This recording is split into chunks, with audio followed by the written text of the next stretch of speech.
Hey, what's up, everybody? Happy holiday. If you do celebrate holidays, I don't necessarily celebrate, but I do believe in spending time with friends and family. If you're blessed to do so, do that and appreciate God and appreciate your family and friends that you have still in this year before the next upcoming year, because things could be to where you won't be around or somebody in your family is gone or friends. So today I want to talk about, there was basically a content creator that I kind of knew about briefly maybe a month ago. She's an African YouTuber, and I noticed that she was doing very long lives talking about Black Americans. Like the whole conversation would be on Black Americans for 11, 12 hours alive. I was like, what the fuck? And it was just a lot of screaming and ranting to where I could not pay attention and stick around to really listen until yesterday, when I decided to force myself to kind of stick around and see what the hell was going on with her. I just have this question for Africans like her. Trump is not playing coming up in the year 2025 or 2026, excuse me. We already seen what he did in 2025.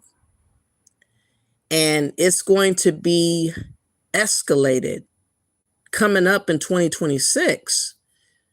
He's already put it out there that there's going to be travel bans to like 30 African countries. There's going to be no more lottery ticket to come to America. There's not going to be no asylum seekers.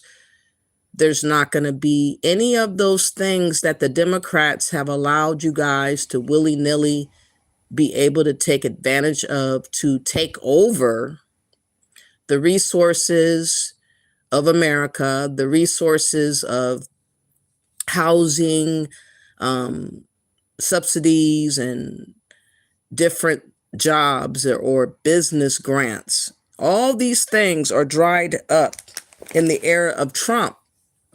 There's nowhere to go but stay home.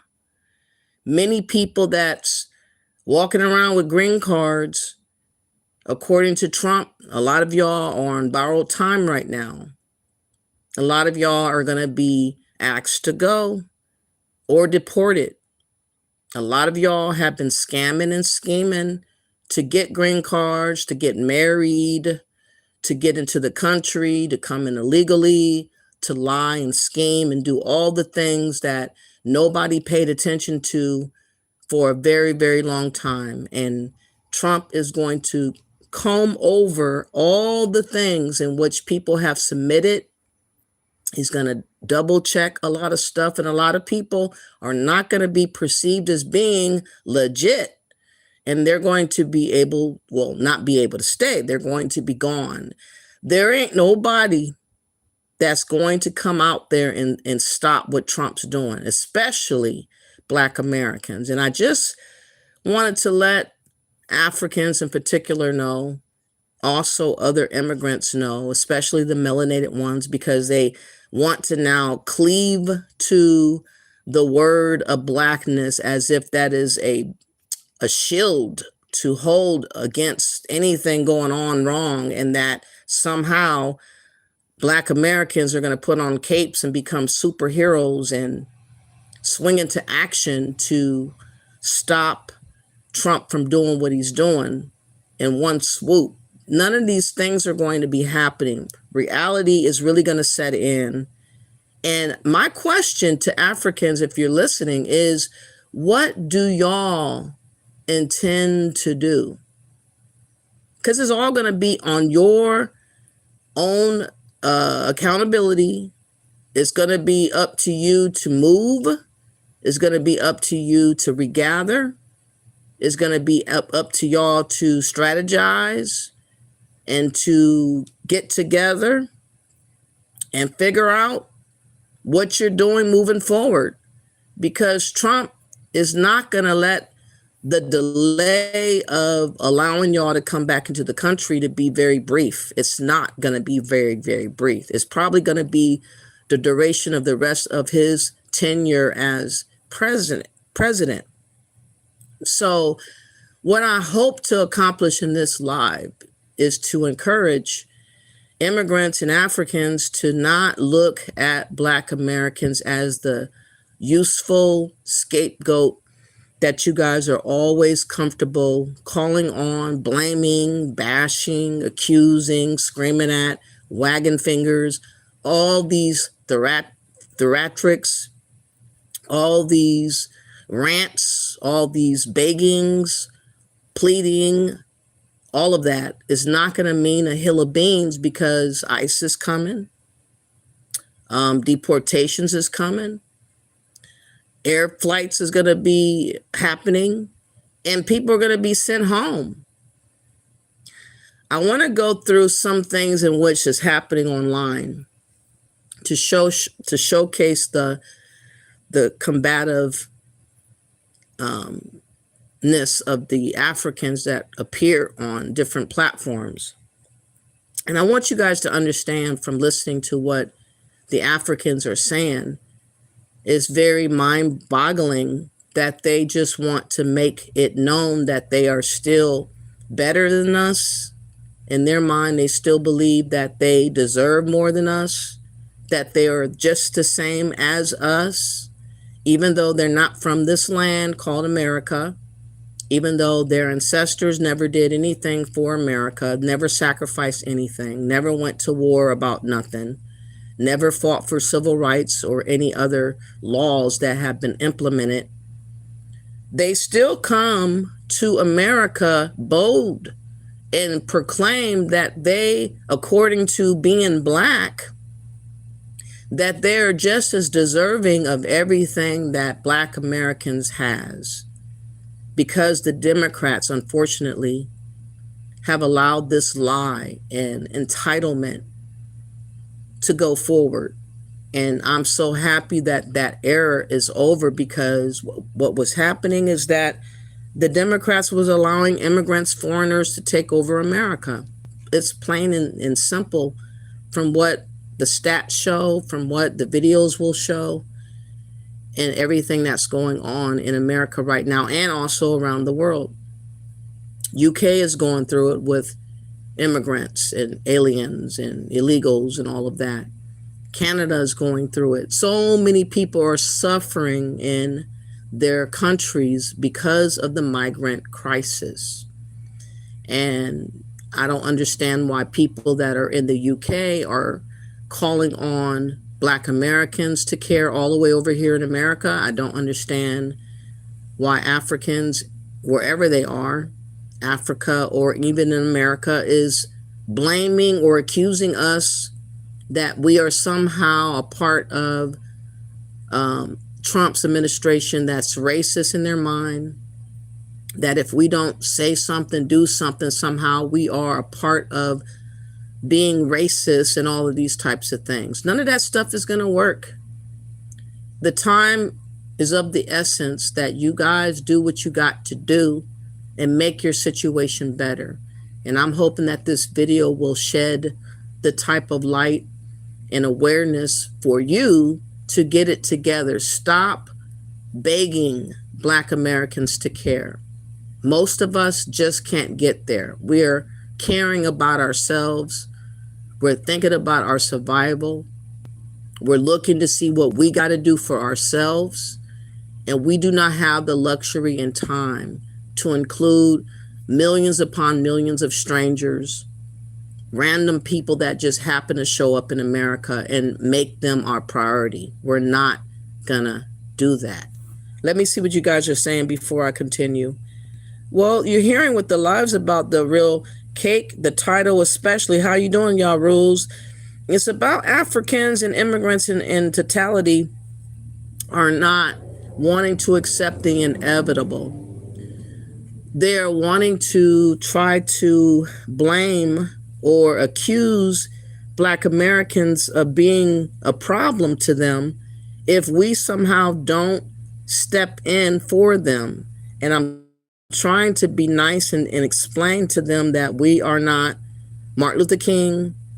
We are not the people of the 60s any longer. We are a different breed of Americans, and we are not willing to sacrifice ourselves for other people. We're not going to do that. So it's best that you guys accept the truth and move forward. So let me start with the first video. I don't want to keep ranting. We'll get back in talking to what I mean, but I want to play the first video. This first video is going to kind of bring it home, and we'll have more discussion after this. Yes, that ship has definitely sailed. But yeah, let me play the first video. This comes from Tariq Nasheed. Shout out to him.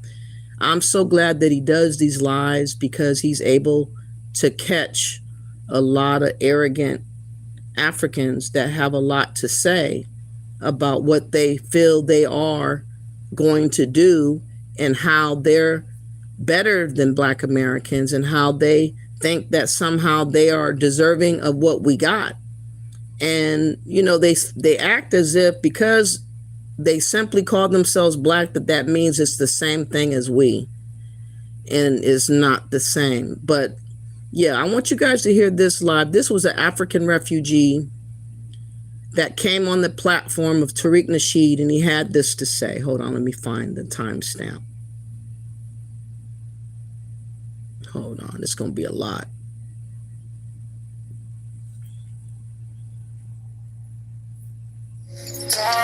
Radio, like and subscribe.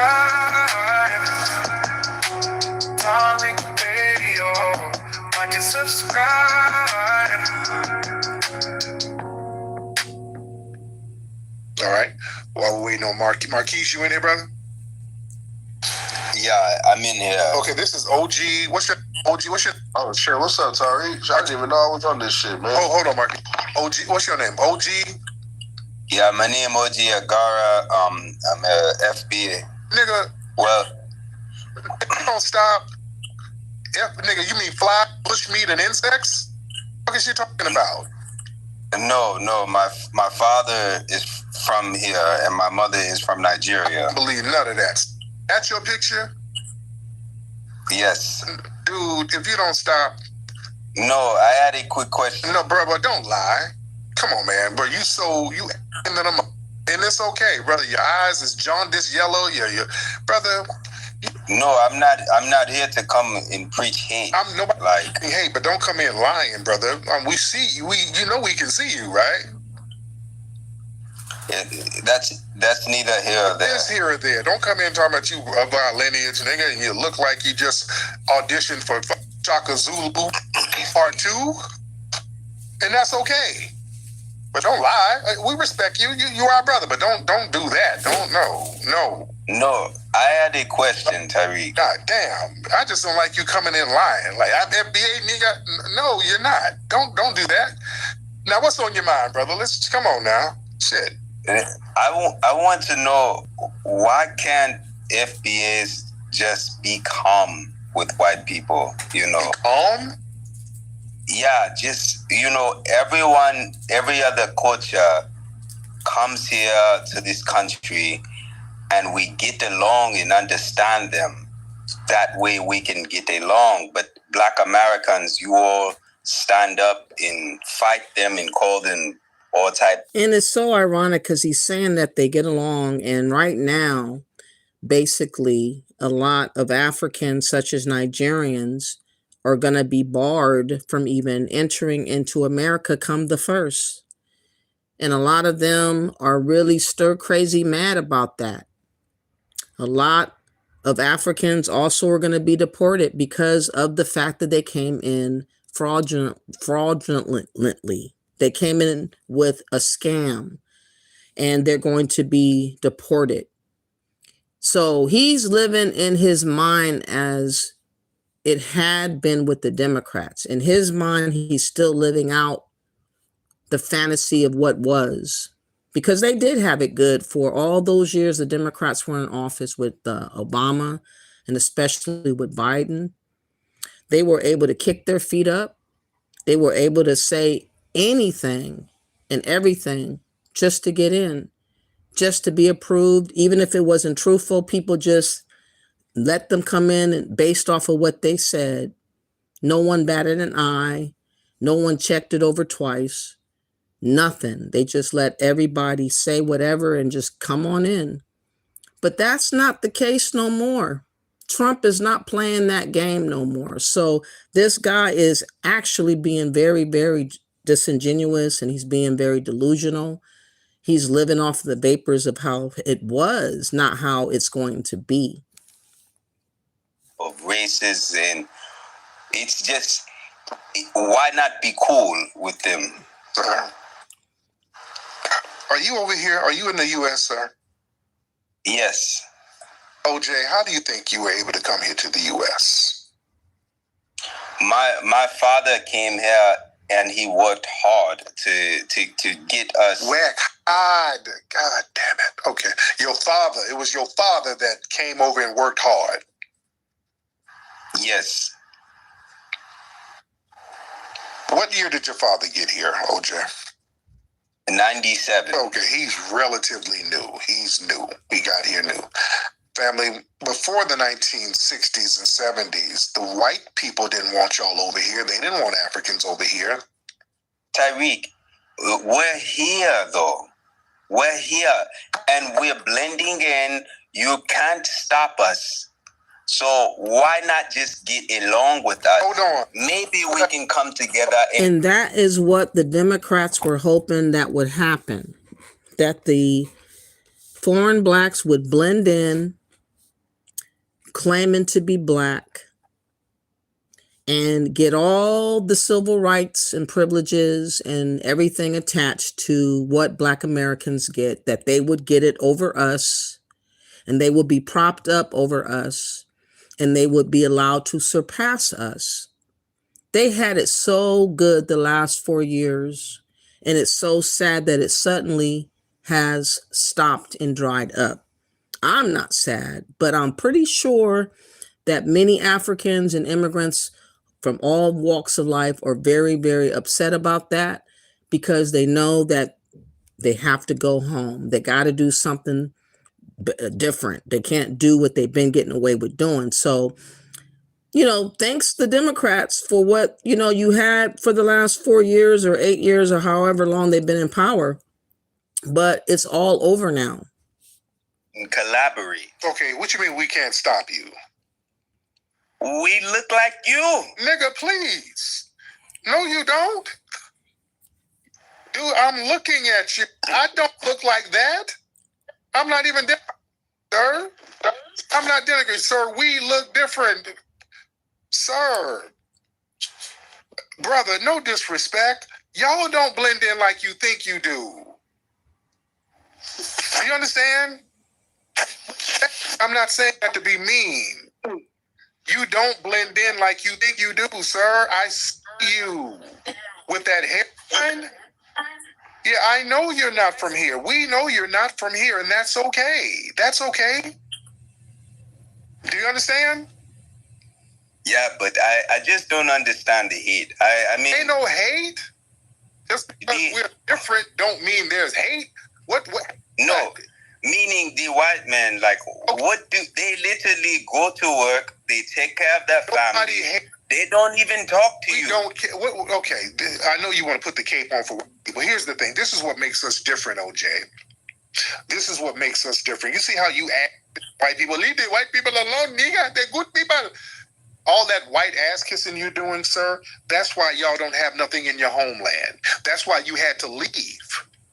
All that white worship, and they're the ones that decimated your damn homeland, sir. Why do you think you had to leave your homeland?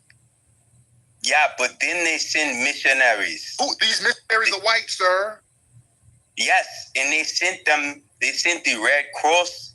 They sent people they apologized for their mistakes, for their colonialism. They apologized for the colonialism? Yes. Okay. So you guys cannot get over slavery. It happened 400 years ago. Yeah, get over it. No. We ain't getting over it. Like, get over it though. You come here. Slow down. See, that's the difference between you and us. See, y'all made deals with these white supremacists, sir. Y'all tribal groups over there, all of you sat over there and made deals. Y'all signed treaties with these people, and you legitimized white supremacy, and it turned around and bit you in your little ashy acids. We, sir, never made deals or treaties with these people. We've never legitimized white supremacy on paper, and it's always been up, and it's always been about resistance with us, sir. And that's the thing that's burning your ass, because we ain't make no deals, and we ain't scared of them, and we step to them and make sure they don't have us down bad like you guys in your homeland, sir. And that's the problem that you have. Okay, I have a question. What's your question? Where's your money is in a major bank? And? You are paid for too. Paid for how? What are you talking about? If you say something wrong, they take your money. Who's going to take my money? They can freeze your bank. If you do a crime? Yes, sir. You're used to them corrupt-ass governments, sir. It don't work like that over here. If you do a crime, yeah, they can take your money. Yeah, it ain't like where you fled from, where you put your money in the bank and then they go buy bushmeat with it and you never see your money again. All of that corruption, it ain't, no, sir. We don't have that over here, sir. Yeah, you're trying to project your own corruption onto us. It doesn't work like that. The white man is better today than the ones in the 50s. What are you talking about? Better today. What are you talking about? The white man doesn't have you in chains. Okay, and? You are not a slave. And? Ignore them and go to work. We're already working. We're already doing what we need to do. That's why we're global icons. That's why no one likes FBA. And this is the issue with Africans. Everywhere I look and listen, so many Africans think that they should have authority to tell us something. They think that they should be able to dictate to us how we're to be, what we're supposed to see ourselves as, what we're supposed to call ourselves, and we're not letting you guys have the power to do none of that.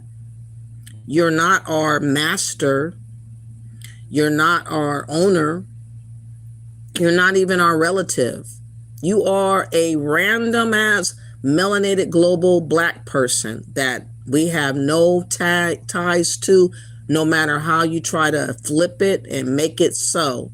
It does not matter about what happened 500 years ago. It matters on what is happening now, today.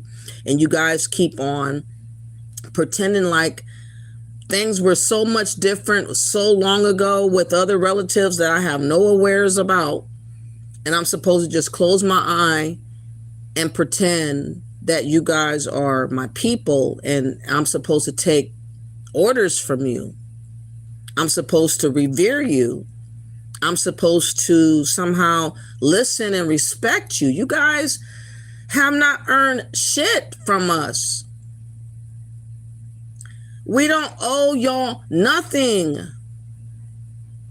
Y'all need to know this. Stop feeling like you need to come in spaces where we are, wagging your finger and talking hella reckless and ranting and carrying on. You guys looking stupid out here. The clock is ticking. You have less than a week before the new year. And Trump's going to take off like a rocket. And everything's going to change overnight.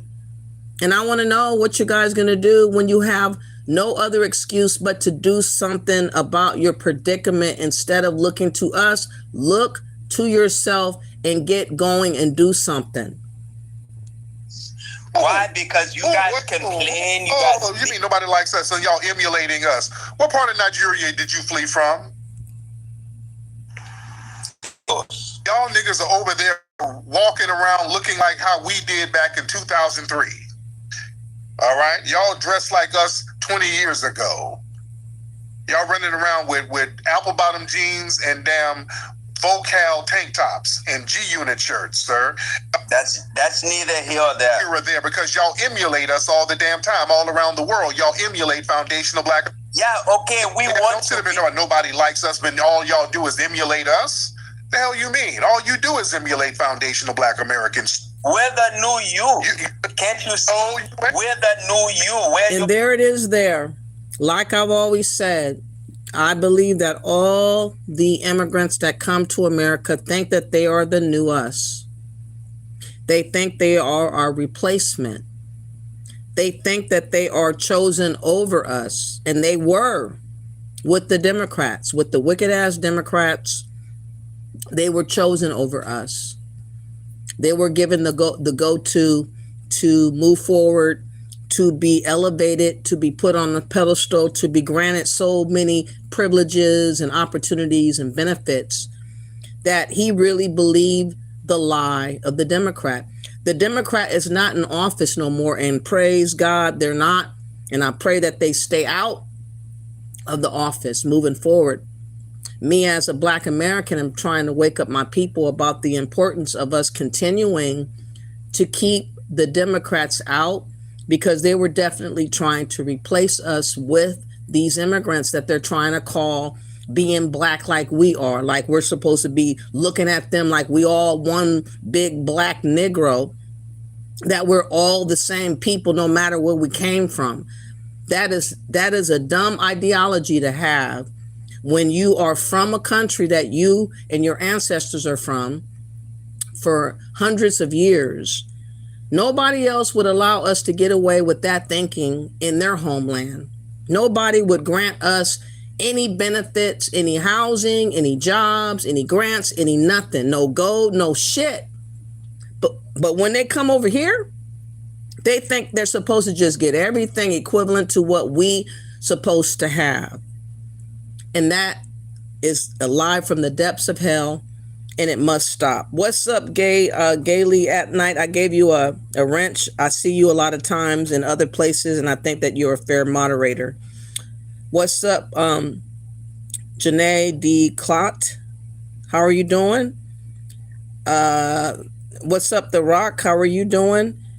AI Smart City says Alien Sedation Act in progress. Is that right? I'm gonna look that up in just a moment and see what that's about. The Rock says 2026 is going to be lit. Get ready to be busy with your live streams. Is about to be hot in America with Trump turning up the heat. Yes, he definitely is. How you doing, African Goddess? Thank you for being here. You said, oh dear, he really does not understand the impact of colonialism and neocolonialism. He is thinking in terms of taking over America. That's what they think about African God. I'm trying to tell you, the Africans that come to America are nothing like you. They're nothing like the Africans on the continent of Africa. They come over to take over. They come over to replace us. They come over to sabotage us. They come over with the lie of Pan-Africanism while having a knife behind their back to stab us the first chance they get. They are not here for anything called unity. They're here to displace us and make us null and voided. That's what they're here for. And hopefully we're going to get that understanding. What's up, Leonard? How you doing? Thank you all for being here.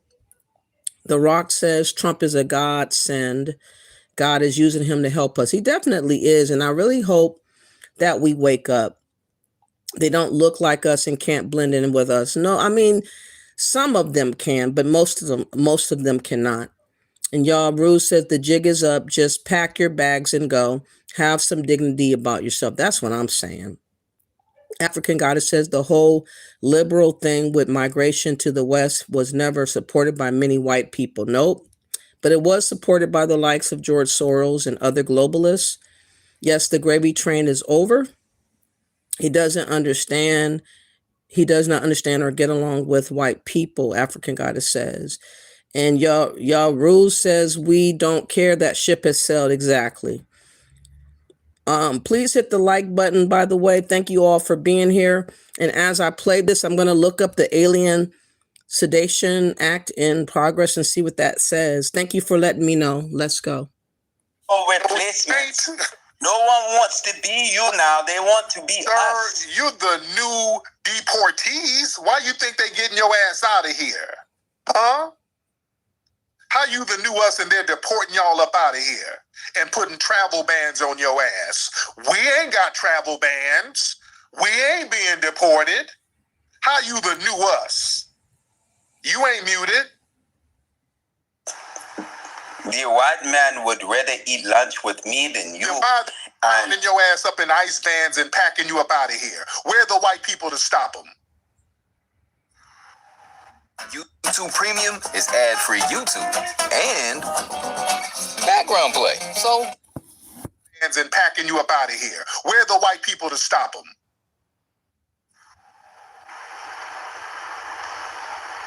You muted my mic. You ain't muted.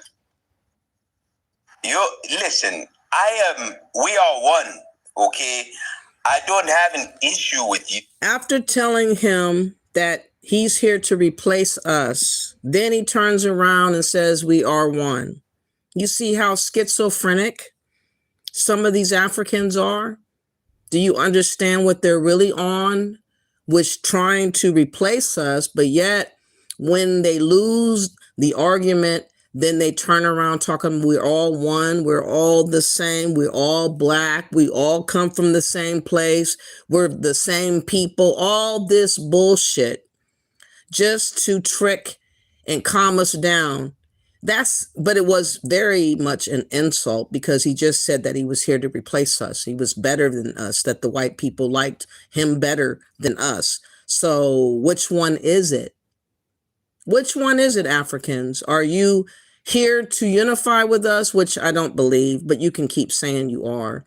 You guys are desperate right now. You guys are scrambling right now. You guys don't know what to do. You have no more options. You have nowhere to hide. You have nowhere to go except home and acceptance of home. That's what you guys need to go do. Y'all need to stay out of our faces and out of our spaces and deal with the inevitable. It is 6 days from the 1st. 6 days before the 1st. I would suggest people get that $3,000 money that the administration is handing over to y'all with an airplane ticket back home. Get that money and go before you get absolutely nothing and get deported with nothing. But you talk about my people, you say we eat bush meat. No. Where are the white people who's standing up for you being deported? Where are they? You're not muted. There are plenty of white people. Where are they standing up for you getting deported? Democracy Now! They don't give a shit about you. They ain't doing nothing. They ain't stopping nothing. Amy Goodman, she's a good woman. They're just reporting on y'all asses getting deported. All they're doing is reporting on it. They ain't stopping shit. Ain't no white people helping you.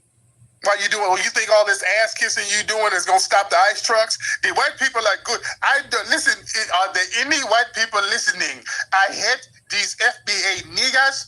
I love white people. I love every white person. I love Dolly Parton, Britney Spears, Justin Timberlake, Marky and the Funky Bunch. You just naming random white people, dude. They're not gonna save you. You're not the new us. We are the new you. No, you're not, sir.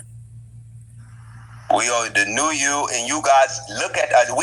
You guys got math from us. You guys got algebra from us. How? And then they want to take credit for everything that we do, every accomplishment that we've done, when they have nothing to do with it. They weren't over here. They're not our people. They're not our relatives. They're not our ancestors. It's sad that you guys don't have a lot of stuff to brag about, but it's not our fault. It's time for y'all to roll up your sleeves and get to work, figure out, sacrifice, put in the work, put in the hard work that you guys have failed to do all these centuries because you guys were comfortable doing your traditions and doing your dancing and eating and dancing around in a circle with the drum. That's what you guys were doing for many, many years instead of bringing engineers back home. Instead of worrying about your sewer system and other things, war situation, military, and all these other things, you have always relied on the West to get everything that you got. And that's why you are behind. You never wanted to learn like the Chinese did and take it back home and put and apply everything that you learned onto the soil of Africa, because that is hard work. That's going to take a lot of time and effort and a lot of manpower. You guys have the manpower, though, which is really funny. You guys have over 1 billion people. And yet y'all don't want to put aside your tribalism, put aside your traditions and all the other things that you guys brag about that is holding you back. Literally holding you back is holding on to all that prehistoric stuff, all that dinosaur stuff that does nothing for you and your roads and your buildings and your health services and all the other things that makes you modernized, that makes you a one world, or not a one world, Lord, no, not that, a new world, one world, first world, I should say, country. You guys got to put those things in the back and not have them as being as prevalent and as more pronounced in your today reality, because it is called escapism. I believe that those tribal traditions and other things that you guys hold on to, bragging about we ain't got culture and all that, is the very thing that's making you stay down bad. It's making you not do better. It's making you lazy. It's making you kind of defeated. Instead of trying to brag about that to us, because we don't care. We're not jealous that we're not running around in a circle dancing to a drum. We don't care that we don't want to live like Africans live for the most part.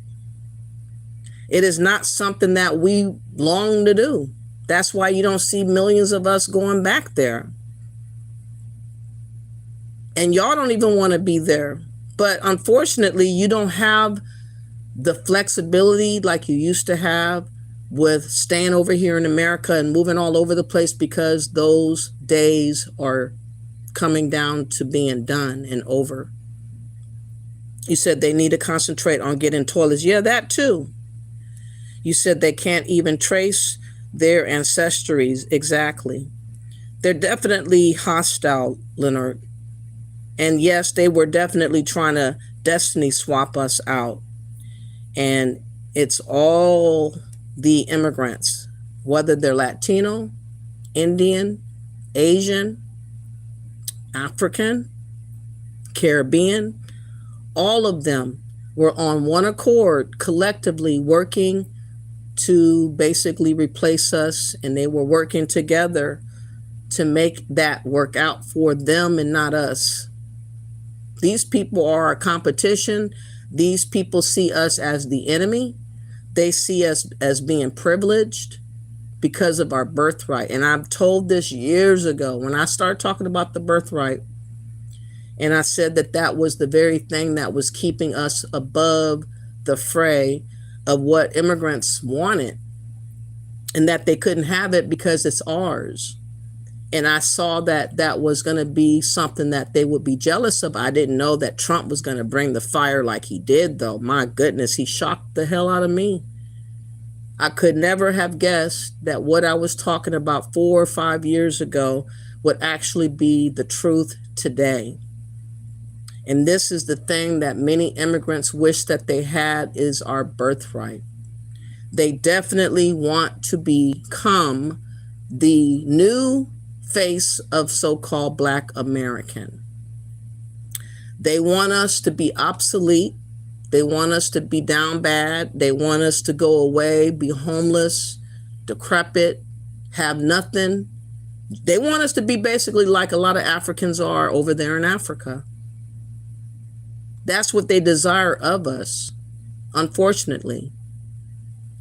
Now, all of a sudden, they're speaking up and begging us to care and lying about they care about our culture. They lie and say they care about us. They're lying and saying that they are our people and all this type of stuff, as if we're going to forget about all the years prior to today. It's too late. It's too late. You guys have done too much. You said too much. You done too much. You revealed your hand. You showed your cards. And now you have to sit in the karma that you produce for yourself. First, I have algebra and math. Sir, yeah, we were over there then, so yeah, we took it over here. You didn't give us nothing. You can't even use 2 + 2 to build a toilet over there, sir. So yeah, you don't know that much about algebra. If you knew algebra and all of this geometry and math, that's because the FBS why aren't you over there building roads, sir? Why you got dirt roads and you shitting on sidewalks if you got all this math and algebra? Huh? Come on, tell me about the math and algebra. Because the FBS here cannot calm down enough for the white man to give us the things we need. If you be cool and calm, they will help us.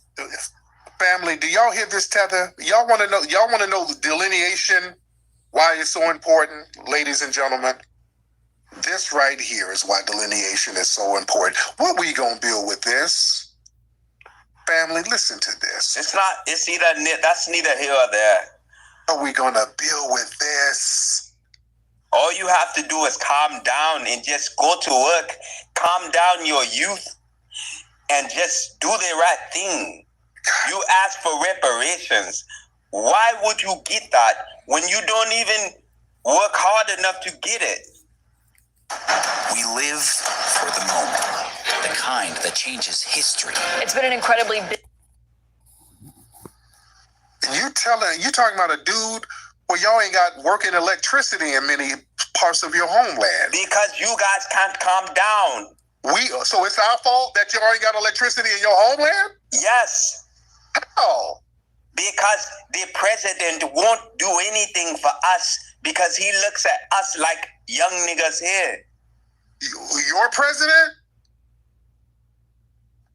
So you're blaming your failure in your own homeland on us? Yes. Who are these tethers? What's wrong with these tethers? Are they on some goosey crack? What are they on? Let me get the black receipt in. What are these tethers? Before I let this continue, I'm going to play the Alien and Sedition Acts. And this was of 17. What was it? Hold on, let me read it. I know that Trump did bring it up. I think that it was not happening right away for some reason. I think the courts were talking about it, but this is, let me see. All right. Okay. It supposedly gives them more power to arrest and deport foreign enemy people. I'm going to play this video real quick so that we know. And this might be what Trump is trying to implement in the year 2026. The Federalist Congress passed the Alien and Sedition Acts. These were a series of laws that were designed in part to strengthen the power of the Federalists and weaken the Democratic Republicans who were led by Jefferson. The Alien Acts did three things. First, they extended the time immigrants had to live in the United States before they could apply for citizenship from 5 years to 14 years. Second, they gave Congress the power to arrest or deport any male citizen from a foreign country with which the United States was at war. This means that if the U.S. had gone to war with France, Congress could arrest or deport any male French immigrant even if they had not broken the law. And finally, they gave the president the power to deport any non-citizen suspected of plotting against the U.S. for the next 2 years. Because the United States didn't end up going to war with anyone, and due to the time constraints on the Alien Acts, no immigrants were actually deported. However, because most immigrants supported the Democratic-Republican Party, party growth slowed as a result of the Alien Acts. While the Alien Acts were controversial, the Sedition Act became the most infamous part of these laws. The Sedition Act made it illegal to publish anything that criticized the president, Congress, or the laws it created. Interestingly enough, the vice president was not protected from criticism. Remember, the vice president was Thomas Jefferson, who was a Democratic Republican and not a Federalist. This seems a bit fishy. In response to the Alien and Sedition Acts, Jefferson and James Madison, another prominent Democratic Republican, wrote the Virginia and Kentucky resolutions. These argued that the government's power was limited to only what the Constitution said it could do. Since the Constitution did not give the federal government power to limit immigration or the press, their actions were unconstitutional.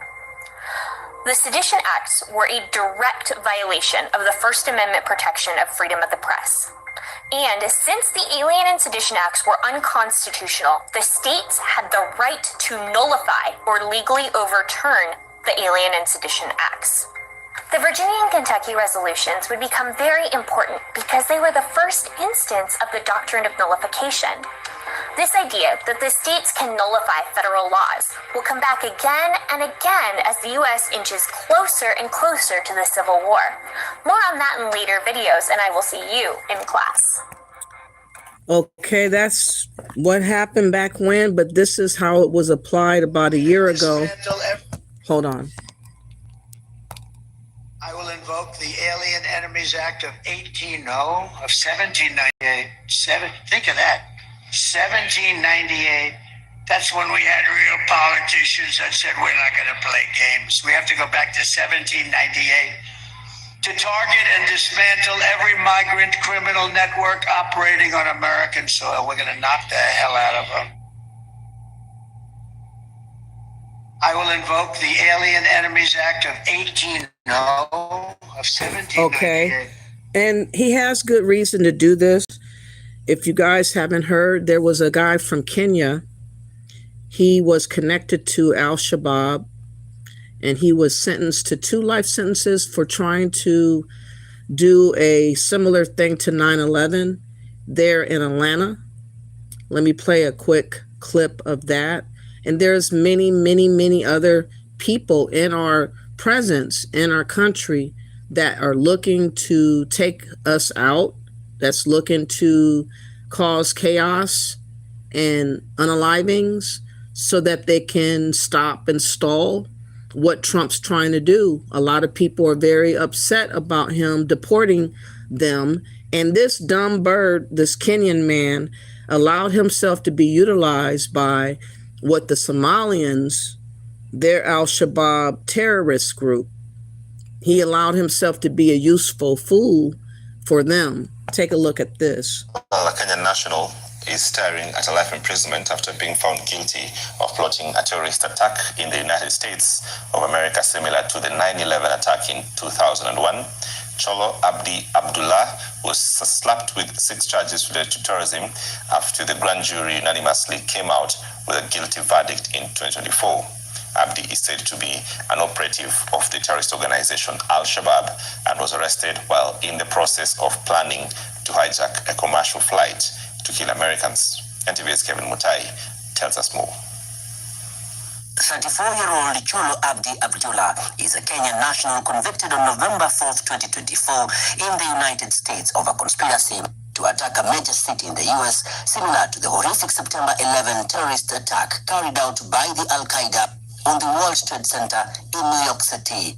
Manhattan's federal jury found Abdullah guilty of 6 charges, which include conspiracy to provide and providing material support to a foreign terrorist organization, conspiracy to murder U.S. nationals, conspiracy to commit aircraft piracy, conspiracy to destroy aircraft, and conspiracy to commit acts of terrorism transcending national boundaries. Court documents show that Abdullah was arrested by detectives from the Federal Bureau of Investigations, FBI, in 2019, while in the process of obtaining a pilot license at a flight school in Philippines. His plans, according to the FBI, were to hijack a commercial aircraft and crash it into a building within a major city in the United States. His plot would be thwarted after one of his family members shared the information with the law enforcement agencies, which would later help discover his allegiance to the Somalia-based Al-Shabaab terror group. The prosecution... Imagine that. A Kenyan dude is connected himself to a Somalian terrorist group. There ain't no benefit for him to be a part of this ploy. There ain't nothing coming to the Kenyans. There's nothing coming to his family. And yet he desired to be a used up fall guy, a crash dummy for Somalians. But this is, like I say, no Black American. We would never find ourselves in this predicament because we don't have a spirit like this. We don't, worship Islam, extremist types of looking at religion and whatnot. This is totally an example of what I mean about not every Black is the same. So using Blackness as a cover, it doesn't apply because too many of us are just too far different. We don't share the same ideologies. We don't believe in the same God. We don't serve the same mindset of thought. And, I'm American first. And most people that come to this country that are so-called Black are having allegiances to the place in which they came from, or their grandparents are from, or parents are from. So it doesn't make sense for Black Americans to view themselves in the lens of being Black like these people because they call themselves Black suddenly out of convenience. It makes us silly and useful dummies for them.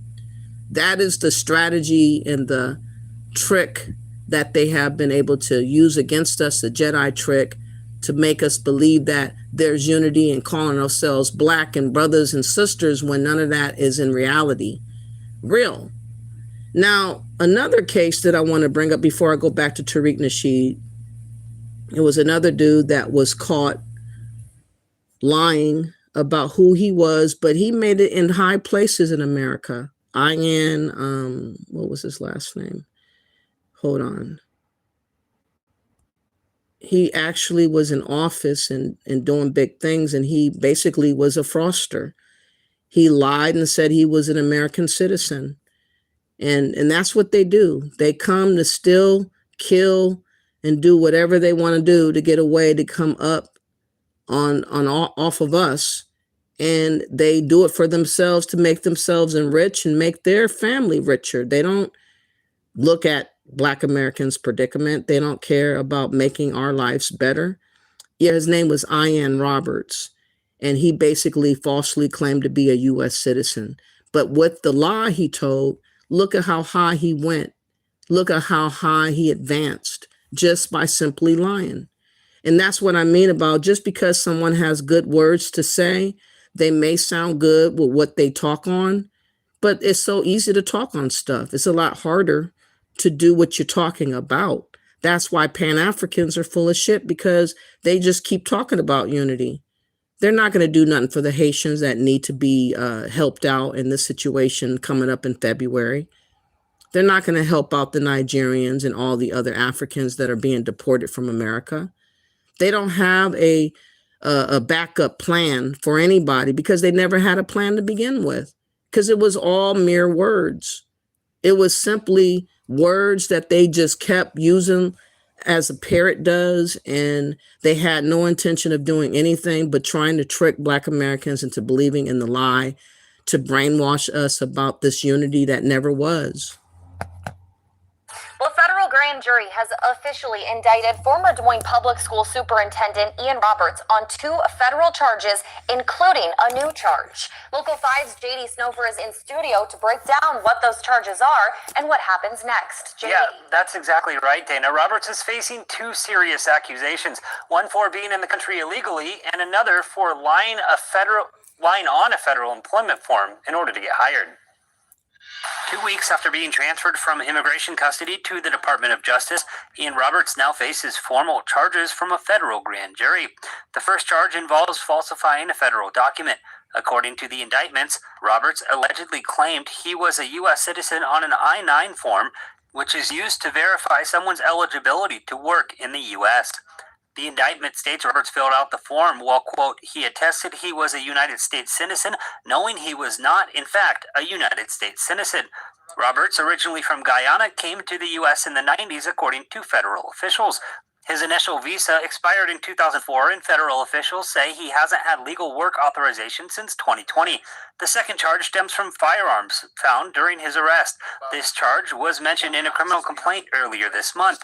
Roberts was allegedly carrying a loaded Glock in his district-issued vehicle, and agents say 3 more guns were found in a same-day search of his home. The grand jury upheld this charge, stating at the time of the offense, the defendant knew he was an alien illegally and unlawfully in the United States. In response to the case, Iowa Governor Kim Reynolds signed an executive order requiring all state departments to use federal systems like E-Verify and SAVE to check immigration status and work eligibility. I appreciate the administration. They offer both of those at no cost to the state. And so we were doing some of it with SAVE. We weren't just applying it across all agencies, and we'll be doing that now. So typically after an indictment, the next step is a plea. The Speedy Trial Act of 1974 does give defendants the right to be tried within 70 days of their indictment, but they also have the ability to waive that right if they so choose. As of now, no date has been set for Roberts. Local 5 has reached out to Roberts' attorneys and Des Moines Public Schools, but we haven't heard back. Okay, so, to date, to give you some more, hold on, some more information about him. KCCI Investigate says what we learned from the emails during Ian Roberts' hiring there in Iowa, the email exchanges about former Des Moines Public Schools Superintendent Ian Roberts. So he managed to become a superintendent, a public superintendent there in Iowa. And during his hiring process, it shows that some questions were asked about his bio. Roberts resigned this fall after he was arrested September 26 on immigration and weapons charges. Federal officials later released details showing he was in the country illegally. He was introduced to the Des Moines community back in May of 2023. After the school board approved his hiring, KCCI has obtained emails from school board officials and school leaders through an open records request. We found emails from that day that sought to check facts. Here are a few examples of what the emails show. A district official brought up a discrepancy on May 15, 2023. Please compare the paragraph in the press release to what is in his attached bio. It doesn't exactly align. I'm assuming what he wrote in his bio is correct. A school board member on May 18th requesting a call with Roberts about his resume and cover letter. Over a month later, another email was sent between a district communications leader and Roberts.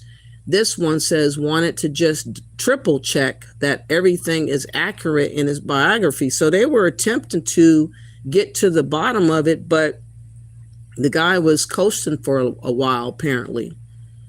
The district hired a third-party investigator to look into the events. The results out in November said there was a thorough process for evaluating a national search firm. The school board relied on JG Consulting to handle a thorough background check.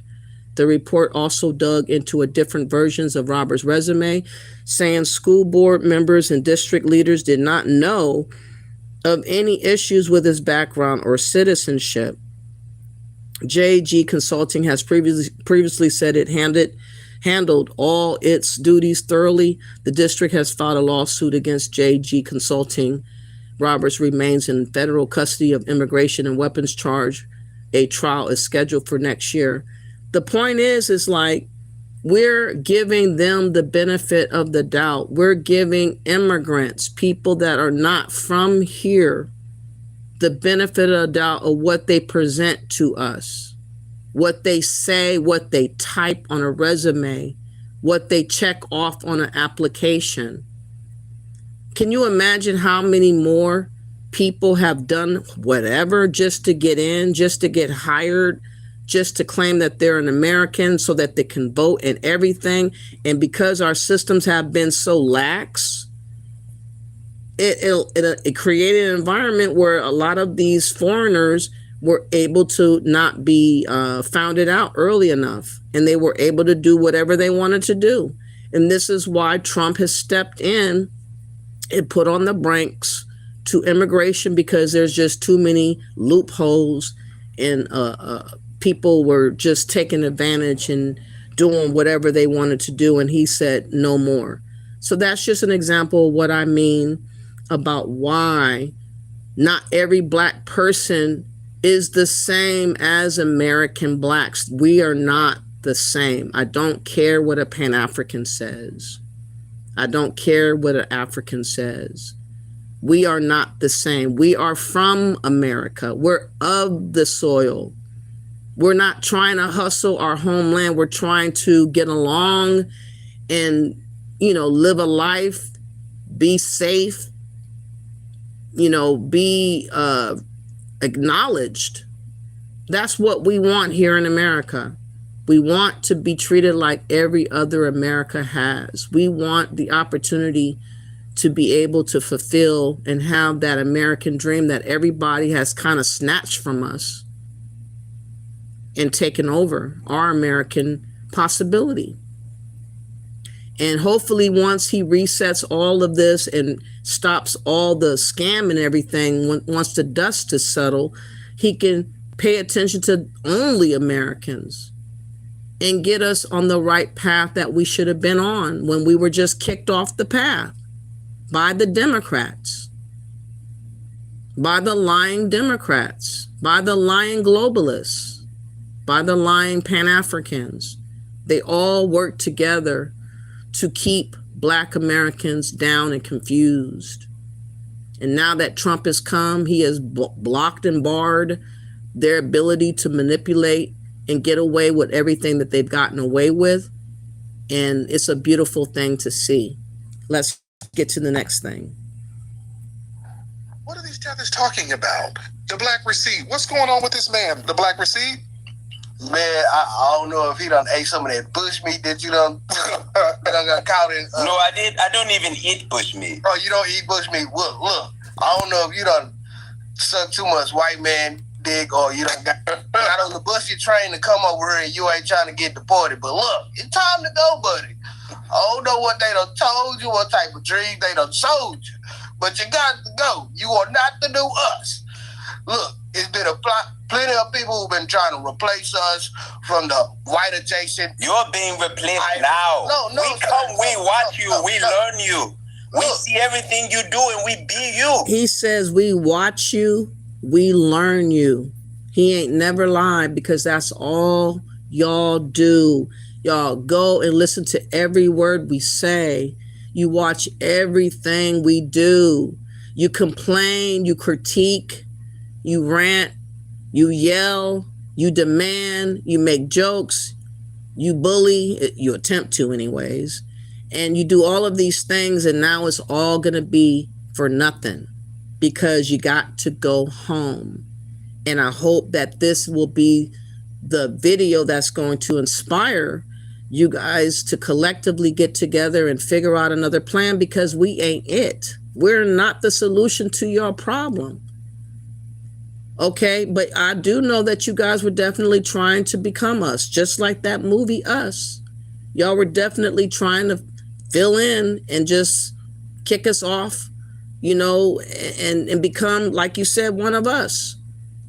But I'm so glad that we have delineated, and that word of blackness is not going to make no headway with us no more. So what if you so-called black? What kind of black are you? So how could we not? We want you. You can copy us. Look, I understand y'all over there learning all the O2 moves, because y'all on some G-Unit shit right now. Y'all 20 years behind. It's okay. Right. The transmission hasn't made it there properly because y'all ain't got enough antennas to get, you know what I'm saying, good video service. But y'all can't replace us, because we have that majority spirit where we always changing the game. That's why everybody's falling in line with delineation. You see, next year, white folks are delineated. They over here fighting right now on Twitter over who's white, because white folks in America don't want Jewish people to be white. But Elon said they're peak white. So unfortunately, you got to deal with delineation. It'd be best for you to go back home and fix your homeland, because I know I look like you, so it doesn't matter.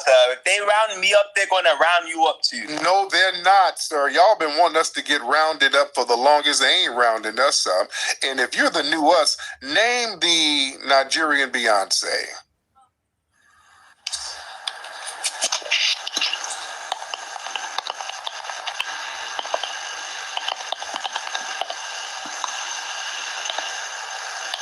And please don't say Tim's. No. What's the OJ? What's the Nigerian Beyonce? What's the Nigerian Luther? What's the Nigerian Prince? That's neither here or there. Oh, it is. No. Because if you're the new us, you better show some of our icons. Who do you got who's comparable to foundational Black American icons? Rima. Who? Rima. FBA is Rima. Who the hell is Rima? FBA family, have y'all ever heard of Rima? Who the hell is Rima? You hate us, but you dress like us and eat like us. Who? You. Dress like who? What you wear? I ain't wearing no kente cloth thong. What you talking about? You're here to joke.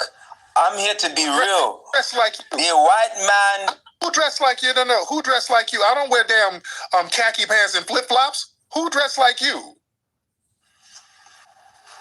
You ashy people too. You guys are ashy too. No, we're not. We are very well oiled. Your hairlines are back too. You look just like us. Sir. You want to be divisive. You hate us for no reason. No, but you hate yourself. No one talks about you. No, we're not, sir. You want us to be down bad so bad. Wait, Stephen, hop on, Stephen. Stephen, hop on. Yo, man, I don't know why this nigga, just go back to the 1700s, my nigga. You sound crazy. Nobody dress like y'all, and the kente cloths come from Europeans, so y'all dress like what the Europeans gave y'all. So what do you? No, Burner Boy. You guys dress like Burner Boy. Are you on crack? And now I think this dude has a drug problem. You dress like Burner Boy. Boy? His music, you guys steal some of it. Listen, we delineating now too. We stole Burner Boy's music? All of his music. The music that from the samples, all he does is sample FBA artists. Name one of his hit songs where he didn't sample us. That's neither here or there. Okay. I'm not here to argue, Tariq. All I'm saying is just get along. Get along. Be nice to the white people. All they want to do is live on this land and be peaceful. Okay, let me get Grinds TV in here. This is, well, this helps delineation to show out the mindset of these people. Brother Grinds TV, hop on. What's up, Tariq? How you doing? Hey, Grinds, how you doing, brother? Oh, man, laughing my ass off right now. OG Shira, whatever the hell your name is, do you know who Brandy and Tony Braxton are? We don't care about that. What do you mean? Okay, here's where you fuck. Sir, stop being triggered. Sir, stop being triggered. You can't make a dumbass bullshit statement like we still Burna Boy's music, and you don't even speak to who those artists are that I just asked you about. Listen, your boy Burna Boy wouldn't even be, have the dollars that he has, wouldn't even have the status that he has right now, because without Brandy and Tony Braxton, because those are literally the Black American artists he sampled. So, you had to knock that up. You can't make a statement like you've been making, for a whole half hour, you've been making all these bullshit statements and then saying that's further, it's not here or there, it's actually here, there, and every damn where. Thank you, Grimes. OG. Yes, sir. O'Power. You guys sit up here and you talk amongst one another like it's secret. We're delineating too. We don't need you. We come here, we get off, we get what we need, and we go home. No, you don't. All right, so this that's great. I'm glad you said that. I want y'all to take a minute. First of all, what's up, Tariq? How you doing, my brother? Thank you so much. Happy winter solstice. Yep. But let's get on this. So this is clear narcissist behavior, y'all. And what I've come to realize is that nothing is narcissist about I'll tell you how it's narcissist, but we have something that they want that it's not a particular thing that you can point out. It's not something that is an actual object. Okay, it's a process. We were dehumanized, right? We were made property. So to be dehumanized, then one day be given okay, now go out into the wild. Now go out into look at what we have accomplished without ever being orientated back into life. So they don't have that in their own culture. Their culture is something that's old and it's structured, and they have to fit into it. They have to fit into it, and so they get from us. It's called cultural psychological expression. They don't even know how to really express themselves. The whole world gets that from us. They don't know how to express their true feelings and their true minds. So that's what they really want. So with Burna Boy, I can run down Burna Boy. Burna Boy was a project of Jay-Z. Burna Boy is Jay-Z. Jay-Z sought to diversify Rock Nation after the blow up of reggaeton, and reggaeton was starting to blow up, and so there was a big market for that type of music, but with a black face. So reggaeton is more like Caribbean based, so it was only right, and those artists were right there. So the Timbs, everything, it was all concerted on the behalf of, and y'all do want to be us, and it's not just want to be us oh yeah, we're black, cool, but no, y'all don't know how to express yourselves. Y'all don't know how to persevere. Y'all don't know how to feed 1,000 with a loaf of bread, and then when y'all do it, it's always so very scornful. It's not open. It always comes with a condition and everything. We've given to people unconditionally for thousands and thousands and thousands of years, and we continue to do it as well as be able to feed our family. We just need to get y'all out the way. And right now, that's the last thing I'm gonna say on my land. Right now, y'all, prophecy is being fulfilled. All right. So this right here is like a dead weed or a leaf that need to be pruned. So we just need to keep pruning and keep growing, y'all, because we becoming something that our ancestors didn't even ever imagine.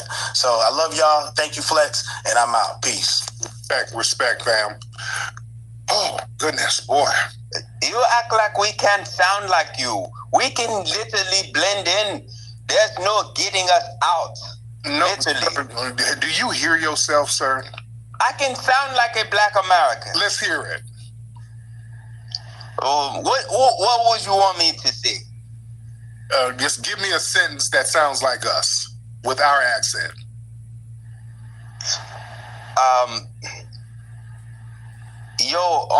Phone them grave, I'll pull up on you. Nigga, if you said that on the block, we'd run your ass up out of here. All right? What kind of accent was that?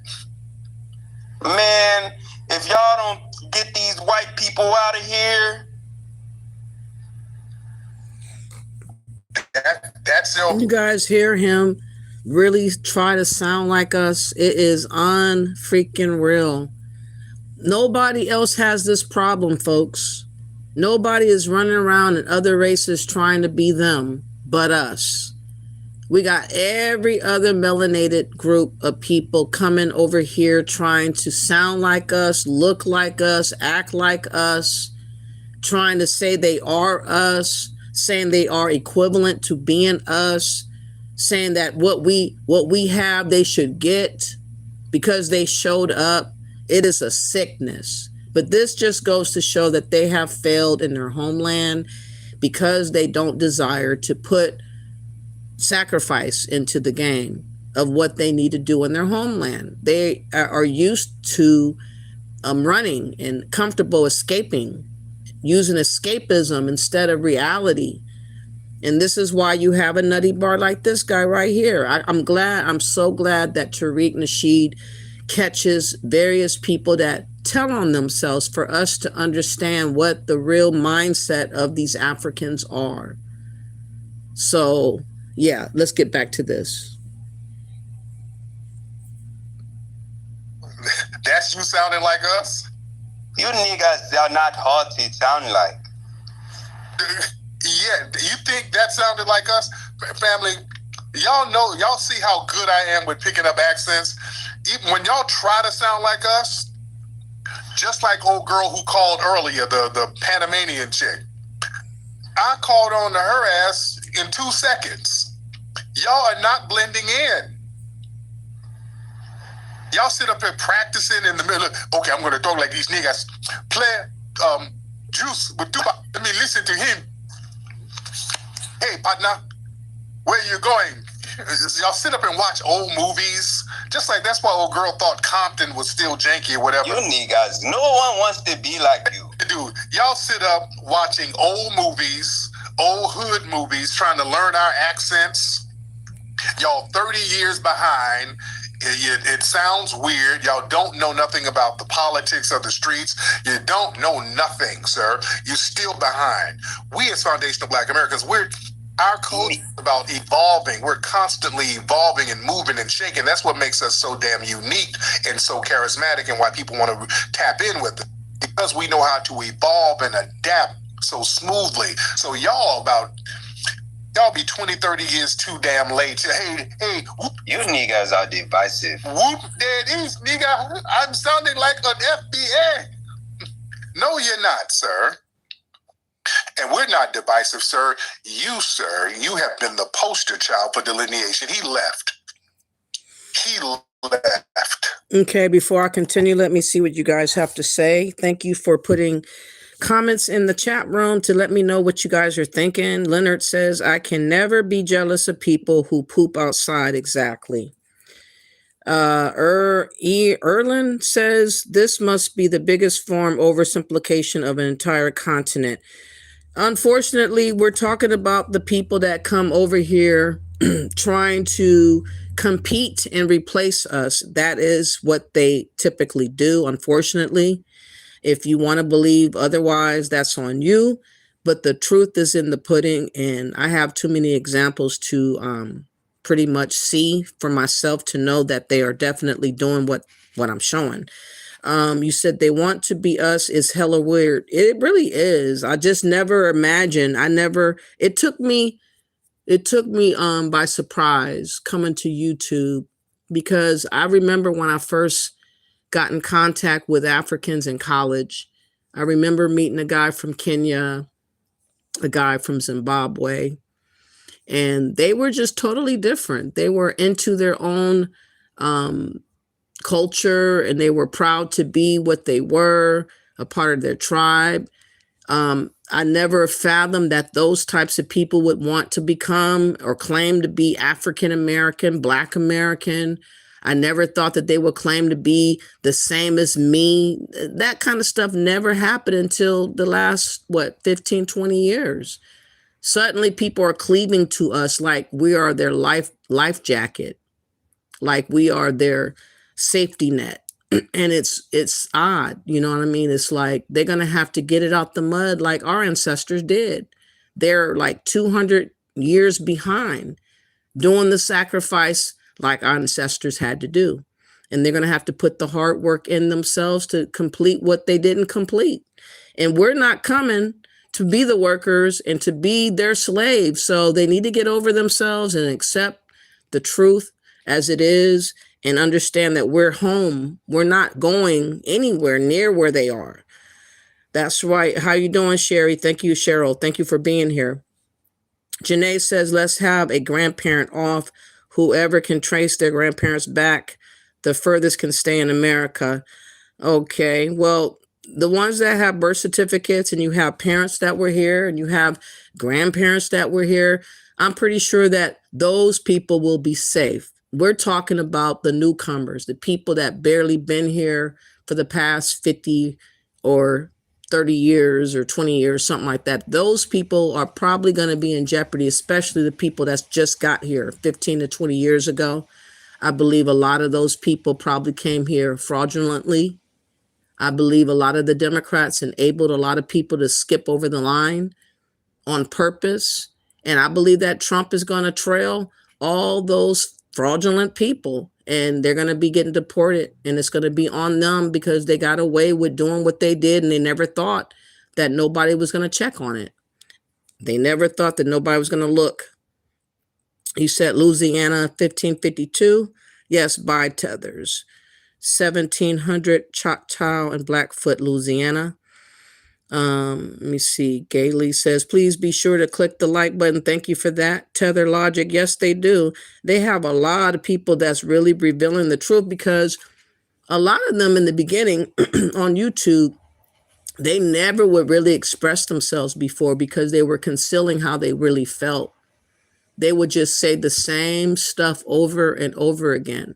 They would just say, you're my brother, my sister. We all are one. We all should go build Africa. We all are the same. We're the people. They didn't want to deviate from the script.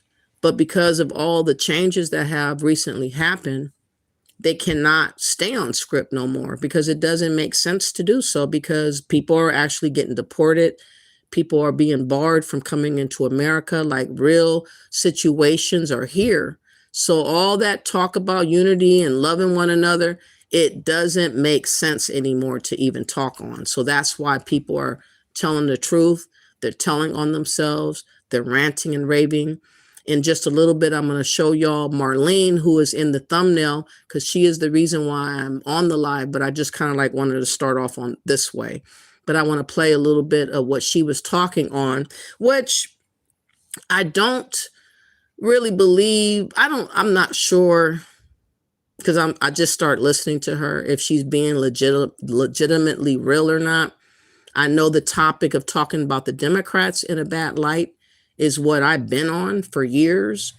And ironically, she says that the Democrats are toxic to the Black community, the Black Americans community. But what she doesn't understand is that the Democrats were for her. The Democrats were for immigrants and foreigners. So she's kind of speaking against the people that let her in.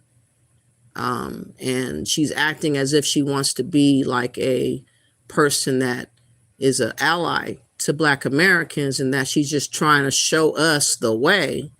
And she's trying to point out what's our flaws in our community. And I'm just like, you come from Ivory Coast, Africa, and you got all this time to express what you think is wrong with us.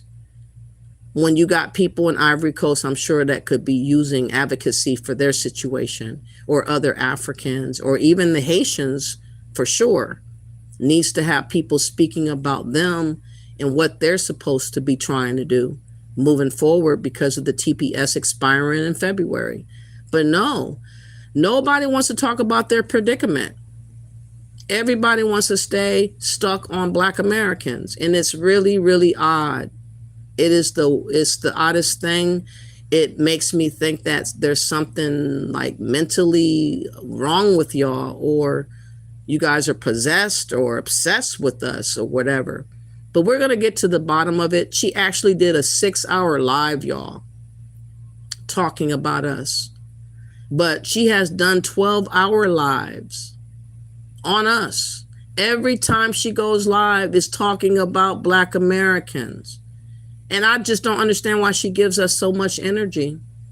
It does not make sense, but we're going to figure it out. Why does this African obsess over us every time she goes live? Celatine in the house. How are you doing? Thank you. You said, please look up NSPM 7 National Security Presidential Memo. Hold on. Let me see what that is. Is that a new thing? AI smart cities? I have never heard that before, but let me just put that in my phone real quick. National Security Presidential Memorandum 7. Okay. All right. Let me play this real quick and see what this says.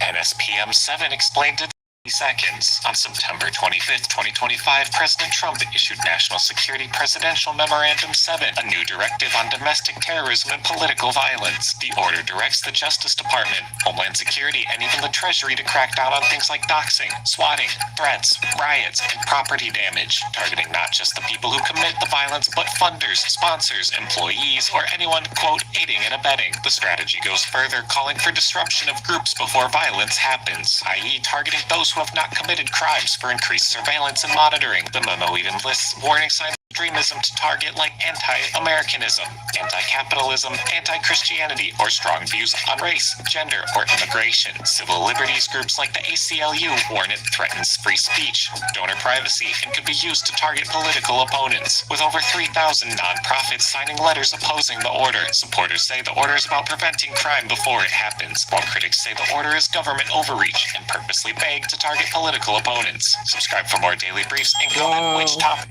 I never heard of that one before, but you know, it's interesting that you brought that up. I'm thinking about the sentiment of being anti-American, which are Pan-Africans. They are always on platforms, on YouTube, on Twitter Spaces, and everywhere, talking about how Babylon is about to fall, the United States, and how Americans need to get out. In particular, Black Americans need to leave. We need to escape. And they speak very ill about America, the president. They talk bad about our democracy. They talk bad about our Constitution. They talk really like they are not allegiant to America. And I wonder if that applies to something like what they do on YouTube. It makes sense to me. I really feel that they're anti-American, especially anti-Black American. They come to our spaces and antagonize Black Americans all the time. They accuse us of being like co-conspirators with the Republicans and racist groups and whatnot, which we're not. We're standing up for ourselves. We happen to be American in America. We're not the same as the government. I agree with some of the things on the list of what Trump's doing as far as immigration and how he's handling some of the things that he has to do, because over 20 million people are here that shouldn't be here. There's maybe about 4 or 5 things on the list that he's doing I agree with, and there's probably about 10 things I don't agree with. But I'll tell you this, I have nothing on the list that I agree with the Democrats. Nothing. There's nothing that they do for us as Black Americans. They have pretty much boxed us out of our own civil rights. They have boxed us out of our own narrative and our plight. They have replaced it with Pan-African talk. In fact, just recently, Al Sharpton made mention about Ghana, talking about the 17 region that's supposed to include Black Americans against our will. Like for the people that are living in Africa, I guess it could apply to, but I have an issue with Al Sharpton assuming that what Ghana wants to have done somehow it should apply to Black Americans who's living in America. I don't want no association with Africans. I'm sorry, not like that. They are proving to be very scammy. They are proven to be very deceitful and underhandedly doing stuff against my will. And they don't respect me having my agency of person and of my will. Why would I want to deal with people that think that they can come and hijack me from what I want to be like and impose their self onto me? But they're using Al Sharpton, Reverend Al Sharpton, to accept a stupid award, and he is going to mention the 17 region, trying to make it seem like that's something that he's in agreement with, which is anti, in my opinion, whatever Ghana is on. You know, Ghana is speaking about their situation over there in Africa. They're not talking about bettering our community over here in America. Ghana's not talking about sending us gold and money and resources to better us here in America. They're talking about retrieving stuff from us to be applied over there in Africa. And I don't like that because I'm not over there in Africa. I don't see myself as African. It's very disrespectful and dismissive just to get somebody that they claim to be a leader, and they're trying to make it seem like he got the power over us. Al Sharpton doesn't have no damn power over me. He's not our fucking leader. I don't even respect this man. I don't respect nothing he stands for. He's a slimy, deceptive, wicked Democrat that has sold out a long, long time ago. He basically has set himself up for generations for selling us out. And he's picked illegals and immigrants over us. And he's trying to make it seem like he's on our side because he's speaking with Ghana. But listen to what he had to say. Hi, I'm Reverend Al Sharpton, and let me say to all of you that are present there, and certainly to President Mahama, that it is my honor to even be thought of in the same paragraph. Let's not receive an award named after Sajipo Dr. Kwame Nkrumah. And the reason I say that is not only what Nkrumah means to Africans all over the world, including African Americans. I remember when I was a high school student, some of what is now called progressives were then rebelling against the war in Vietnam by the United States, and they had the little red book by Mao Zedong. We had the black book by Dr. Kwame Nkrumah. And when I visited Ghana some years ago, I was with his family, went to the Nkrumah Center, and where W.B. Du Bois is buried in his belongings. So Ghana and Nkrumah is dear to every African American, and certainly to me. He is not dear to every fucking Black American. Okay? All right. All they know how to do is lie. This is a propaganda video. I don't give a damn about anybody over there in Africa. I am not African. I'm not beholden to Africa. But here he is inserting lies about us caring about whoever he's saying we're supposed to care about. No, I don't. That's your garble.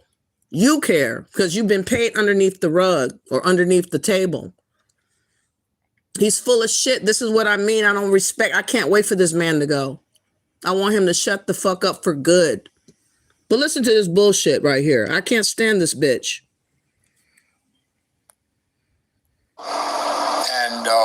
when I visited Ghana some years ago, I was with his family, went to the Nkrumah Center, and where W.B. Du Bois is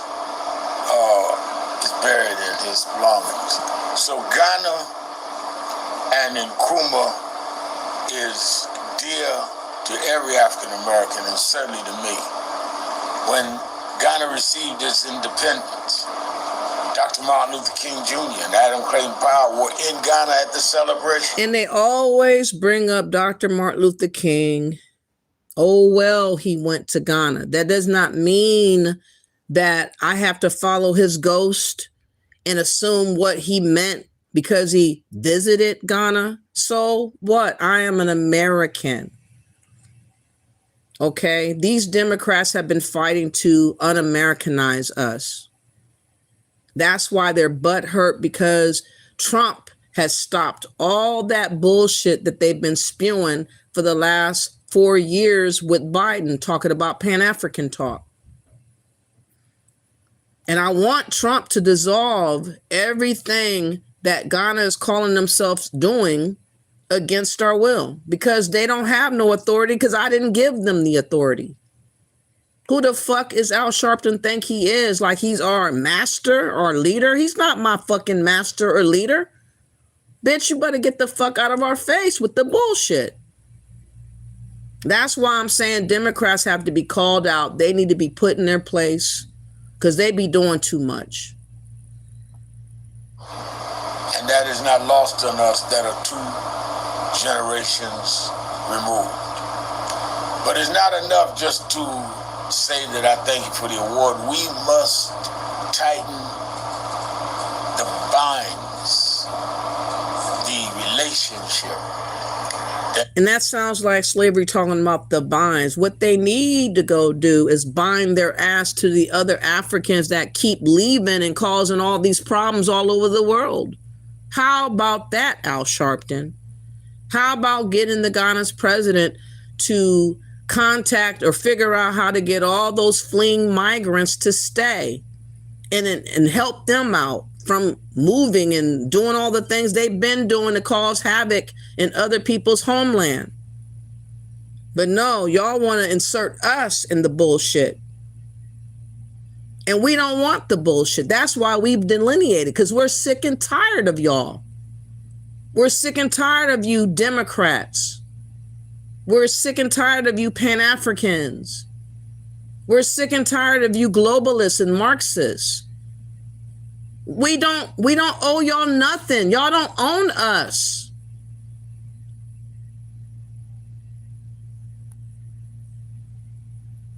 And Nkrumah had, and others had. The African American community needs to be side by side with Ghana. Again, I don't give a damn about anybody over there in Ghana. I'm sorry. That's not my problem. It is not my fate. It is not it's not anything to do with me.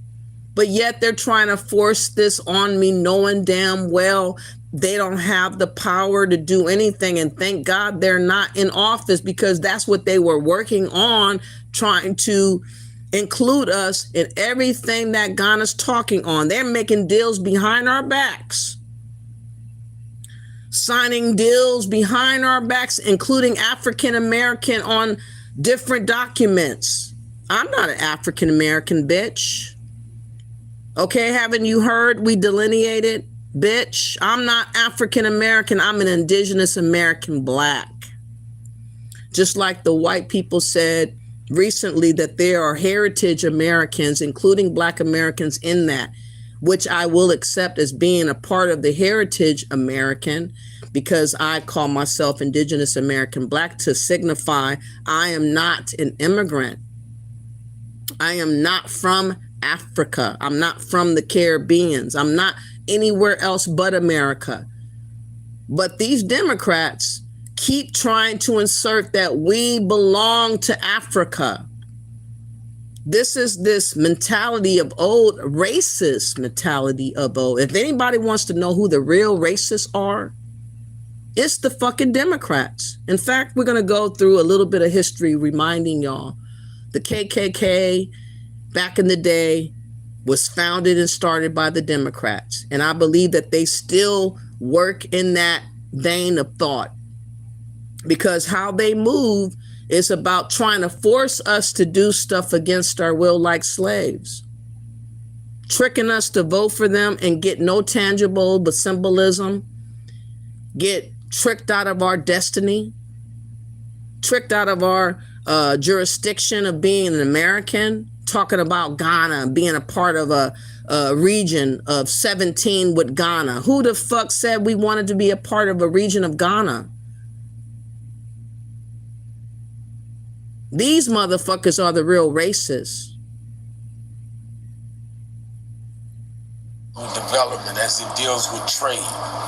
We should be your partners in dealing with how you deal with the United States and Western countries. So I take this award as a challenge.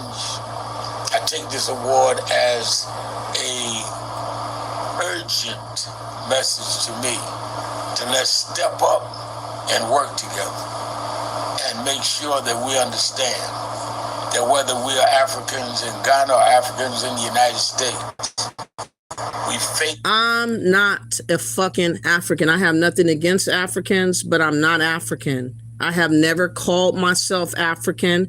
Every time I turn around, who's trying to change our name? The Democrats. How many times can you change somebody's fucking name? And they think that they want to slyly make us African against our will. And this is why they are using him and using others to propagandize this lie. They use different celebrities such as Spike Lee, what's her name? Sakara, that dancer, R&B singer, recently talking about she's an ambassador, and all these other so-called superstars claiming to be African and all that. I don't give a damn who is claiming to be African. I'm not. Who the fuck are you? It's the same challenges, and we face the same people that want to treat us differently than they treat others. And let us always remember the words of my pastor, Reverend William A. Jones Jr., that the blood that binds us is thicker than the waters that divide us. Thank you again. So that was his way in trying to talk or insert himself to say that he is the leader of the so-called African Americans and he's leading us to the 17 region of Ghana. Again, never asking and bothering to ask if we're interested, if that's something we want to be a part of. He did not talk about the Haitians. He's not talking about the immigrants, though. You notice he's talking about so-called African Americans. And the people that need to be talking about this plan in Ghana or other places in Africa are the actual Africans that are being sent back home. But he can't get there because they're trying to get them in our place here in America and displace us out of America. That's the situation. That's why I have a problem with Democrats, because they are racist and they use black faces to pretend like they're down for the cause of what we are trying to be about. But they're not about anything pertaining to what we want or need. They're down for what they desire for us to be a part of, whether we like it or not. And, you know, again, there used to be a time in the 1800s where they used to do the colonization society, and they were trying to have the freed slaves go to Liberia or Sierra Leone. That was done by the so-called types that I'm talking about right now, the Democrats. Let's look back at when the Democrats were known to be a part of the KKK. And I believe that they're still a part of the KKK. They haven't fooled nobody. In the period following the Civil War, known as Reconstruction, the United States Congress enacted a series of laws that gave blacks the rights of citizenship, voting, and equal protection under the law. But when blacks tried to claim those rights, Southern whites tried to deny them. In the late 1860s, white supremacist groups began to organize throughout the South. The largest was the Ku Klux Klan. The origins of the KKK are a little bit obscure. It seems to have begun in Tennessee. It certainly began among former Confederate soldiers. Initially, it seemed to be given over to pranksterism, but very quickly, the KKK becomes a rubric to describe all sorts of paramilitary and vigilante groups, some small, some large, some politically connected, some relatively ad hoc, that take it as their task to enforce the submission of the now free black population through violent means. The Klan's presence was especially strong in Arkansas, Georgia, Louisiana, and South Carolina, where blacks equaled or outnumbered the white population. The Klan was made up of former Confederate soldiers, some members of the Democratic Party, and those resistant to Congress's plans to reconstruct the South. They were angry that the Republican Party, who held the majority in Congress and were the ones pushing for civil rights for blacks, were forcing these changes by controlling southern state governments against the will of white residents there. Klan members terrorized blacks in church, at the polls, and in schools. They intimidated teachers, forcing them to stop teaching black students. They used threats of violence to keep blacks from leaving plantations. And then the threats became real. They beat, tortured, and even murdered blacks to prevent them from voting and from serving as political leaders. Between 1865 and 1877, the Klan and other related white supremacist groups were responsible for more than 4,000 deaths throughout the South. You might say it's really the first period of homegrown American terrorism. The Ku Klux Klan was the Al-Qaeda of the 19th century. These acts of terrorism were effective. Many blacks stayed home from the polls out of fear. As blacks overwhelmingly voted for Republicans, Republican-controlled state governments in the South began to weaken. And this was the beginning of a process that eventually leads to a much more massive white mobilization of vigilante violence, which topple Reconstruction governments through violent means in the middle of the 1870s. In response to the murders and intimidation, President Ulysses S. Grant signed the Ku Klux Klan Act of 1871, a law that directed the federal government to prosecute people who attempted to deny blacks their civil rights. Still, the Klan and other groups continued to grow over the next century. And that group that growed, unfortunately, was the Democratic Party. That's the origins of the Ku Klux Klan and the Democrats. But what's more, like I said, the American Colonization Society was a group that decided that the freed slaves of the time, like 1821, somewhere like that, that they were going to deport these people to Africa, Liberia, and Sierra Leone. And it seems that this new wave of propaganda to try to have us be involved with Ghana and have us talk about repatriation and citizenship is all a ploy to bring out this notion of going back to Africa again. And the Democrats are the people that are leading the charge of that type of ideology. And again, they're trying to force it on us, whether we want to or not. If they really wanted to help people that needed to be helped, it would be and should be the Haitians. The Haitians are the ones that are in dire straits. It's not us. But they steadily keep talking about us every time you turn around.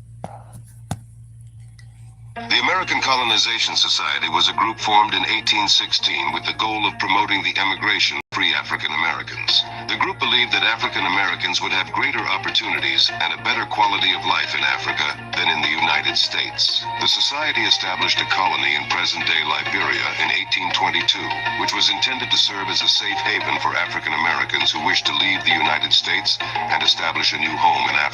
Over the years, thousands of African Americans emigrated to Liberia with the goal of establishing a new home in Africa. The country was established as a republic in 1847, making it the first independent country in Africa. However, the process of emigration and settlement was not without controversy. Critics argued that the American Colonization Society was more interested in removing African Americans from the United States than in promoting their rights. Additionally, many of the settlers faced significant challenges in their new home, including conflict with indigenous groups and difficult living conditions. The American Colonization Society, and that's exactly what it is. They claim, like with this repatriation talk or citizen talk of Pan-Africans, it's all about removing us from America. And they lie, talking about its unity and our brothers and sisters bullshit talk. It's all a scam and a con game that's been called out a long time ago by me. This is why I do not rock with Pan-Africans or Democrats, because they are not my friend and they don't give a damn about me. They want to be able to tell me what the fuck to do, and I'm not down for that. That's why we have an issue with Democrats. That's why we have an issue with Africans that think that they're supposed to be over us, that they're supposed to be our overlords, that they're supposed to be directing us and enforcing stuff onto us, colonizing us. This is what this is. Colonization of Black Americans against our will, to have us deal with Ghana whether we like it or not. And it's very offensive. It's very, very offensive. And that's why, you know, I can't relate to a lot of Africans, because a lot of their bullshit is based off of being a con artist and scammy. They're not trying to be down for anything. They're trying to leverage for power and control. That's what they're doing. Let me see what you guys have to say before I continue. Frosty says it's the small hats. That's what you think? I've heard a lot of people insert that. It is possibly a little bit true. I don't know. There's a lot of people that have a lot of money, for instance, like George Soros. In fact, you know, if I get a chance, I'll talk about that in a little bit. I want to get to Marlene in a little bit, though. I got to talk about her since I haven't her in the title. But you said, while you obsessed with watching us, ICE is outside, Tethers. Exactly. I'm so glad that this is happening to kind of wake us up and let us see the reality as it is in front of our faces, instead of the lies that they can conceal and hide behind. There ain't no more hiding, people.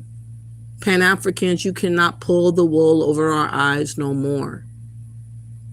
You cannot talk about it's all about Africa and you ain't trying to invite the Haitians there. You're not trying to encourage the Africans to set up shop back in their homeland. You guys are not uttering a word to the Africans about going back home. But you steadily telling Black Americans who's never been in Africa to go? What the fuck do you guys smoke on? FBA delineation is a must. Definitely been FBA. Yaru said delineation has been working. Stay on code FBA. And unfortunately, we have to be like this probably until the end of time, because any wiggle room that you will give them the impression that we are bending and that we are not going to be as forceful with our will and our desire on what we want to be on. So we have to be strong-headed and very determined to let everybody know that we are not everybody. We got to stop them at the front door and take control of the conversation about who we are and what we want to be called and what we want to be having done. And I'm pretty sure when the shit hits the fan, as far as what these Democrats are up to, like I say, working behind the scenes with Ghana, we're going to have to visit. We might have to do a class action against Ghana. We might have to sue the motherfuckers. We might have to go get a lawyer and sue those motherfuckers and leave us the fuck alone. I mean, if that's what they really keep on pressing this issue, we might have to sue them. You said we must push for reparations before the Tethers get it all. They're definitely trying, Janae. That's why they're trying to entangle us in their web of lies, because they're trying to make it seem like that they are the ones that are leading the charge for reparations and that they are having the authority over us as a race of people. This is what they're trying to insinuate, but they're going about it very deceptive and undermining us. Again, we don't go to their country trying to pull no shenanigan bullshit to them. We don't demand nothing in their home country.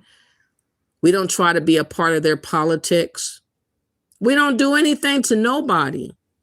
But everybody comes to America trying to run around, trying to be a part of the power structure, trying to be a part of the legislation and change laws, change rules, and trying to hope to change the Constitution if you let them.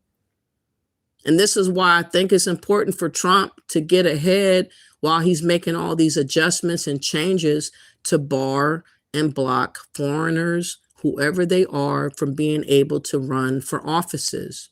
I don't believe that no damn foreigner that just got here 10, 20 years should become a mayor, a governor.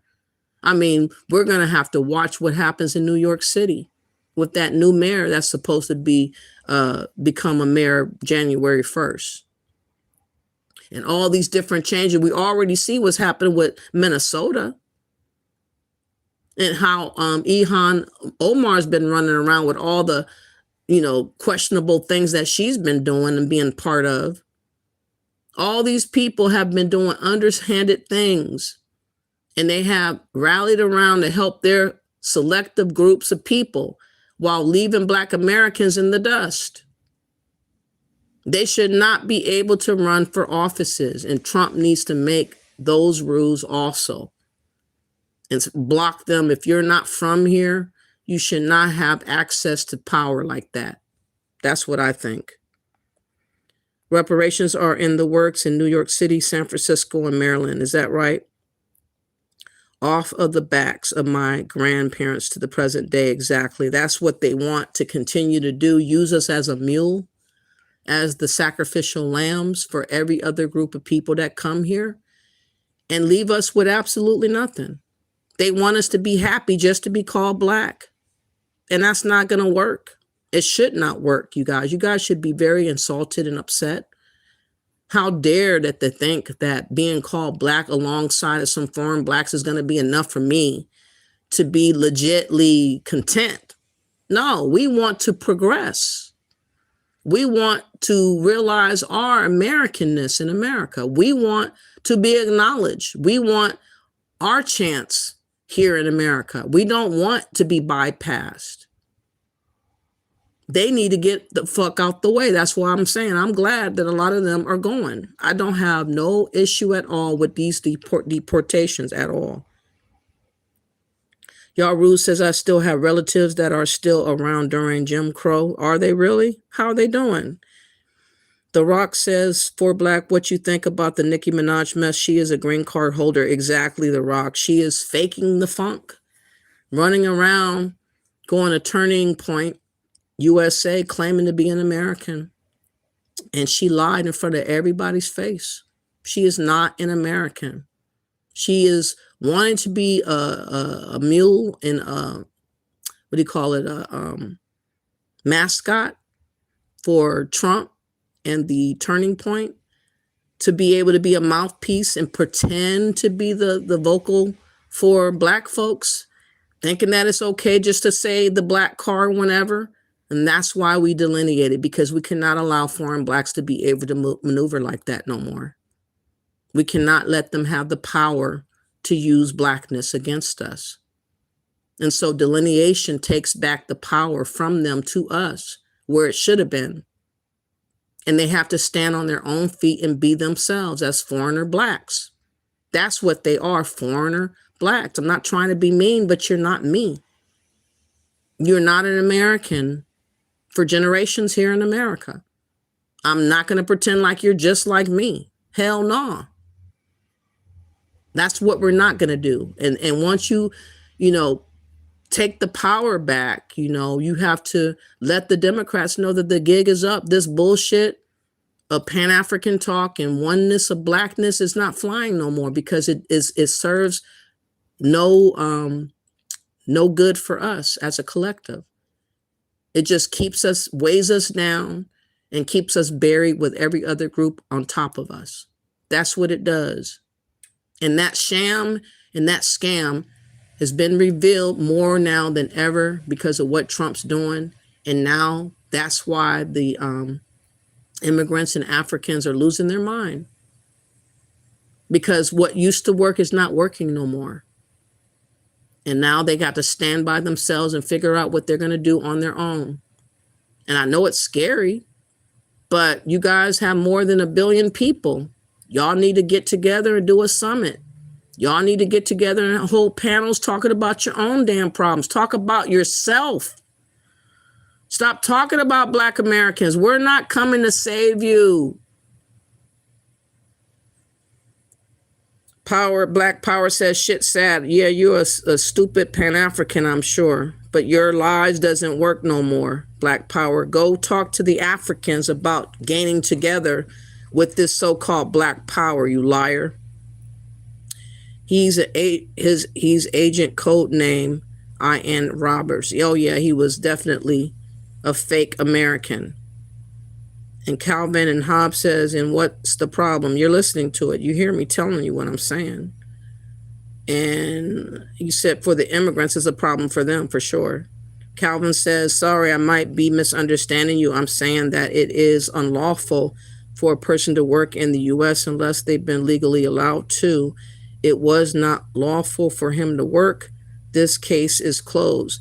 The problem, though, Calvin, is that there are hundreds of thousands of them that have done similar things to what I.N. Roberts has done. Nobody really has thoroughly kept immigrants in check. They have not treated them like they needed to pass certain levels before you trusted them. A lot of times the Democrats enabled these foreigners to come over here and just gave them the benefit of the doubt of trust. That's why we have so many people that was willing to come over here, because they knew that they could get away with it. It's only now that the shit has hit the fan. It's only now. It's a new day. And all the scams that they got away with is all coming out day by day by day. The gig is up. It's over.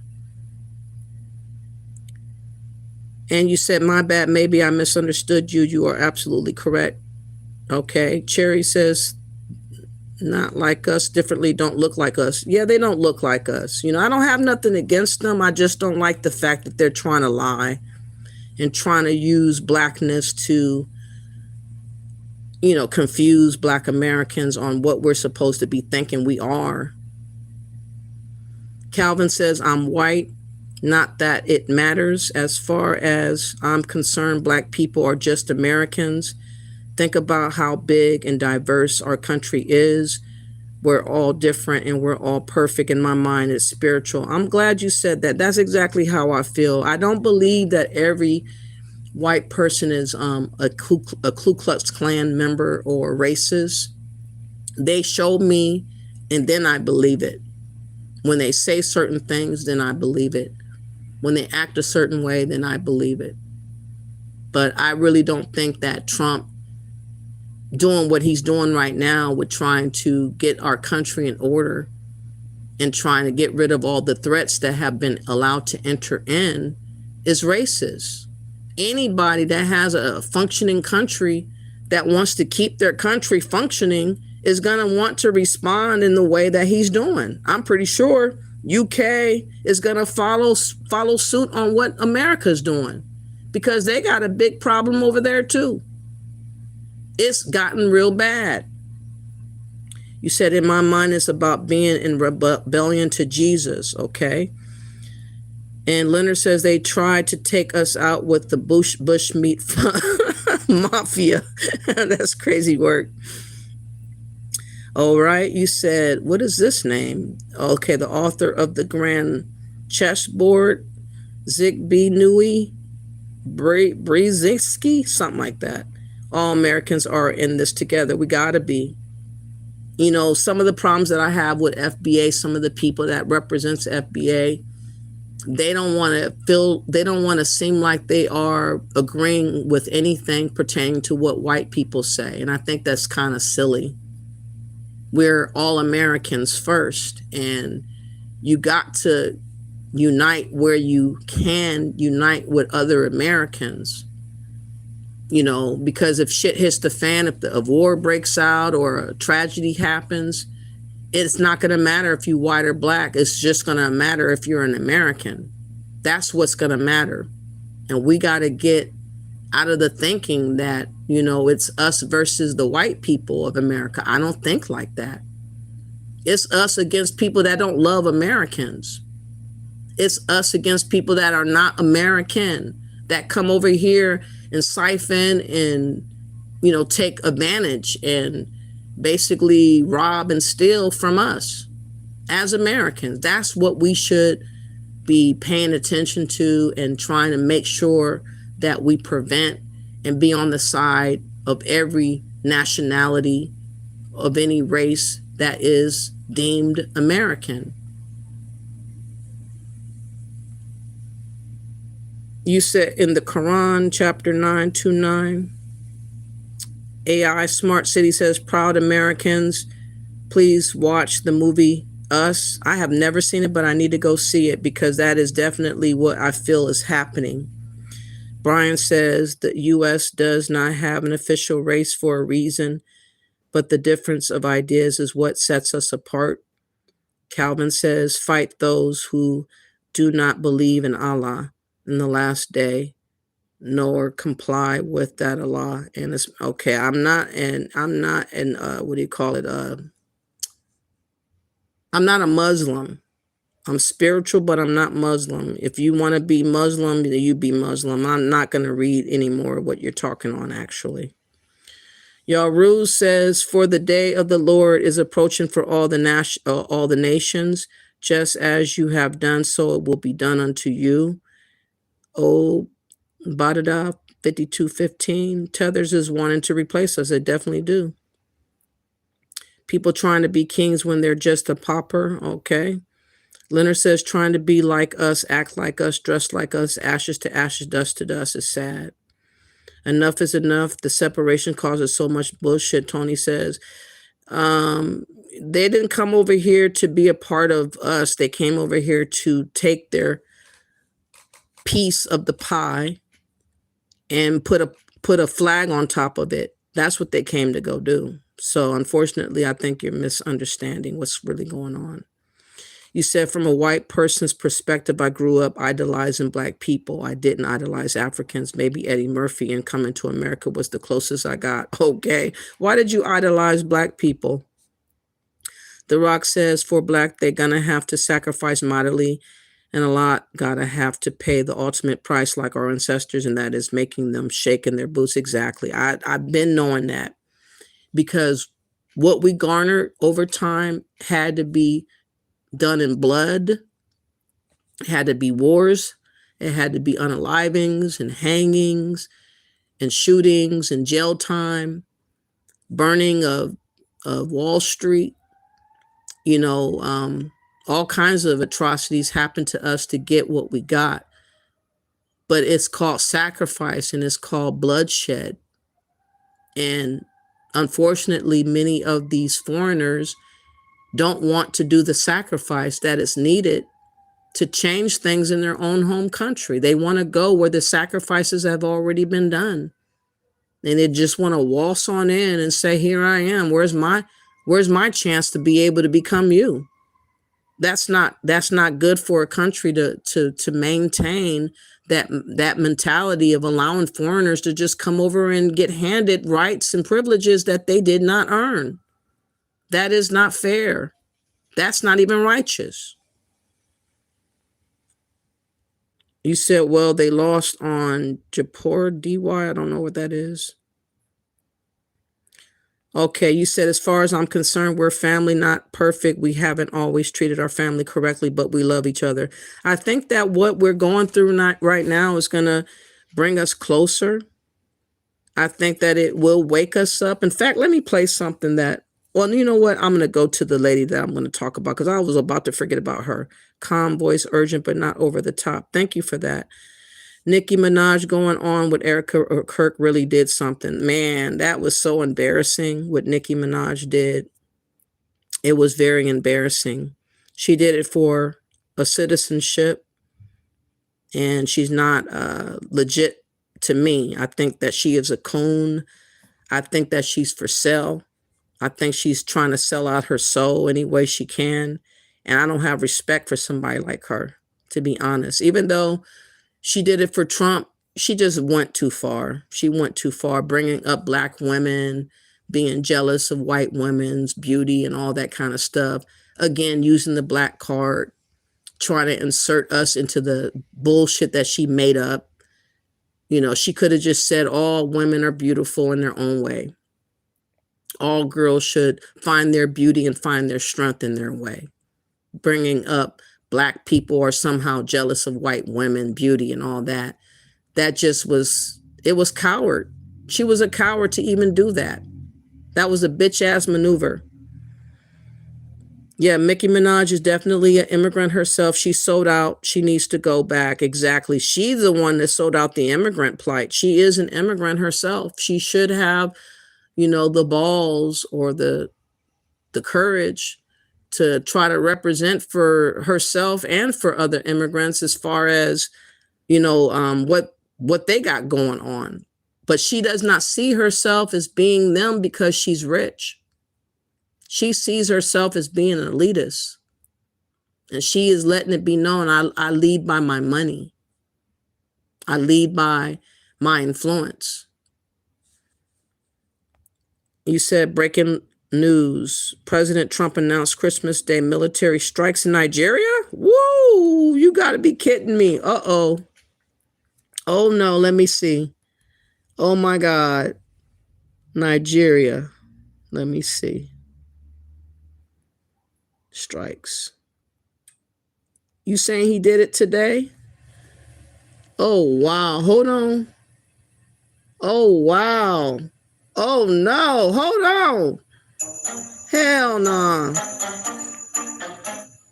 On Christmas Day. Oh, Trump is a mess. Oh, my God. Okay. Breaking news, y'all. Here we go. Thank you for letting me know in the chat room. I really appreciate this. Welcome back to Live Now from Fox. I'm Shauna Kalafi. A live look at the White House this Christmas evening. We are following breaking news from D.C. President Trump announcing that the U.S. has launched airstrikes in Nigeria. This is the post from President Trump on Truth Social just a few minutes ago. He said, "Tonight, at my direction as Commander-in-Chief, the United States launched a powerful and deadly strike against ISIS terrorist scum in northwest Nigeria, who have been targeting and viciously killing primarily innocent Christians at levels not seen for many years and even centuries. I have previously warned these terrorists that if they did not stop the slaughtering of Christians, there would be hell to pay, and tonight there was. The Department of War executed numerous perfect strikes, as only the United States is capable of doing. Under my leadership, our country will not allow radical Islamic terrorism to prosper. May God bless our military, and Merry Christmas to all, including the dead terrorists, of which there will be many more if their slaughter of Christians continues." That was from President Trump, and we also have a reaction to that from Defense Secretary Pete Hegseth. He said the president was clear last month the killing of innocent Christians in Nigeria and elsewhere must end. The Department of War is always ready, so ISIS found out tonight on Christmas. More to come. Grateful for Nigerian government support and cooperation. Merry Christmas. Wow. Again, that was breaking news from Washington. He did it on Christmas. Oh, man, he never ceased to amaze me. Oh, my goodness. Wow. What are the Nigerians going to say now? What are the Africans going to say? I do know that Captain Torre did make mention that it's going to be winter for blacks, black winter in Africa. Let me look that up. He mentioned that there's going to be problems called it Black Winter. Let me see if I can bring that up real quick.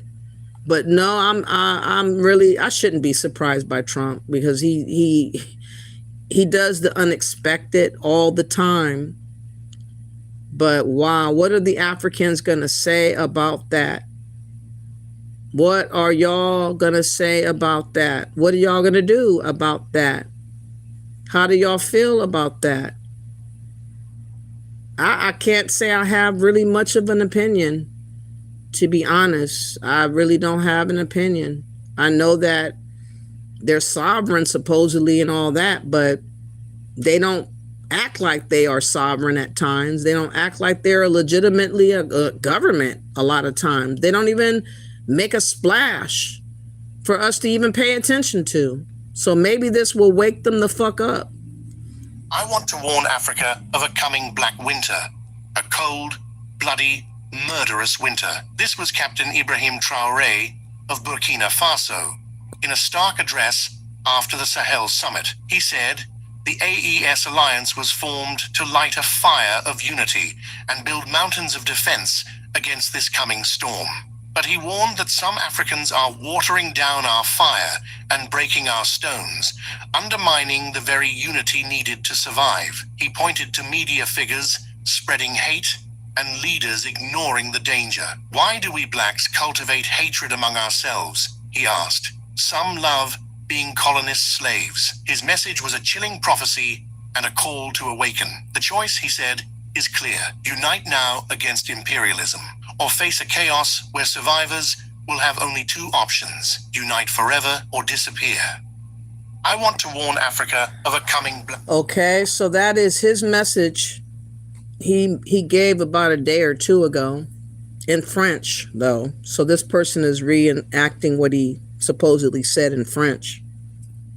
But he's saying that there's going to be a dark time, or dark winter, a black winter in Africa. And we already hear that Trump's being very busy there in Nigeria. And I'm pretty sure that things are going to escalate in a lot of other places. Maybe the travel ban was for him to do what he's desiring to do now. And God knows how else it's going to escalate. I don't know. But what I do know is that the Africans got a lot of conversating among themselves that they need to have. They need to stop worrying about Black Americans and stop obsessing over us, and think about what they need to be figuring out for themselves and their survival. You said it's American to question everything, including people committing crimes regardless of party. Okay. And Heller, who's that? Salom and Aloha, how are you doing? FBA needs to be getting reparations from Africa. That's what I'm saying. If they're going to talk to me about anything, it's about what they're giving. If they're not talking about that, I don't want to hear about what I'm doing for Africa. I don't want to do a damn thing. I don't have nothing to do with y'all. The fuck? Yes, Al Sharpton doesn't speak for us. And that importing the worst of both those areas is the first step to create the fatigue of those countries. Yeah, it's definitely getting real. Delineation has got all of them shook, and I am no or not African. Exactly. It's not, I mean, we are a multi-race people. We are the admixtures of America. Literally, we have 3 or 4 different races running through our veins. We are not one thing here in America, but one thing that we are is American. That's what I believe, and that's what I'm standing on. I don't care if the government is not in sync with everything that I believe and feel. That has nothing to do with what I call myself and what I believe my allegiance to being an American first is.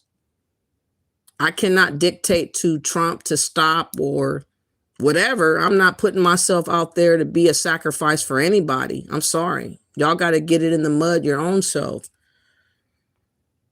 He said Kwame Nkrumah, whatever his name is, an HBCU graduate at Lincoln College who was installed as the first president of Ghana, eventually exiled from Ghana by the Ghanaians.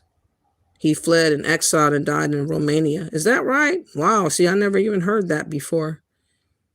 And from an ancestral point, but not the same nation today, not the same ideas, not the same principles. We're all changed over the centuries. Exactly. You said Al is trash. Why you say that? Okay, so now I'm gonna okay. Oh, how are you doing, Tammy? You said you are an American just like I am. We are Americans. We all came from somewhere. Uh Centuries ago, I had one ancestor that came from Africa, possibly, but I had ancestors already on the soil of America, and I also have white mixture in me as well. I don't know if it's from England or here in America. I don't really care, but you know, I care more about the word of American. I care about my identity being attached to this homeland that I'm on. I don't care to pretend to place myself back 500-600 years ago. That's not going to help me out. You said I don't care what they do. They do not own me. I'm FBA through and through. Exactly. Full-blooded American. Exactly. He guilts blacks into voting for Democrats. Been watching since I was a kid. I know I can't stand him. We stay stuck in the past, for children will not succeed in the future. And FBAs don't even acknowledge or accept this clown. Exactly. There's a whole generation of children who won't succeed, Texas Pete says. I hope not. You said Pan-African Trolls tells us the names of your African ancestors. Exactly. Brian says, giving fish, never teaching to fish. Dependency is a mafia tactic to keep the people indebted. Okay. Janae says, my uncle checked his DNA thinking would be some African in it, but they regret to inform him that he's Haitian. I guess that's what you meant to say. Pop says it is said either stand together or fall separately. That's the truth. Why do you think all these other nations people also have formed mutual defense agreements? This mentality of not forming. I don't know what you mean. Why do you think all of these nations? Okay, failed strategy. We got to survive first, though. And we can't trust Papa, foreign people from other places, to treat us better than the people that they're not treating so good. Does it make sense for me to believe that Africans that are not taking care of their own populace, who's not looking out for their own, who are risking their life to flee to other countries, that they somehow are going to look out for me? That they're somehow going to do me good and do better by me? That doesn't really align with logic. It kind of is setting me up for the okie doke, which I'm not willing to do. This is why I don't believe in believing in just theories of thought. Like, you're just jumping to conclusions, believing and giving the benefit of the doubt that these other people are decent. You're giving the benefit of the doubt that these people are not scamming and lying. You're giving the benefit of the doubt that these people are not treacherous and that they won't back you, they won't stab you in the back. But time has shown that that's all they do. Time has shown that they only know how to scam and scheme. They don't know anything about hard work and being decent to their own. Therefore, I cannot expect anybody that's not me to be good to me. And I'm not willing to do that. So you can believe in people that you don't know, but I'm not. All right, I'm gonna go now to the person that I have in the thumbnail. This is Marlene Uncovered.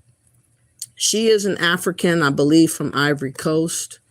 She did a live yesterday about 6 hours long, talking again about Black Americans. And I have heard her briefly before, but she was just ranting and raving and screaming at the screen to where I couldn't even sit there and listen to her. And yesterday was the first time I tried to listen. And I want you guys, well, her stream is over 7 hours long. I want you guys to hear. Okay, here we go. I didn't start at the beginning, but I'm going to start right here and let you hear what I'm hearing. Let's go. You're going to be mad at Nicki Minaj. The moment you realize that the vast majority of Congress is owned by AIPAC, the White House has always been bought by the Jewish people. Why are you fighting with anybody at this point? Like, okay, who cares? Because obviously everything America does is for Israel. You know what I'm saying? Like, hey, Lonnie, it's for Israel. So why are you fighting people? They do everything for Israel. We sat here, like right before, like when Joe Biden was still president, we saw the amount of money that was going to Ukraine. Like what, 600 billion? No, 350 billion went to Ukraine, right? When it comes to Israel, what, 600 billion went to Israel? Like, and instead of actually like having an issue with the actual problem, we waste our time having issues with people. It is freaking silly. That's what they. So she is in defense of Nicki Minaj, okay? She is on the side of believing that Nicki Minaj siding up with Trump is not as bad as the backlash calls for. And she is asserting that Black Americans, of course, are the primary people making the backlash happen. And how dare we do this because the small hats are the ones that are in control, and that we are basically still slaves in our own country of America. And again, we got a lot of things confused because we are paying attention to Democrats, which I don't, as I said, and you guys have heard, I don't want to be bothered with the Democrats. I want them gone, and I want them out of power for the rest of the time that I'm here in life. I don't want Democrats to see the presidency ever again. But she's assuming that nobody has a legitimate reason to make a complaint about Nicki Minaj. But I do. First of all, she's not me. She's not an American. She outright lied about being an American, meaning that she was doing the thing that many immigrants do, which is a scam, which is to lie, which is to pretend. And she's doing it all to be accepted because she's trying to get her citizenship. She wants to be received as a citizen of the United States. So she's willing to say and do whatever and be used however as the mouthpiece for Trump and sell her soul out, irregardless of whatever Trump needs her to say, she's willing to do. I would never be that person because I have principles. And I'm glad that I'm an American, that I would not have to face wanting to be used like that. You know, I don't agree with everything Trump does. I don't particularly agree that he should be in Nigeria right now. But I'm not one way or the other upset because, again, I'm not from Nigeria. I'm not going to Nigeria, so I'm not connected to have no emotional tie to what he's doing over there. He did warn and say that that's what he was going to do, and I guess he kept his word on Christmas. Apparently he did. But it's up to the Nigerians and Africans to feel some kind of way about it, because more of that may be coming to other neighboring countries for all you know. So I think that Africans should get off their ass because the first is coming. 2026 is going to be a fast-paced change that's going to take effect by Trump, and he is not going to be slowing down. He's about to speed up really quick. And I hope that the Africans, you know, just leave us alone and go do what they got to go do and, you know, figure it out. But talking about us and complaining to us and ranting to us about what we say or what we feel, it's not going to change anything or slow anything down in your regard. Small minds discuss people and bigger minds discuss ideas. People have to stop attacking people. Stop attacking people for how they see their shit. Why are you attacking someone? As if you have all the right answers. You have the right answers? You really do? People who get fired, people who, so I can't feed myself without welfare. I cannot have a job unless I'm hired by the federal government. Even you don't have the answers. And that's what Kanye said to Quay. You don't even have the answers. You don't have the answers. So why are you attacking someone when you yourself do not have the answers? All you do is get brainwashed. You have been brainwashed into believing that part of being a Black American is voting Democrat. This is sick as hell. This is sick as hell. Part of being a Black American has nothing to do with a political party. It was Party that made a way for Black Americans to be free in this country. It was not the Democratic Party that did shit for you. It is the will of the people. From slavery to slavery to the Civil War to post-Civil War to where we are today. Black people made themselves. Black people made their own way. They fought their own wars. They fought for their freedom. They fought to feed themselves. They made their own way. It wasn't the Democratic Party that told Thurgood Marshall to go help the kids to go to school. No. We have to stop. Black people do not belong to a party. And being Black does not mean that you have to vote Democrat. I don't know these people. And you think on Judgment Day, how you voted or your allegiance to the Democratic Party is going to get you into heaven?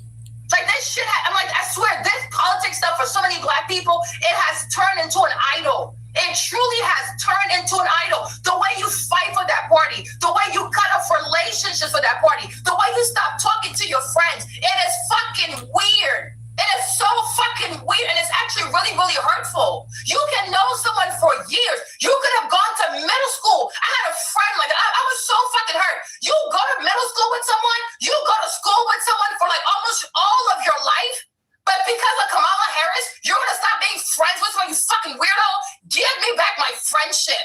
You fucking asshole. Like, seriously? I was so fucking pissed, you guys. You don't even know this lady. She will never come to your house. She would never care for you. She would never call you. You have no relationship with that woman. Okay, are you fucking crazy? But you want to question me over Kamala Harris? Are you And somehow she doesn't think she's not crazy.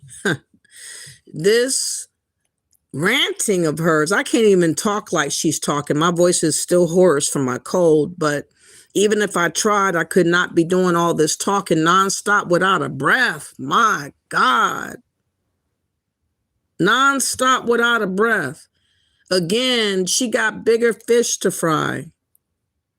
She got to wonder, is she legitimately a citizen here in America with all the changes that Trump's about to make? You got to know how legitimate is your green card holding up? Because a lot of those green cards are about to get snatched up. A lot of deportations are coming to unsuspecting people. And I think that she should be kind of shivering in her boots about what might be behind 2026. Not arguing about, us saying whatever we want to say about Nicki Minaj. So what if we have an opinion that she's a coon? She is. She wants citizenship, so she wants to be used by Trump to be a coon. We have every right to point out foreign Blacks are always using the Black card, inserting themselves, claiming to be Black and a representative of Blackness here in America when they're not us. We have a right to bring up that fact that she's not us. She doesn't lead nothing. We don't give a damn about her opinion. The bitch is just hustling the white folks to get a citizenship. And that's what I wanted my audience to know. She's a fraud. She is a fake. She's not American. She is lying to y'all. She wants to be received and accepted by y'all, but fuck Nicki Minaj. She doesn't represent nothing good. She got money, yeah, so what? Everything else about her is garbage. She married a pedo guy. Her brother is in jail for being a pedo. She surrounded herself with unsavory types. The woman doesn't even know who God is. I couldn't rock with no Nicki Minaj. You could not pay me nothing for me to rock with a Nicki Minaj. But we have a right to say, hey, wait a minute. This bitch here, Nicki Minaj, is not a representative of Blackness here in America. She's y'all token. She's y'all mule. She's nothing to do with us, though. Know that for sure, that bitch is just useful, worthless person to us in actuality. She's saying it is despicable behavior. But I'm like, you see this? This is a spell. This is witchcraft. It is a spell. It is idolatry. This is fucking weird. This is so fucking weird because nobody can sit here, here's what the Democratic Party has done. For Black America, where the crime bill?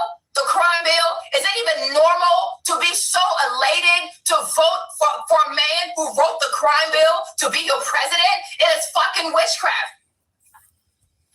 Okay? No, it's fucking witchcraft. Like the what's it called? The crime bill. It's like it brought back Jim Crow. It brought back like chain gang. That is one of the bills that is the most devastating to Black American men. Just locking people up. Just locking people up. Meanwhile, you're sitting here, right? Meanwhile, you're sitting here and you see that Hunter Biden has a drug addiction and he never went to jail. He went to rehab. And you want to question someone? It's all about feelings. It's all about being brainwashed, and you have to stop. It is the Lord that got you out of slavery. It is the Almighty God who got you out of slavery. But you do way more for this Democratic Party than you actually do for the God of Christ who took you out of slavery and made sure that when these white people were trying to completely exterminate you, that you remained alive. This ain't right. This seriously is not, nobody should ever worship a political party like this. Nobody, I don't care where you are in the world, I don't care where you live. No human being should have this unwavering loyalty to a political party. It is full of politicians. Okay? It's insane. It is really insane. Why do you have so much trust in politicians? They're not trustworthy people, especially American politicians, maybe in Germany, maybe in Scandinavia. I don't know. But here in America, with the lobbying, with this and that, you should know better than to trust anyone in America. You should know better, y'all. Y'all people should know better. But you should never let your friendships, your family, people that you love, you know what I'm saying, you're going to stop talking to your friends? You're going to stop talking to your family? You're going to turn your back on people that you care for, people that have cared for you over politics? Are you kidding me? No, you're not equipped for this game. I'm like, people don't have, and I told her, I'm like, you don't have the intellectual bandwidth for this. You even have the intellectual maturity for this. You are immature because you look at politics like it's a personal family vendetta. No, it's a fucking game. And people have played this game way before we were alive. They played this game in Rome. They played this game in Nigeria. They played the game in France. People have always played the game of politics. It's a game of power. And when it comes to politics, no one can be trusted because it's all about interest. Exactly. I got you there. Here is a very heated exchange in Dearborn City Council. You have a Muslim who's in power at a city hall, at a Dearborn City Council meeting. And he is talking about Islam. There's a culture clash going on in Dearborn, and there's going to be some reckoning going on over there. But this just goes to show you how the Democrats allowed all these different foreigners to be in the seat of power, and now Americans are fighting back. We are fighting back. Take a look at this. You are a bigot, and you are a racist, and you are an Islamophobe. And although you live here, I want you to know as mayor, you are not welcome here. And the day you move out of the city will be the day that I launch a parade celebrating the fact that you moved out of the city. These comments from the Muslim mayor of Dearborn, Michigan to a resident at a city council meeting made news. The resident had committed the offense of expressing concern over a street being named after Osama Siblani. My concern is he's a promoter of Hezbollah and Hamas. The best suggestion I have for you is to not drive on Warren Avenue, or to close your eyes while you're doing it. I think you also say that I'm an apostate, I'm going to hell based on the videos that you've dropped. So if I were you, I sit silently. Yeah, okay. So perhaps we shouldn't be too surprised that Dearborn has drawn the attention of people like this guy, who came in and dropped a grenade at the city council meeting. You guys got to keep it down. Okay? In 1900, the world was 30% white. Fast forward 125 years, we are down to 7%. The Islamification of Europe is particularly aimed at the destruction of white people. The Islamification of America is aiming to meet the same goal. Our people, white Christian, European, Western civilization, we built the arts. We built the Colosseum. We have ran the world into the industrial age. And now, this people here, the Muslim community, is looking to drag us back. They're looking to oppress women, oppress homosexuals. They're looking to destroy everything that makes America great. President Trump, send ICE into Dearborn. These people have overstayed their visas. They're H-1B chain migration invaders, and they have come to this country to destroy our way of life. We know exactly your laws in your book about lying to our faces, pretending to be Americans, wearing your suits. But that doesn't happen anywhere else where you guys are in charge. There are 53 Muslim majority countries, and in all of them, it is tyranny, destruction, it is shithole living. We have to call it what it is. You guys don't live like we do. We don't want you in our country. We will come and eat your shawarma in Somalia, okay? We don't need it here in Michigan. We don't need it in any part of America. We have a right to self-determination. Our founding fathers fought and died for our posterity, for white Americans. And we're being driven out. You come here and you marry 4 or 5 women and you outbreed us. You change the laws. You make all of our country look like the places that you fled from. We don't want you here. Respectfully, get the out of my country. I don't want you here. We don't want you here. I don't want you here. I don't want you here. That's fine, sir. This is our country. And the people, the veterans, the World War II veterans, that's blood has soaked for our constitutional republic, are taking a look around Europe. They're taking a look around America, and they're saying, what the hell did we fight for? We have been taken over without a single shot fired. You guys are outbreeding insidious parasites on the American way of life. You will never look like us. You'll never eat like us. You won't build buildings like us. You are nothing. You can build nothing. Just like President Trump's great American friends have said. You guys are not us, and get the out. America first. America only. God bless America. Jesus is King. Jesus is King. Jesus is King. Jesus is King. Jesus is King. Jesus is King.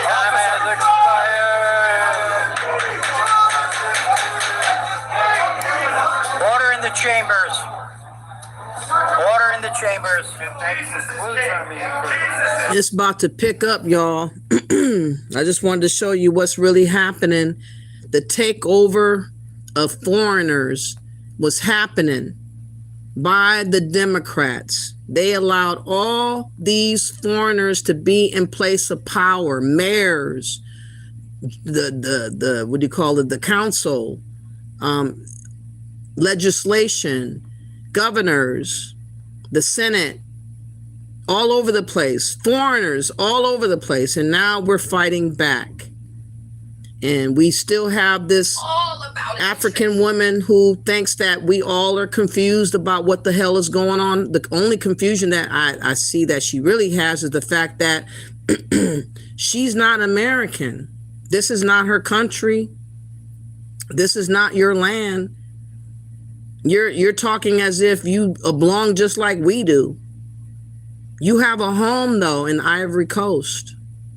You got people over there in Africa that's struggling, and that will be struggling a lot more after the first. Start talking about that. Talk about what y'all need to do and how you need to move or figure something out. Talking about Black Americans complaining about Nicki Minaj is not going to cut the mustard coming up for Africans in Africa or abroad. It's all about interest. So where do you come off thinking, oh yeah, I need to fight for the Democratic? No, gotta fight for your children. Fight for your family. Fight for your school district. Fight for where you live. Fight for Black children. All this energy that you put into these goofy ass white people. You look at the Democratic Party, it's ran by Italians, it's ran by Jews, it's ran by the AOC Latinos, right? A party where the leadership looks nothing like you. Every single Black American that is part of the Democratic Party is always abused. They are abused. They're ignored. They're discarded. The men there, what's the Cory Booker? What's his name? Hakeem Jeffries. They're always emasculated. They are never trusted. Look at Jasmine Crockett. Nobody backed her. No one backed her. But they have no respect. They have no respect. So it's like, what are you doing? What are you doing? Like, seriously, what are you doing? Nancy Pelosi, a recent immigrant from Italy, her family settled in Baltimore. She ran the Democratic Party. She ran the Democratic Party. You don't even have a super PAC. Don't even have a super PAC, but you want to be out here and insulting people, doing all this weird shit. It is fucking weird. It is so fucking weird. We should be able to talk politics, agree, disagree, have fun with it, and still be friends and family after this, because we don't even know these people. It's like reality TV. Yeah, I can be Team Kenya. You can be Team Fitness Cynthia. You can be Team Portia. Yeah, we talk with Kiki, do a little bit of shade. But at the end of the day, it's fucking TV. It is not fucking real. It is not fucking real.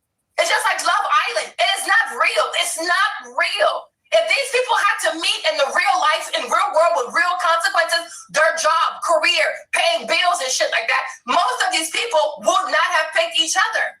But when you live in a house, rent-free, the food is free, everything is free, there's the core, there's the pressure of being in a relationship, people do things they would not normally do if they didn't have the pressure of dating in the real world. It is not real. It's not real.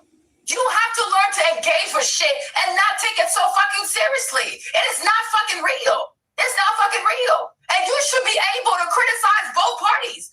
It's like it's not real. But it's really weird to me how in America, part of being a Black American is this commitment to voting Democrat. It is fucking weird. These are fucking political parties. And it's not a litmus test to your loyalty as a Black American or any kind of a Black person in America. Just because you're Black in America, it does not mean that you are required to vote Democrat. That is completely asinine. That is so asinine. And when you also realize what the Democratic Party stands for in America, how can you ask anybody who's a Christian, a serious Christian, to support such a monstrous party with their progressive, liberal, goofy-ass, hypersexual agenda? No! These people are diabolical. They are diabolical. So if you have decided that part of being a Black American is that you are also a Democrat, like your complexion, your gender, and your political party is what makes you Black, that's on you. That's a personal problem. Because you never should have fumbled like that. You did that to yourself.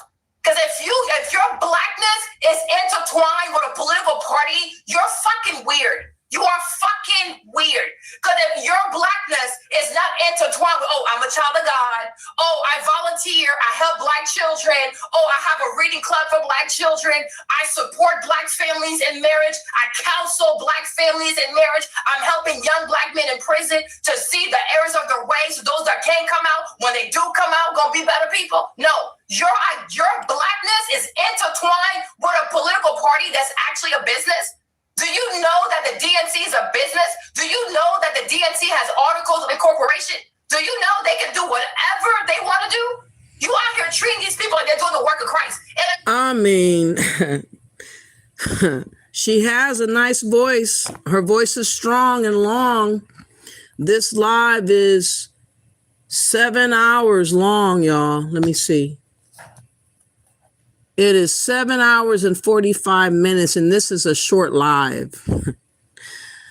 The other lives that she has done has reached sometimes is upwards to 9 hours and 51 minutes. Another one, 9 hours and 33 minutes. Another one, 11 hours and 6 minutes. 9 hours and 36 minutes. 6 hours and 42 minutes, all by herself. 11 hours and 54 minutes, 11 hours and 55 minutes, 11 hours and 29 minutes, 6 hours and 38 minutes, 7 hours and 15 minutes, 11 hours and 55 minutes.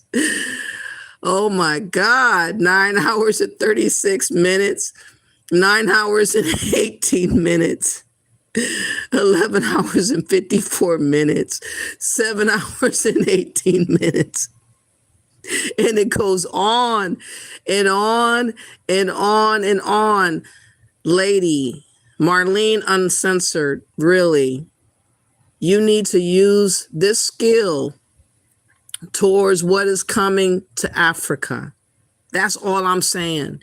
You need to use this skill on what's coming to you possibly, or others here in America that are about to be deported as of the first of the new year.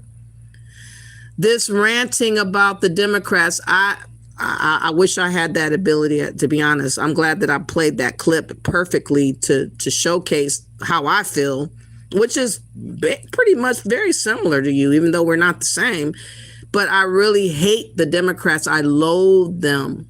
I wish I could shake many of my people into understanding the truth. I do my videos and I try to showcase what's really happening so that they can see voting for them is the decline of us. Voting for Democrats is ushering in more illegals and more foreign blacks and more foreigners, such as yourself, replacing us. That's what I've been preaching. You're helping me out, actually. The issue is the Democrats were helping you and your kind. So you're speaking up against the Democrats is not really helping you moving forward, because Trump is not here to help you. I don't know your status here in America like that. Maybe you could do a live and explain it. But you do have an accent. You sound like you just got here. So I'm assuming if you are Americanized, that you barely are, that you just got Americanized, if you did, or you have a green card, so you're not really an American like that. So I'm kind of confused on why you want to put so much emphasis on Black Americans as if we're really your people more than the Africans that are about to have a hellhole of issues coming forward in the next week or so. You need to turn your attention onto the African affairs. You need to go holler at the Africans. You need to use your vocals towards ranting and raving about what is going on in Africa. Because what Black Americans do or don't do does not really matter, because we're not here for you. I mean, I want to wake my people up because they are under the assumption that being a Democrat is for being for people, for the lowly, for the poor. That's what they have systematically put in their brain, to believe that the Democrats are for the poor. But they're not. They're not for the poor. They're for using the poor to uplift foreigners over Black Americans. That's what the game has been played as. And that's what I've been trying to expose in every video that I do. I show more and more proof and truth to that fact.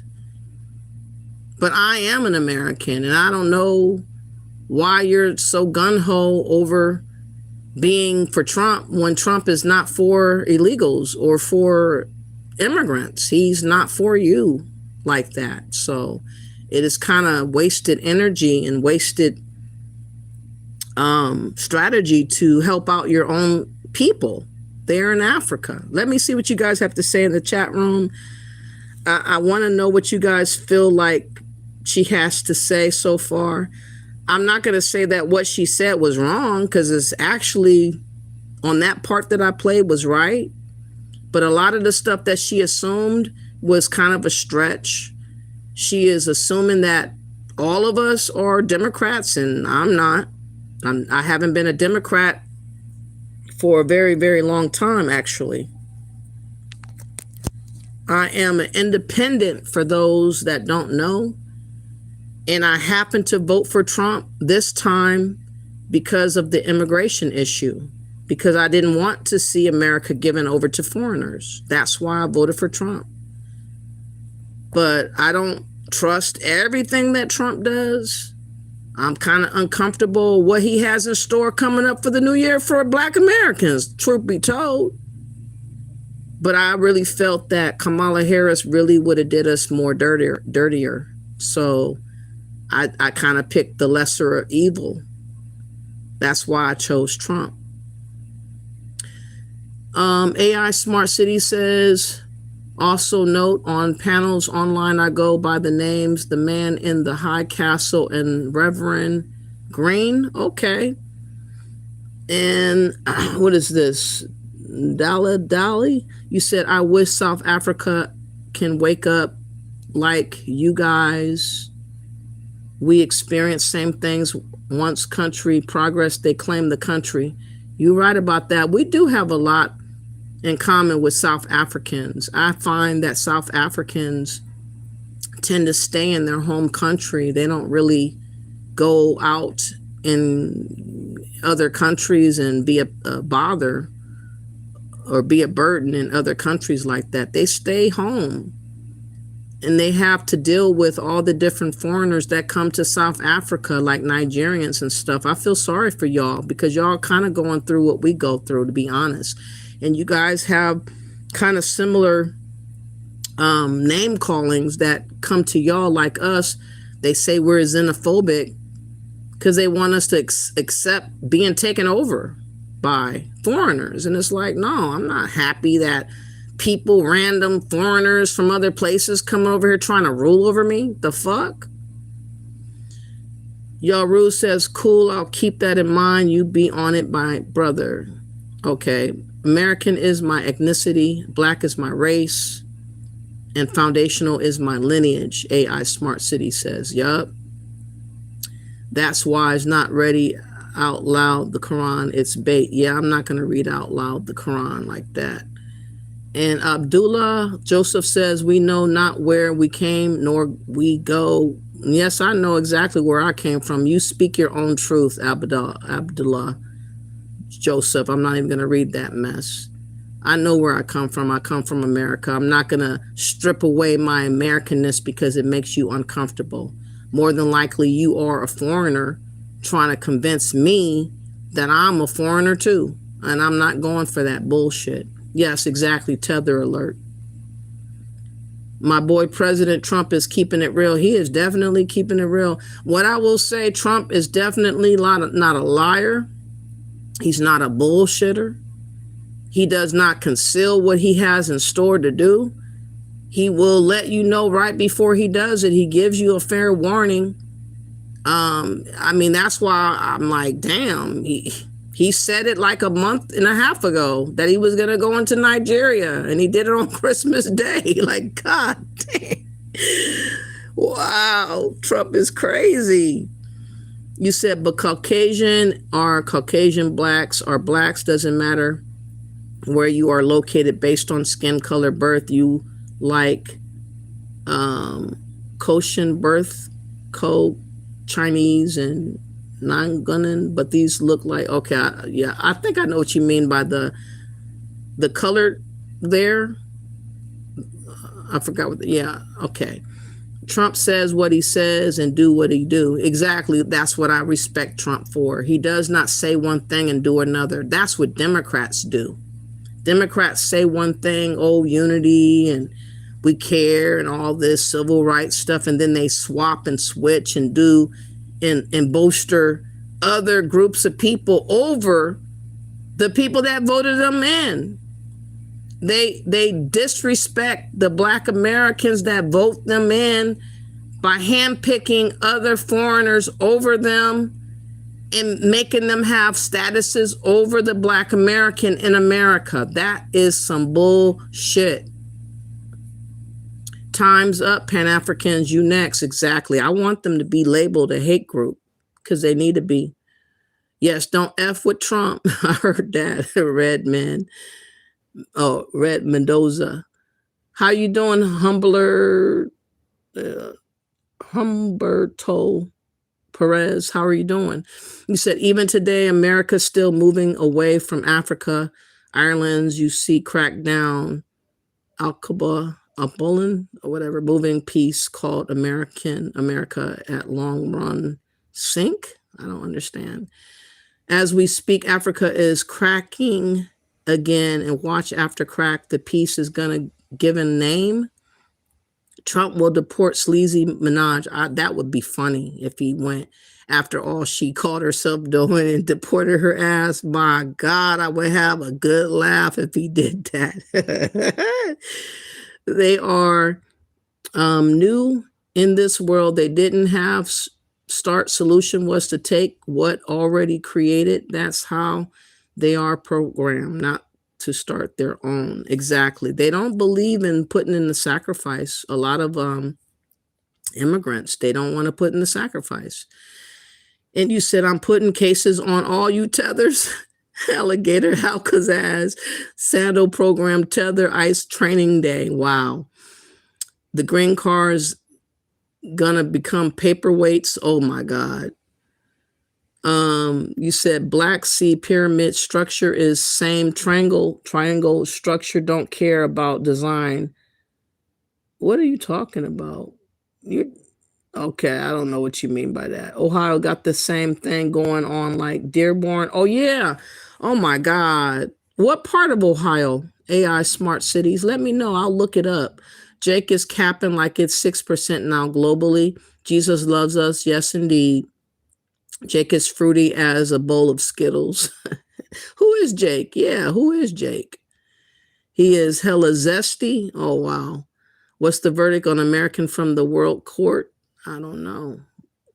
Godly Kinkin? I don't know. You're telling straight facts. Wasn't American. Okay, let me go down. So you guys don't have an opinion about her so far? Trump gave Nigeria a special Christmas present. Oh my God. Go Trump, get them. Oh my God. Wow.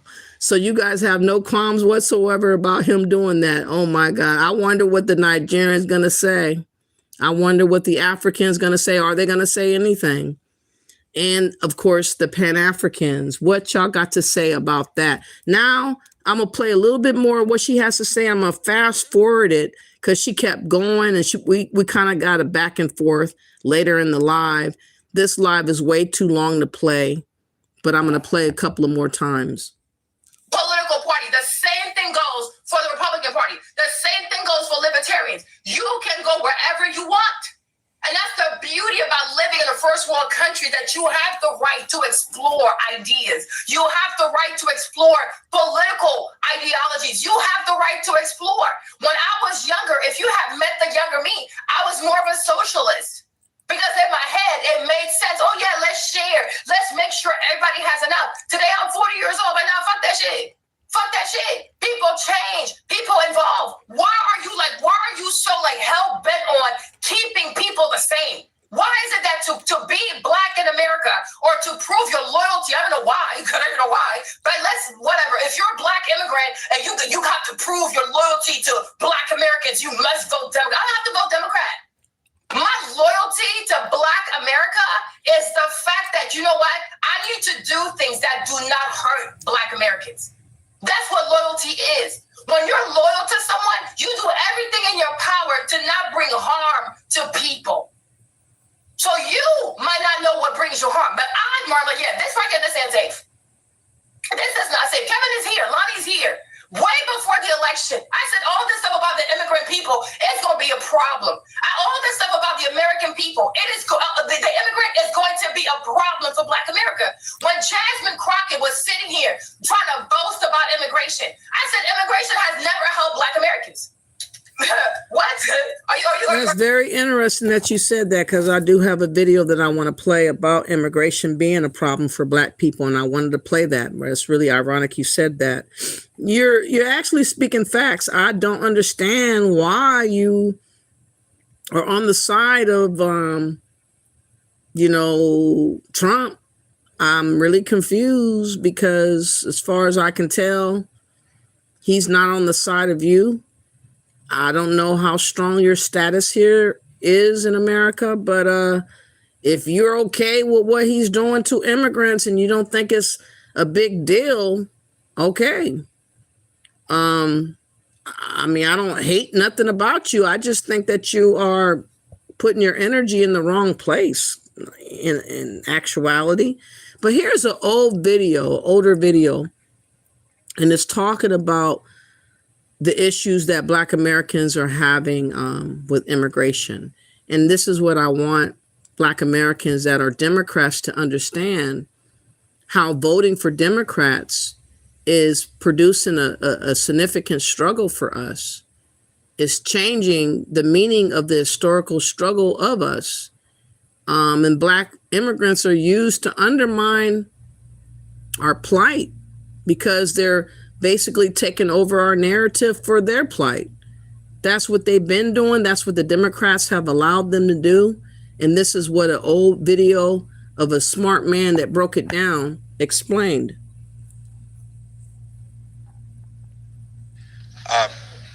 The title of my remarks is going to be on the changing racial and ethnic ancestry of blacks in the United States. And this, to a certain extent, gets to your question about what's the proper term. Is it black? Is it African American? Historically in the United States, there were very few voluntary descendants of Africa who came to the United States. The overwhelming majority of us were brought during chattel slavery. However, since the 1960s, we've seen an extraordinary increase in voluntary black immigration into the United States. And this is changing the racial changing the ethnic ancestry of blacks in the United States. And I want to talk about the implications of that, but there's another trend as well that's occurring at the same time. And that is, once again, historically, if you had one drop of black blood, if any of your ancestors were black going back 5, 6, 7 generations, you were considered to be black. But since 2000, the federal government has changed the definition of what it means to be black. So now if you have parents of a different race, if you have a black-white child, a black-Asian child, they're no longer actually considered black. They fall into sort of a multiracial category or 2 or more races category. Indeed, the other historical thing was that black people could not define their race. Race was a socially ascribed characteristic. Up to 1960, 99.4% of Americans were either black or white. 99.4%. So with the notion that any person with any black blood was black, you could instantly tell a person's race based on their appearance. But now in 2015, we've had substantial immigration from Latin America, substantial immigration from South Asia, substantial immigration from the Middle East, as well as increases in multiracials. So now it's not easy to tell a person's race based on their physical appearance. So many multiracials, and you'll hear from my son who's a multiracial in a minute, but also light-skinned blacks are being asked by others, what are you? And therefore they have some control over their racial identity. So those are the 2 themes I want to talk about. So I'm going to start with black immigrants. So can you go to the next slide? Okay. In 1970, only 1.1% of the black population was foreign-born. This increases to 4.9% in 1990, to 8.8% in 2010, and actually goes up to 10% in 2012. So right now, 1 out of 10 blacks in the United States are foreign-born.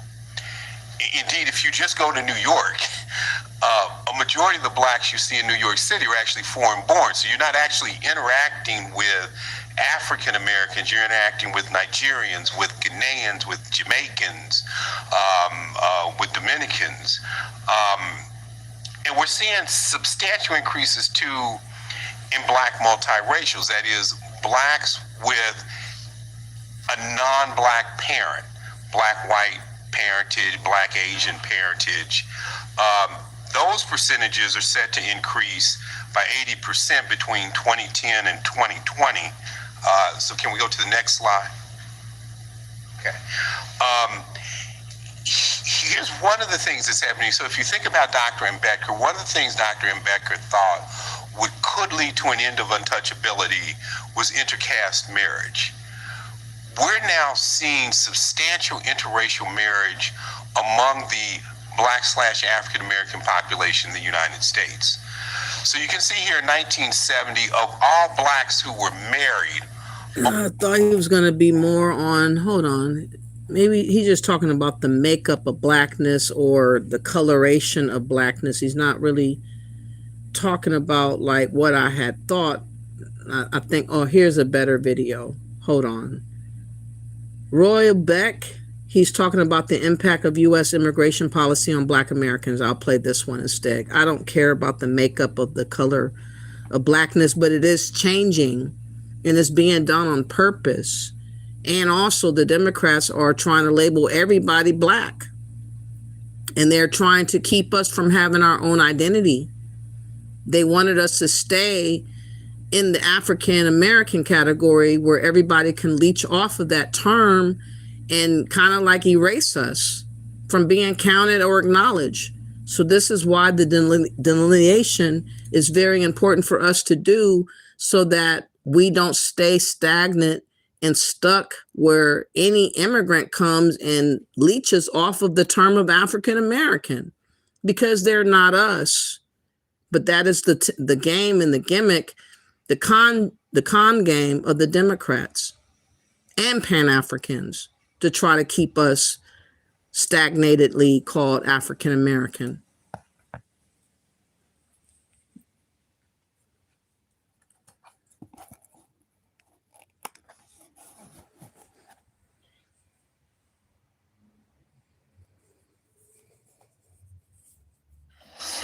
In a recent presidential debate, one of the candidates talked about mass immigration, open border, being an enemy of Black American workers. Much of the media responded in just amazement that something like that could be said. It can't be. And as usual, experts were trotted out to say that basically what people can see with their eyes is just not true. You can go to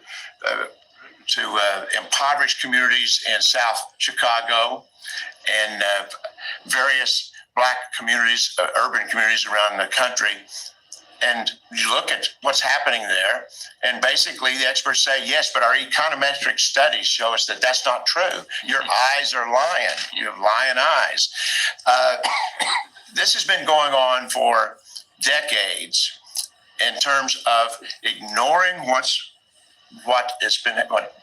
mass immigration has done to Black communities. And one of the big lies is that low immigration does not help Black communities. And this is where it's important to know the history. We do have some, I think, an increasing number of people who actually are changing their mind, coming out and speaking. Sir Angus Deaton, a Nobel Prize winning economist at Princeton, after a lifetime of referring to econometric studies and saying mass immigration is good for a lot of people and it has relatively small harm. He's come out and said, I changed my mind, I'm wrong. I'm busy looking at these econometric models instead of what you can see with your eyes. And he said historians have a better idea about what immigration does than does these high-level econometric studies. So it's important. We don't have to guess what would happen if we would lower immigration. We have had a couple of major pilot projects. One of the pilot projects was right after right after the Civil War. That wasn't a matter of having low immigration, but moderate immigration. Slaves were freed, and for about 10 years, Black Americans moved north, succeeded, rose the job ladder, started businesses, but in a deal that was intentional. In 1880, mass immigration was created at a whole new level. Of course, Reconstruction ended. The troops were pulled out of the South after 1876. And we went through a period of about 40 years of mass immigration in which not only did Blacks cease being able to move out of the South to go to jobs in the North, but Blacks in the North had to move back south. So that brings us to World War I. Now, quickly just mention that World War I, Congress didn't save Black Americans on this, but I guess you could say the Germany and Italy did. But you had World War I, and World War I stopped the mass movement of Europeans into the United States. And so for 4 years, we had low immigration, and 500,000 blacks moved out of the South to jobs in the North because the Northern industrialists needed the labor. They needed the labor so badly, they sent recruiters throughout the South to recruit. I mean, can you imagine today, Kathleen, if the big businesses around America needed labor so badly that they would send recruiters into the job deserts of urban communities around America and be recruiting. But they don't need to recruit now because our government provides them with foreign workers. Now, World War I ended, thankfully, but high immigration began again. And in 1923, just to remind you, in 1923, we still had about 90% of the descendants of American slavery still lived in the states of the Confederacy. And let's not sugarcoat it. At that time, this was an apartheid system, a legal apartheid system, in which most of the local governments turned a blind eye to vigilantism, to lynching. That most people lived and worked in poverty, and they couldn't leave because there was no place to go to. But in 1924, Congress passed an Immigration Act that slashed immigration numbers. And for the next 40 years, we saw an amazing transformation of the African American population. We know what low immigration will do because we have the history of 1924 to 1965. It ended in 1965 because Congress started a new immigration program. They repassed mass immigration. More about that probably at another point. But the main point here that I would make about our history is that we don't have to guess. We don't have to do econometric studies. Historians can show us what happened. It's very interesting. In 1923, A. Philip Randolph, a leftist labor activist, one of the great black leaders of the 20th century, he looked at what had happened with just temporary cuts in immigration. And he predicted that if we could have a long-term period of low immigration, he said that the Black Americans would experience better education, better housing, get voting rights, apartheid would end, and there would even be an end to lynching. And basically, over the next 40 decades, it was slow, but some of it was slow. The economic progress was immediate. But the civil rights happened eventually over those 40 years. So these are the things that we know can happen. Barbara Jordan came along, headed a commission in the 1990s, and that commission basically came up with a plan that was very, very similar to what black editors were calling for in the late teens and the 1920s. And that was, cut immigration way back and use that as the best black economic improvement program that you could possibly pass. Bingo. The lower immigration to America has been a surplus of benefits to Black Americans. When you overflood us with immigration and immigrants and foreign blacks and all of that, we lose our grip. We lose our ability to maneuver and to rebound once we lose a job or lose housing because we're in competition with new people that just showed up. So immigration is not our friend. And the Democrats are the ones that are bringing immigration. Republicans are the ones that don't want it. So who should you want to side with? If you are a Black American, you want to side with the Republicans in regards to what is going on right now. To show you how bad it's gotten and is getting around the world, in the UK, they are also having issues with immigration right now. There's a content creator by the name of Nick Shirley who is reporting what's happening in the UK 3 months ago. I want you to show how ridiculous it's getting. They're fighting for their rights to be able to stand up as the citizens of UK versus the immigrants. It's a war against who is going to be have the right to have the more benefits and be recognized more in your own home country versus the immigrants that have come. Don't do it again, mate. Honestly, don't do it again. We are the counter-revolution. It's not going anywhere, mate. The Islamification of Europe is going to eradicate us. I witnessed my friends die for this green and pleasant land, and we are here to take it back. Police have now entered into the crowd. An uprising is set to take place here in the United Kingdom. Some may even say it is the beginning of a revolution. As freedom of speech is under attack here, millions of people are here out in the streets of the United Kingdom to take back their country and get their speech back. And the leader of this rally is Tommy Robinson here in the United Kingdom, and let's go meet with him right now. To what extent will the people let freedom of speech be attacked here in the United Kingdom? They've allowed it to be attacked for 20 to 30 years. This is a spark of a cultural revolution where the public are saying no more. We're fed up with your hate speech laws. Because hate speech laws aren't used against everyone. They're used against British people. And they're used to try and silence us and stop us criticising government failure. That's what they're used for. Or speaking out about the crimes by people imported into our nation by globalist agendas. So we want to be free to speak. You know, there's an Islamophobia bill that this government are trying to pass. If they're successful, we won't be able to tell the world about the rape of our daughters by Muslim gangs. It will prevent us even speaking about it. There is no free speech, just Americans understand. There's only one place in the world that has free speech, it's the United States of America, and there's only some people who are fighting for free speech, and none of them are in our parliament. It's J.D. Vance, it's Donald Trump, and it's Elon Musk.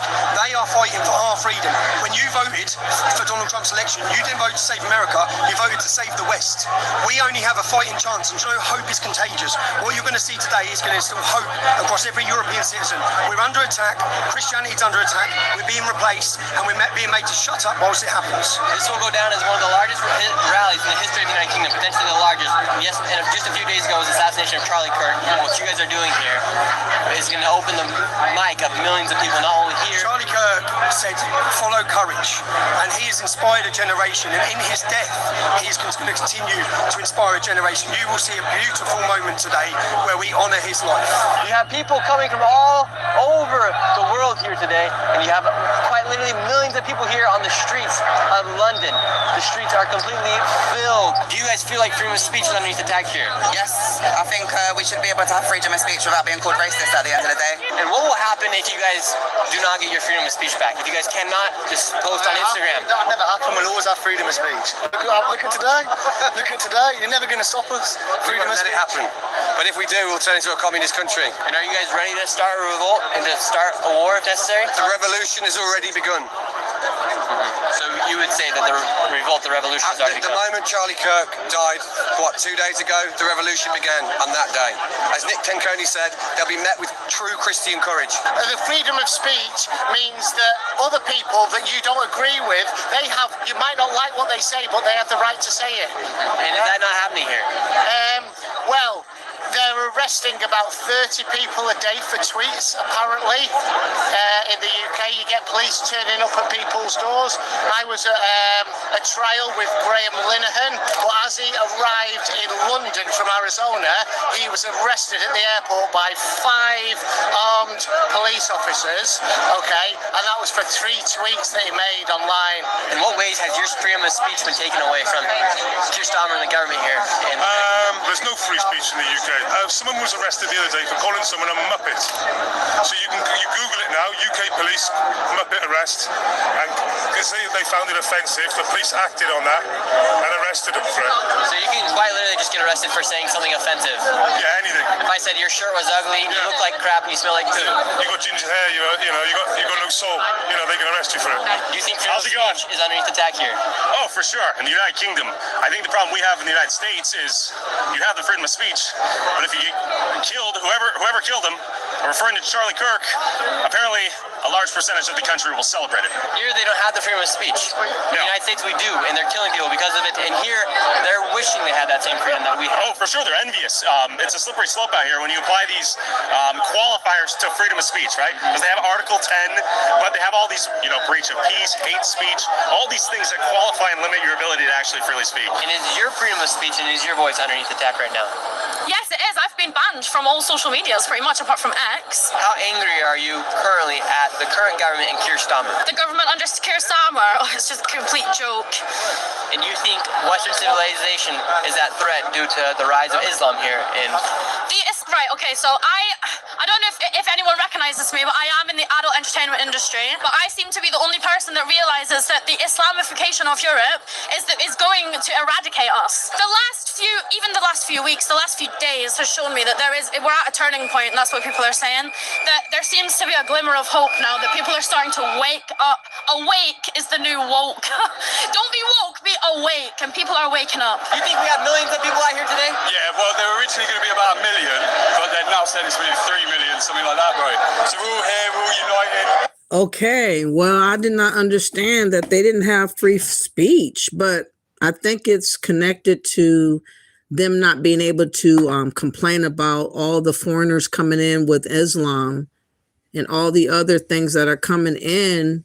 If you get arrested for speaking up or tweeting and all that, that truly sucks. I'm glad that we're able to speak, but look at how things are changing real quick in other countries, such as the UK, and how we're dealing what we're dealing with in America. Like I said, it's a war. This is a globalist situation to allow different foreigners from all over the place to come over and take over. Hold on, what is this? Somalian ambassador arrested. Oh, hold on, this just happened today. Let me see if this is a legitimate story though. FBI and ICE raid Somali diplomat's office in Minnesota. 2 tons of drugs, 310 million, and fake passports seized. What? Hold on, let me see if this is legit. Hold on. Come on.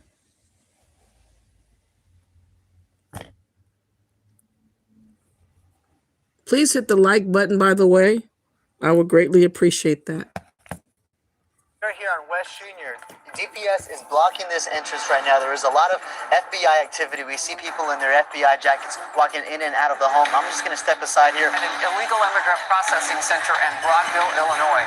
You know on Fridays, this gets hot.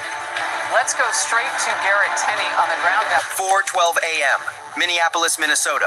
The streets near the government district were deserted. A sheet of winter cold hung over the city, and to the few cars passing by, the 2-story brick building looked completely normal. A brass plate near the entrance displayed the official seal of the Somali Commercial Coordination Office. To the public, this was a diplomatic outpost, a place for trade agreements and cultural exchange. But federal agents watching from the shadows knew the truth. This building was not used for diplomacy. It was used for movement. For months, the FBI and DHS had tracked a pattern they could not explain. Heavy packages arrived at the rear entrance at 2 a.m., carried by trucks with no customs clearance. Lights flickered in windows long after business hours. In just 6 months, agents counted 140 secret night deliveries. Not one appeared in the official diplomatic log. At 4:13 a.m., the order was given. Execute. Unmarked tactical vehicles formed a perimeter. Agents dressed in dark gear moved to the rear service entrance. They weren't there to knock. They were there to breach a facility that had operated outside the law for too long. A breach charge detonated with a thunderous crack, blowing the heavy steel door inward. Federal agents, hands where we can see them. Inside, the scene was chaotic. A man in a tailored suit jumped from behind a mahogany desk and ran toward a stairwell, clutching a laptop. He didn't make it far. Agents tackled him halfway up the steps. The laptop was still warm, its screen displaying an active encrypted transfer. Downstairs, another room had been prepared for emergency destruction.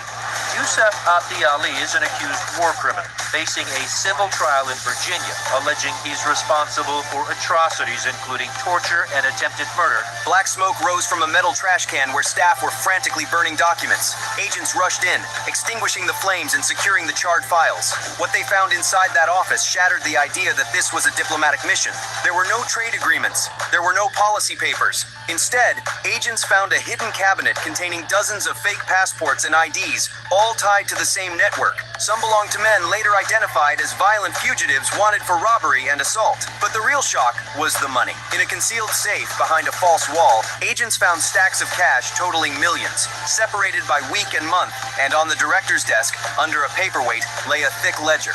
The final page contained a handwritten note in clear block letters, 10% for security, Al-Shabaab. The man in charge was Rami Farah, age 48, a Somali diplomat entrusted to build relationships with the United States. Instead, federal agents allege he was running a command hub for fraud, narcotics, and terror financing. If you support the brave men and women of ICE and the FBI who target corruption even when it hides behind a diplomatic flag, hit the like button and comment USA below. Let's show them we stand with them. All right. Man, that's a lot. There's a surge of ICE that's going to be coming the beginning of the year. Here's a video that talks about nearly 1,400 arrested immigrants were arrested, nearly 1,400 immigrants in the Indiana crackdown. Let's see. The Trump administration now continues its enforcement efforts against illegal immigration. We now are getting a clear picture of what that looks like right here in Indiana. Here's Emily Longnecker. In just the past 6 months, ICE has arrested close to 1,400 people suspected of being in Indiana illegally. The numbers surfaced quietly, without flashing lights or breaking news banners. 6 months, nearly 1,400 arrests, an 80% increase. In Indiana, the data emerged not from a podium, but from spreadsheets records obtained through Freedom of Information Act requests submitted to U.S. Immigration and Customs Enforcement. By the time the figures became public, the visible phase of enforcement was already over. The stops had been made, the transfers completed, the beds filled. In June alone, just over 300 people were arrested by ICE across the state. 55 of them had no criminal charges or convictions, no courtroom scenes, no mugshots tied to violent offenses, just administrative custody, executed under federal immigration authority. According to the Deportation Data Project, this surge coincided with a renewed enforcement posture under the Trump administration, one that, in Indiana, has accelerated at a pace not seen in recent years. From the outside, it reads like a trend line. On the ground, it unfolded moment by moment. A traffic stop that did not end with a ticket, a routine booking that triggered a phone call, a name flagged, a status checked, a notification sent. In many cases, ICE never needed to knock on a door. The system brought people to them. This year, we've seen just a sense of urgency to detain and arrest and remove people at any cost, said Wendy Catalan-Ruano, a volunteer with the Indiana Undocumented Youth Alliance. She spends her days helping families track loved ones who vanish into detention with little warning, often after ordinary encounters with law enforcement. The speed of it is what's different, she said. How fast it happens. State officials have emphasized that enforcement efforts are focused on individuals with serious criminal records. That message has been repeated in interviews, press briefings, and official statements. But Catalan-Ruano says the cases she encounters tell a more complicated story. Our governor and our politicians are saying no, we're only going after people with serious crimes, she said, but that's not always what we're seeing. She describes community members with valid driver's licenses and work, permits people who believed they were following the rules being pulled over, questioned, and ultimately identified as non-citizens. ICE is being notified of them driving, she said, of them not being citizens or having legal status, and then they become apprehended by ICE. The mechanics are... Okay, just played a little bit of that to let you know the drama that is definitely here now. Now I want to play a quick video of what the ICE agents go through. A lot of the protesters are harassing Border Patrol people. I have a lot of respect for these people that put their lives on the line. In fact, there was an incident where the agents had to shoot a guy trying to run them over. Let me find that video. Actually, there was, that happened today. ICE agents almost ran over. I'm gonna play that real quick. Almost hit by a car.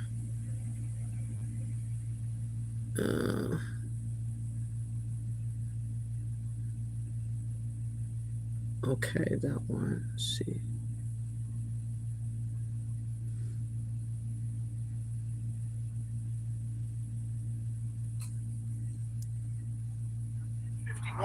This morning, internet officers responded to the 500 block of West Court in Glen Burnie, right here behind me, for a shooting involving ICE ERO agents.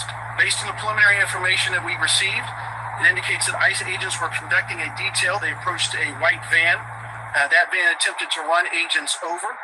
The ICE agents fired at that vehicle. That vehicle accelerated, coming to rest behind me in a wooded area behind these homes. There was an individual in that vehicle that was struck by gunfire.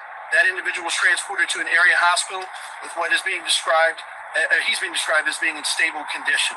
There was another individual outside of that vehicle that sustained minor injuries and also went to an area hospital. At about 10:51, I'll probably get a better video another day, but that just happened today. I heard a video. I can't find it right now. I kind of want to move to Brandon Johnson, who is the mayor of Chicago.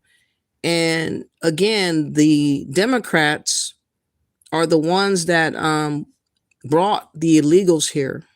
They worked with NGOs to bring them here on purpose. And their plan was to try to solicit votes from these illegals to maintain them in power. That's the purposes of why they wanted to have foreigners come from all over the world so that they can be able to have their voting power and to basically just cut out the voting rights of Black Americans, unbeknownst to us.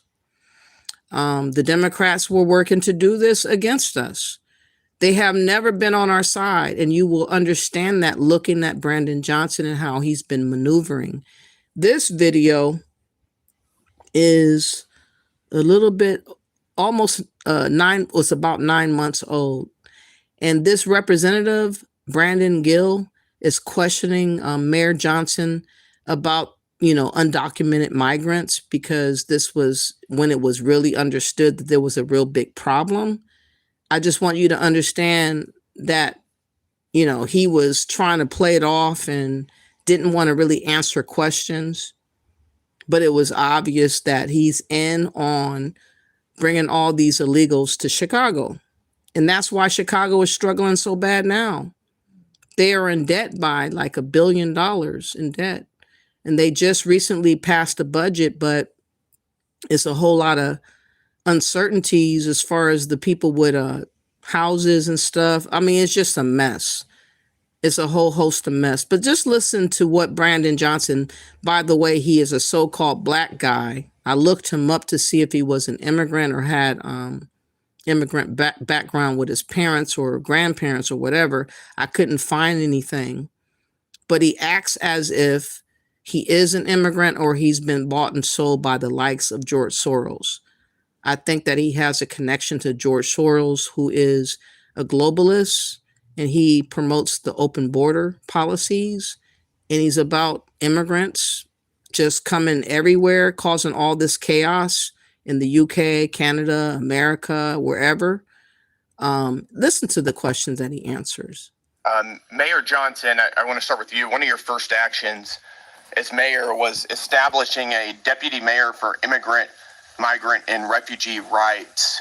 I want to ask you a series of questions. If you could answer with a yes or no answer, that'd be great. First of all, do you support allowing illegal aliens to obtain driver's licenses? Just yes or no? So the city of Chicago has been a welcoming city for over 40 years. I'll take that as a yes. Next question. And that's the policy that we will hold to.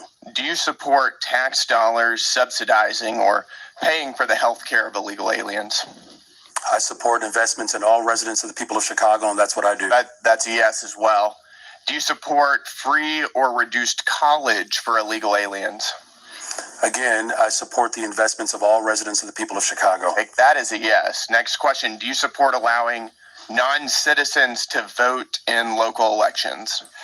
Again, I'm not over the jurisdiction of that type of law, but again, I'm committed to investing in all residents of the people of Chicago. I'll take that as a yes. I've got an article from the Chicago Sun-Times, and I'll quote here briefly. Johnson proposed, among other things, that all residents, regardless of citizenship status, be able to vote for Chicago Board of Education members. Next question. Your website states, and this is your campaign website, quote, "I will not stop fighting until abortion access is completely secure for people all over the country," end quote. Yes or no, do you support taxpayer-funded abortions for illegal aliens? I support the reproductive rights of all people, all women. That is a yes as well. Your mayoral transition website mentioned support for creating a Chicago Board of Education non-citizen advisory board. Again, yes or no, do you support appointing non-citizens to government advisory boards? I was invited here today to discuss welcoming cities. Yes or no? I was invited here to discuss welcoming cities. This is a yes or no If you're interested in asking me questions about the welcoming city, I'm happy to answer those questions. No, we're going to move on. As you know, President Trump, unlike the previous administration, has taken serious action to bring foreign criminal gangs to justice, to take our border back and to restore public safety in our communities. He designated 8 transnational criminal organizations and cartels as foreign terrorist organizations. These are groups like Tren de Aragua, MS-13, Sinaloa, other of some of the most grotesque and ruthless and brutal organizations in the world. You, as mayor of a sanctuary city, have been virtually giving favors to illegal aliens. Apparently, you support an enormous amount of taxpayer resources going to them as well. But you yourself have also received a lot of gifts. And for those of you who don't know, Mayor Johnson has a secret gift room that is not given access to the public or for access to the Office of Inspector General. I'd like to ask you a couple questions about that. Do you know everyone who's given you a gift since you became mayor? The city of Chicago has had a policy for 40 years yes or no question. Where there are individuals that would like to give gifts to I'm the city reclaiming of my Chicago, time. I'm going to take that as and we no. do not accept When those did gifts. you We become receive mayor? them on No, I'm behalf going to reclaim my of time the city here. of Chicago. You're not going to filibuster here. When did you become mayor? I was elected mayor of the city of Chicago in April of 2023, and I was sworn in May 15th on June of 12th, 2023. On June 12th, 2023, you received Hugo Boss cufflinks and a personalized Mont Blanc pin. Do you know who gave you those? So I did not receive those personally. The city of Chicago You received those on behalf and of that's the city right, of Chicago. on behalf of the city of Chicago, as I every understand mayor the difference. in the history of Chicago who has provided gifts to the city of Chicago. Do you know who gave those to the city of Chicago?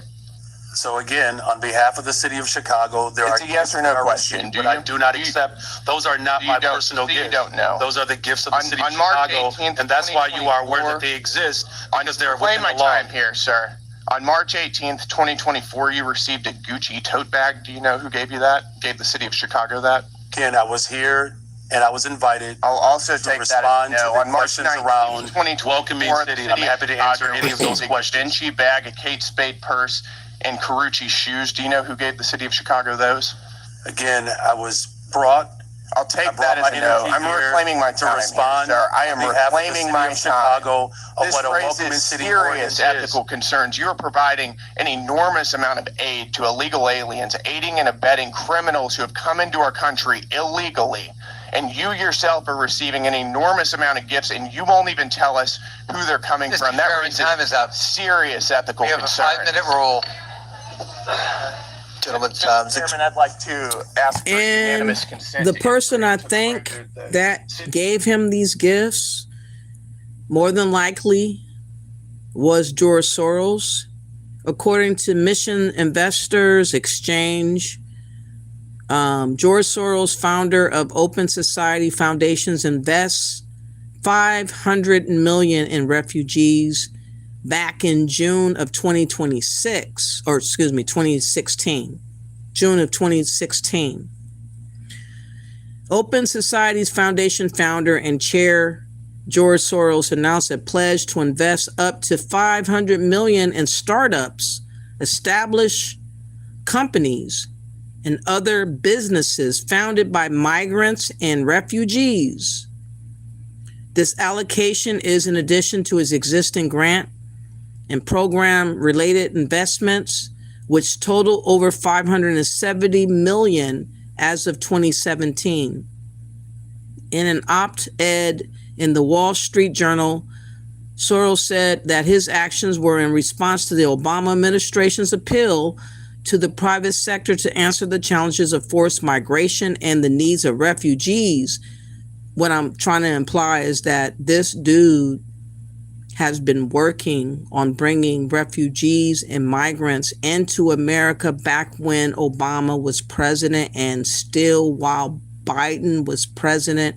He has a history of doing these things. And I believe he is tied also with Mayor Brandon Johnson and all the places that have issues with migration issues and refugee issues like Chicago, New York, Texas, and other places that have this festering of all these migrants and refugees. It goes on to read that investments will be owned by Open Society foundations, and their profits will fund OSF programs, including those that benefit migrants and refugees. Soros also said he would work with the Office of the United Nations High Commissioner for Refugees and the International Rescue Committee, among others, to establish principles to guide the investments. We will seek investments in a variety of sectors, among them emerging digital technology, which seems especially promising as a way to provide solutions to the particular problems that dislocated people often face, noted Soros. One of the investment plan under this allocation is a joint venture between Soros and MasterCard called Humanity Ventures. Humanity Ventures is intended to be a social enterprise designed to spark economic and social development for vulnerable communities around the world, especially refugees and migrants. But what I want to do now, there is another article that is trying. Let me find that article.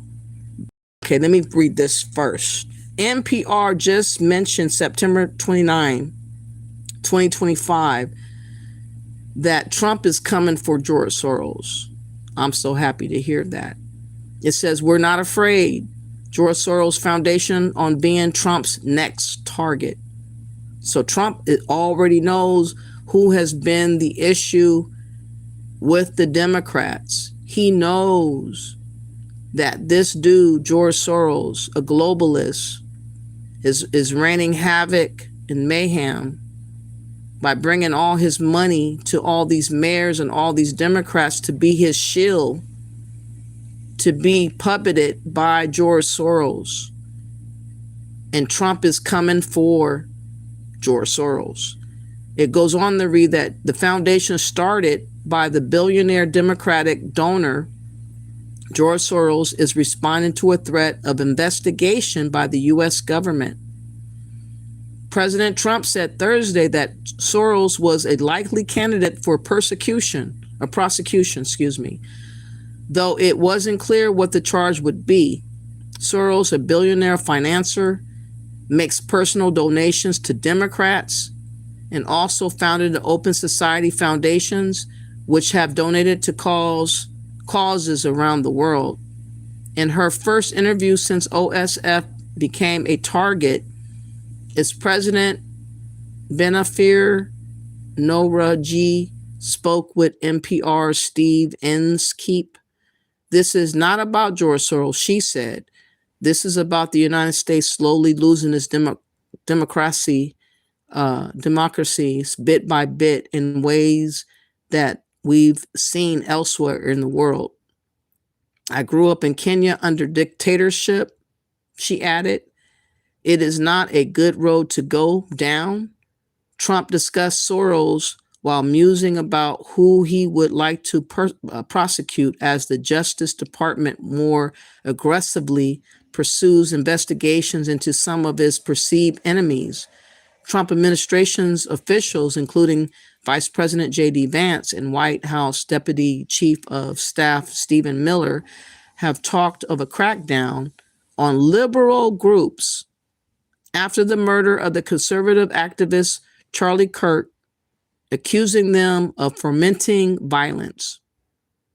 The OSF insists its activities are peaceful and legal, but it is unclear that this would matter. Last week, the government procured an indictment of a former FBI director, James Comey, despite questions about the strength of the case from the top federal prosecutor in Northern Virginia, among others. Trump installed his personal lawyer as an interim U.S. attorney to have Comey prosecuted on charges of lying to the Congress. Attorney General Pam Bondi went along with the president, who had urged her in a social media post to prosecute Comey, contradicting her own testimony before Congress that she would act independently. The resulting indictment lacked the supporting evidence that is commonly included in such documents. Okay, so Trump is looking around to see what he can do. According to this article, I'm not going to read more. There's a lot more, but he's coming for George Soros.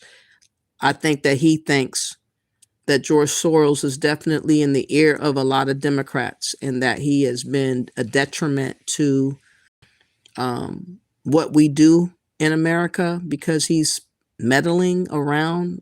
Let me see. There is another article I wanted to read. Let me go back down.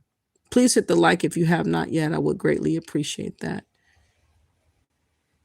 What is this?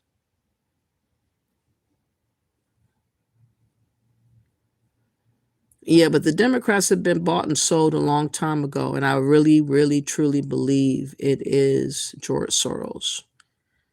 And I will not be surprised if he is going to be persecuted by Trump and brought in on charges.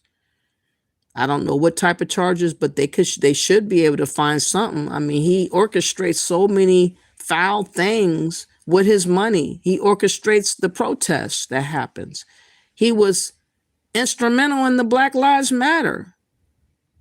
And those that want to bring up the Black Lives Matter, that was all a lie of a so-called movement that never did anything as far as helping out the Black community.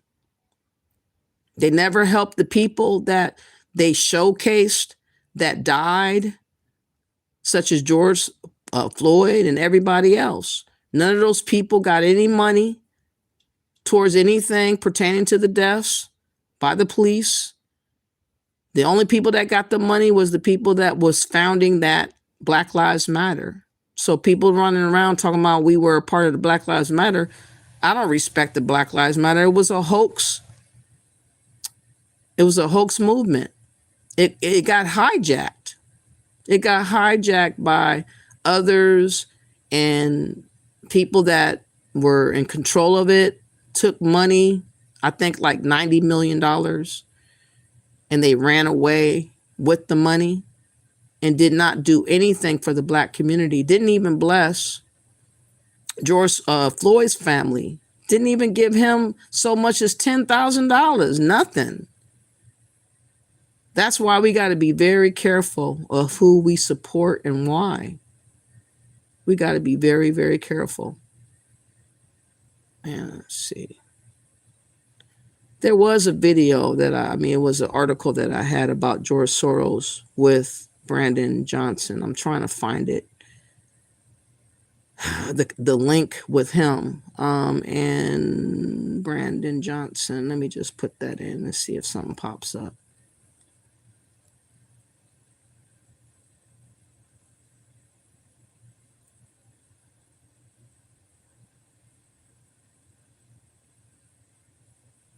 Okay, let me see what this says.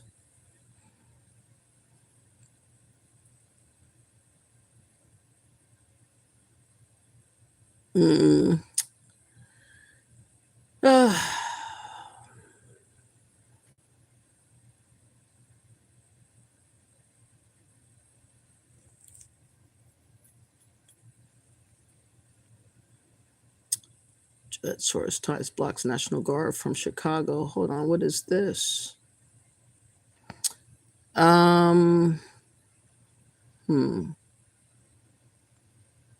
October 9th, 2025. By the Illinois Review. When Chicago residents begged for help, their leaders said no, and the judge was backed.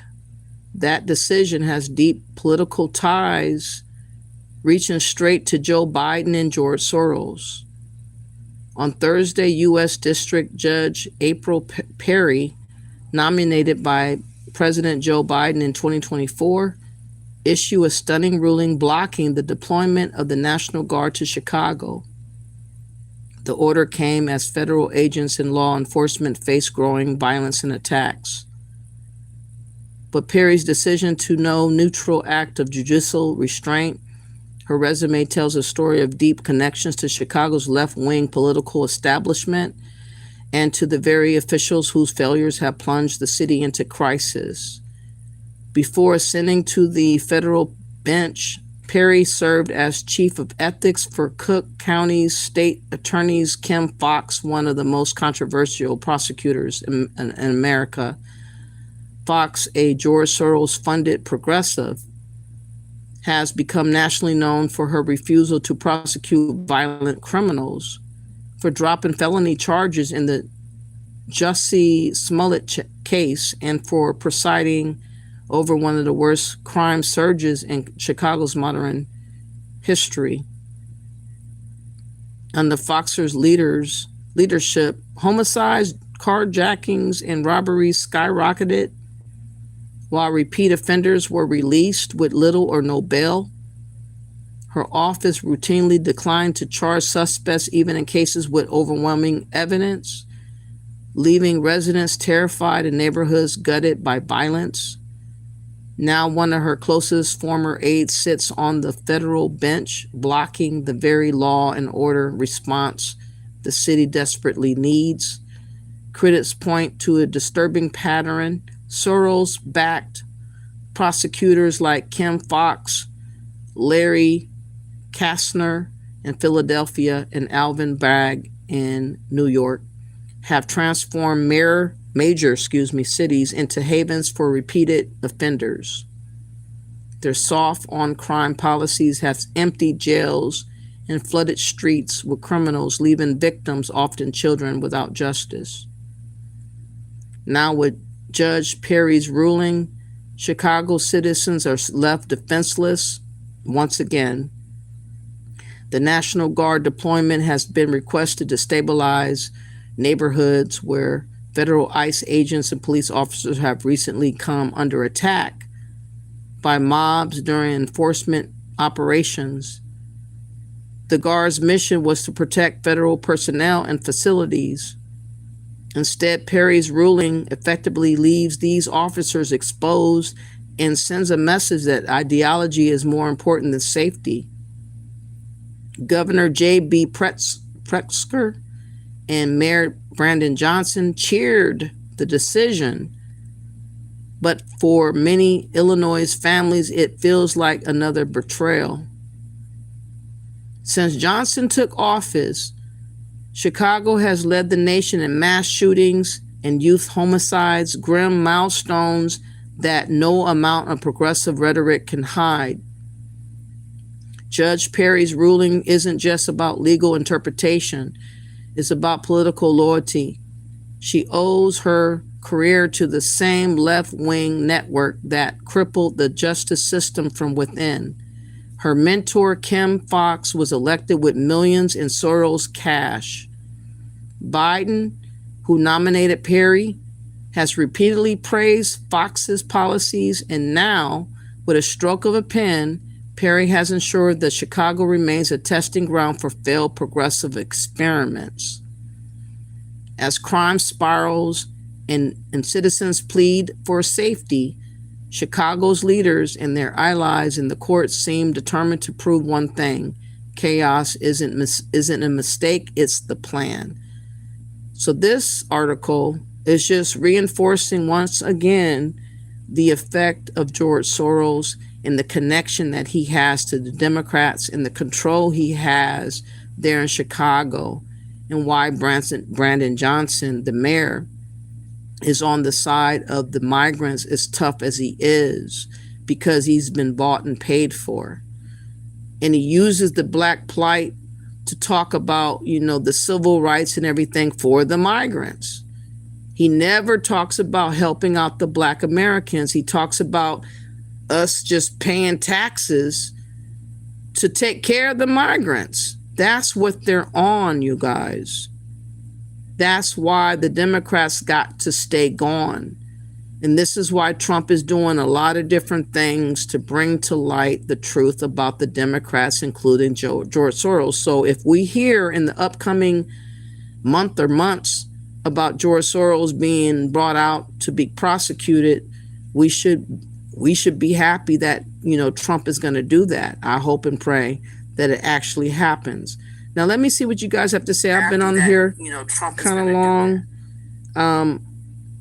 I really wanted to reiterate about the Democrats for sure, because even though Marlene, who is African, is backing the Trump administration and what they're doing, like I say, he's not for immigration whatsoever. He is not for people that are not true Americans in America. So Marlene, if you're listening, Marlene Censored, I think I'll go to your video and I'll let you know I did do a video for you to listen, because I do want you to understand that I just think it's time for you to move on and talk about African affairs, because this is not going to be ending well for you to pay attention to us as much as you've been paying attention to us.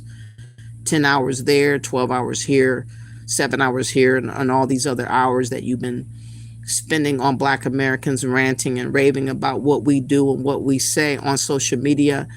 It's just not going to cut the mustard in the end on what Africans ought to be concerning themselves over. Basically, y'all survival and what y'all need to be doing productively in Africa.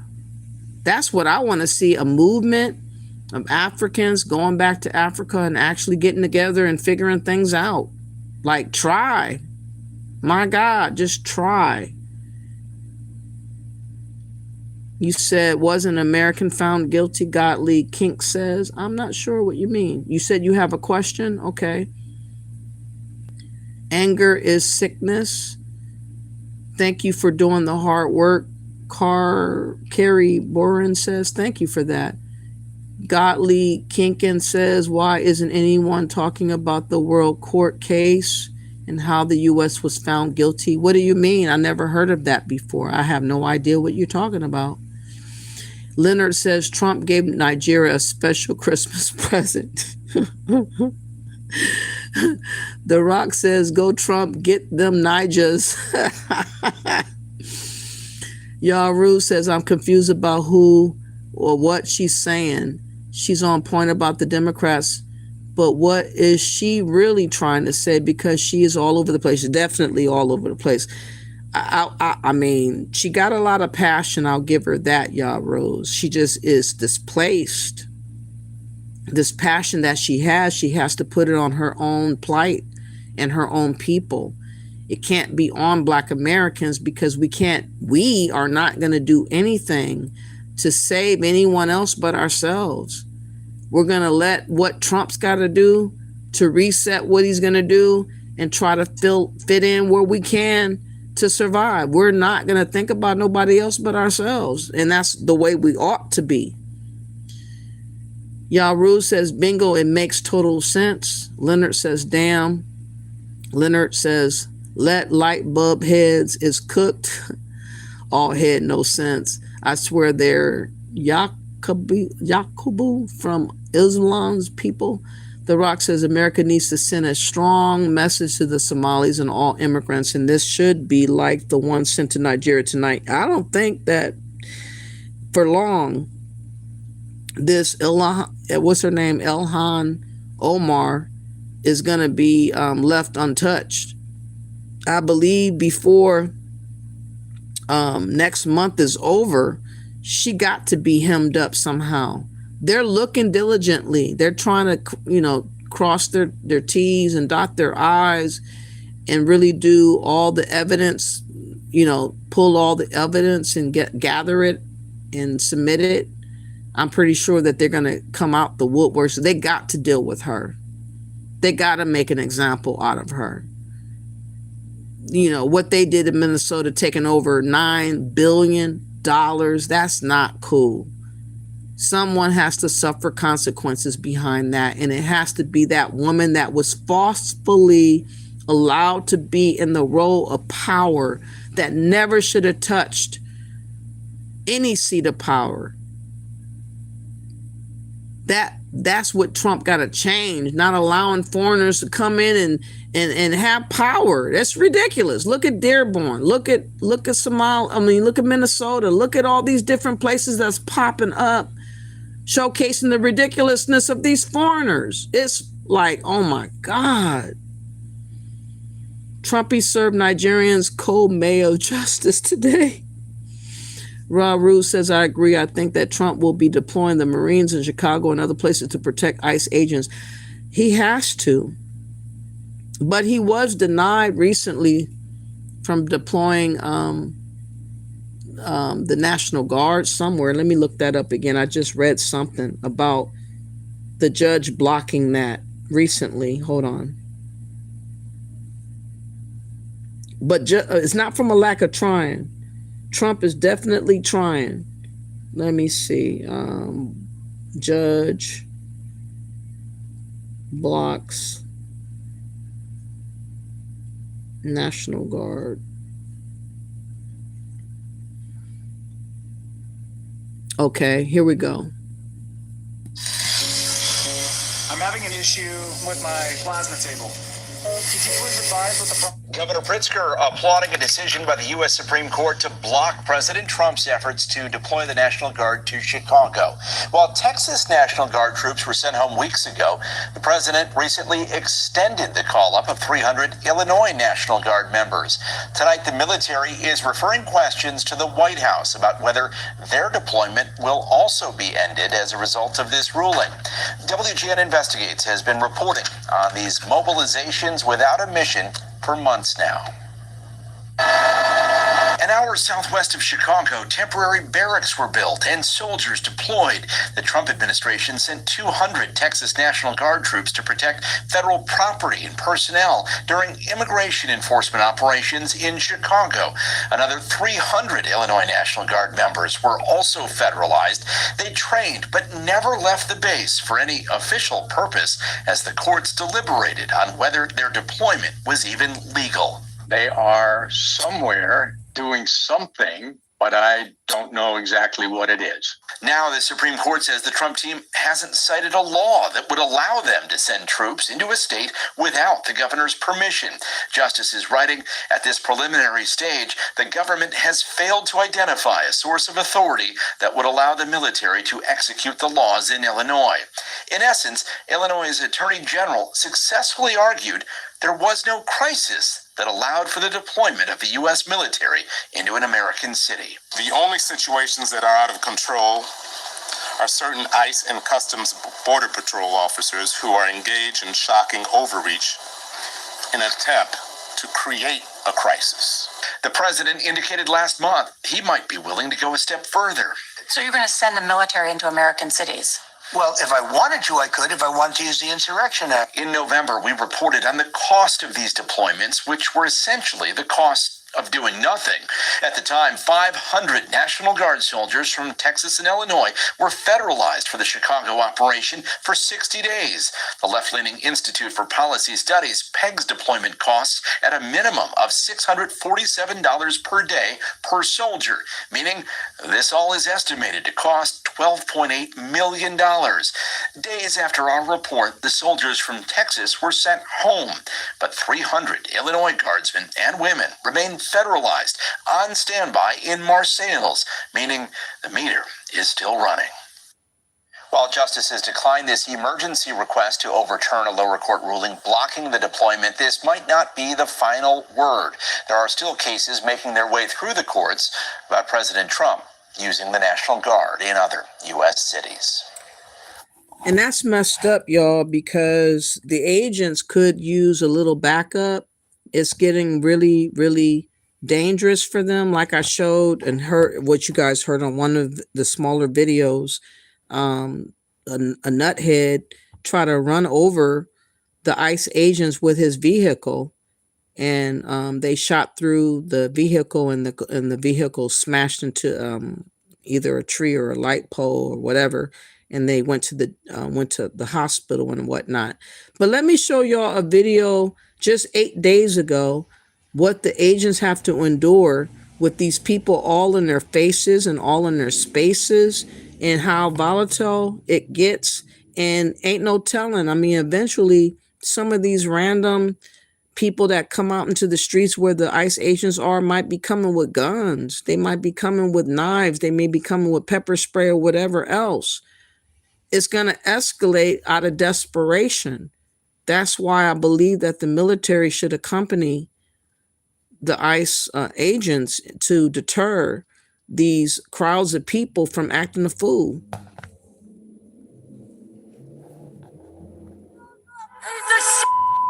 You're a piece of shit, and you guys are gonna pay for the shit that you do.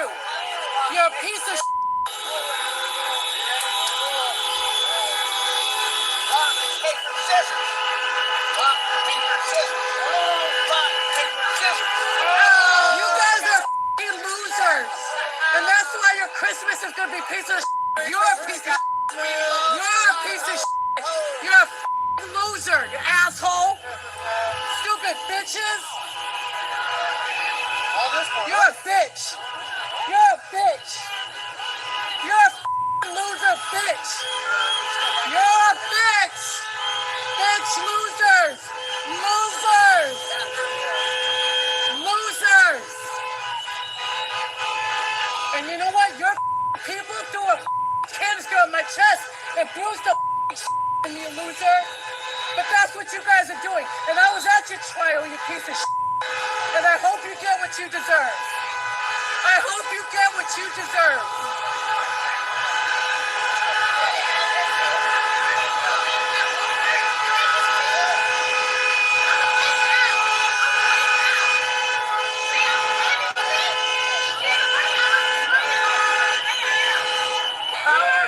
That's a piece of Bovino. The loser piece of bitch. Because you're a bitch, and you're a bitch, and you're a bitch, and you're a bitch, and you're a bitch. Bitch. A whole bunch of bitches. A bunch of bitches is what you are.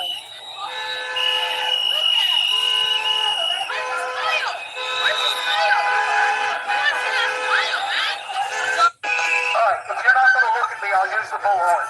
Gregory Bovino, I'm looking at you. Do you have anything to say to me?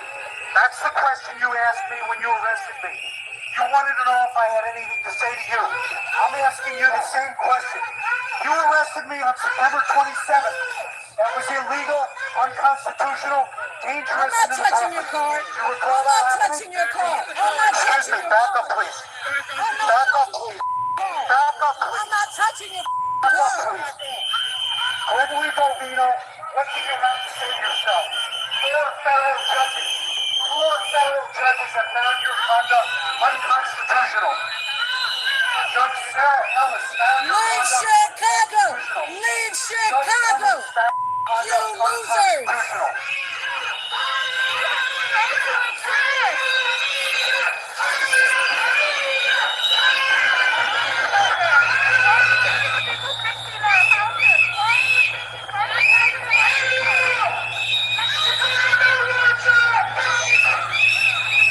I've got something to say to you now. Get out of town. Get out of town. I'm telling you, Gregory Bovino, get out of town and get out now. I'm giving you a warning. I'm giving you one warning. You don't back up. You don't back up, there's going to be consequences. I'm telling you, I'm giving you a warning. I'm telling you to back up. I'm telling you to back up. I am giving you a warning. Back up. And there is no way under the sun that any Black American should be anywhere near none of this chaos. For what? It has nothing to do with you. You do not want to be arrested or charged or harmed. Let these motherfuckers deal with their stupidity stuff and fighting for immigrants that don't need to be here. Illegals that came and bum rushed the border. I support the agents doing their job, and I hope and pray that it does not escalate, but it feels to me like it's going to be a time where it's going to escalate even more and be more dangerous. Let me show y'all a Black agent, an ICE agent, and how he's talked to, because you know, it's different if you're Black. It's definitely different if you're Black. No, he's here. He's right here. Oh, don't touch my fucking car. Back up. Don't touch my car. But you're not gonna do nothing. Don't touch my car. No, you don't do what you fucking want. I don't care. Don't touch my car. This ain't your car. That's her car. His car. That's trying to ask you. He needs assistance. Why can't you say something? What you ask? Oh, why can't? So what's your badge number? What is your badge number? Señor, necesita ayuda. ¿Cuál es su nombre? Just allow him to say something. Come on, man. Just use a little. ¿Cuál es su nombre? Señor, ¿cuál es su nombre? Don't touch her. ¿Cuál es su nombre? I will lock your ass up. No, you won't. No, you won't. No, you won't. No, you won't. For what? No, he's here. You notice she was all in his personal space, but they didn't do that to the white people. They did not do that to the white people. But when it was a Black one, they felt comfortable getting all in his face and getting all in his space. That's why I believe that they need to have the National Guard there to stop all this bullshit from what's going on. But the Democrats are fighting tooth and nail in Chicago to stop what Trump's trying to do for safety measures to protect the ICE agents and allow these people just to be unprotected. It's just a mess, man. It's really a mess. You know, I wanted to play one more thing. I think I did enough with Marlene. I really didn't want to spend an awful lot of time on you because I don't really know you like that, to be honest. But let me just wrap you up real quick. I am curious about you, though. Marlene, I hope that you really look within and figure out what you're going to do moving forward. And hopefully you'll get to the place where I'm at, which is minding your own business, thinking about your own plight. Stop trying to mix and match us into your situation, because we're not available to be used as tools for whatever you want us to be used for. We're not usable like that. Please find your own people and talk among yourself about what y'all gonna do moving forward, because it's about to get really scary for a lot of immigrants and illegals around here. And I would suggest that you encourage them to hurry up and get that $3,000 offer of the administration of Trump. They offered that money. I think after the first is over. I think after the first $3,000 is off the table. So I would encourage people to encourage their people to take that money and come home because you cannot win in the end. You cannot win in the end. There was one more video I wanted to play, I think. And please hit that like button if you have not yet. Please share the video. I am going to do a live coming up about the Haitians. I wanted to do a separate live about them by itself because I kind of feel bad for them because of what they're dealing with in Haiti. I don't have no animosity to Haitians like that.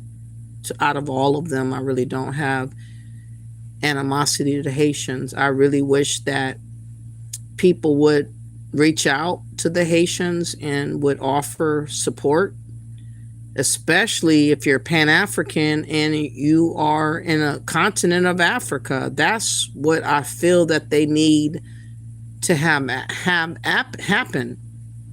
I'm really confused on why many countries reach out to so-called African Americans, though, but they never say and utter Haitians, not one time. It is really puzzling on how they keep getting ignored like they do. And at the same time, they still squawk around talking about their Pan-Africans. I don't get it. I'm not understanding what they're getting their Pan-African talk when they're not exhibiting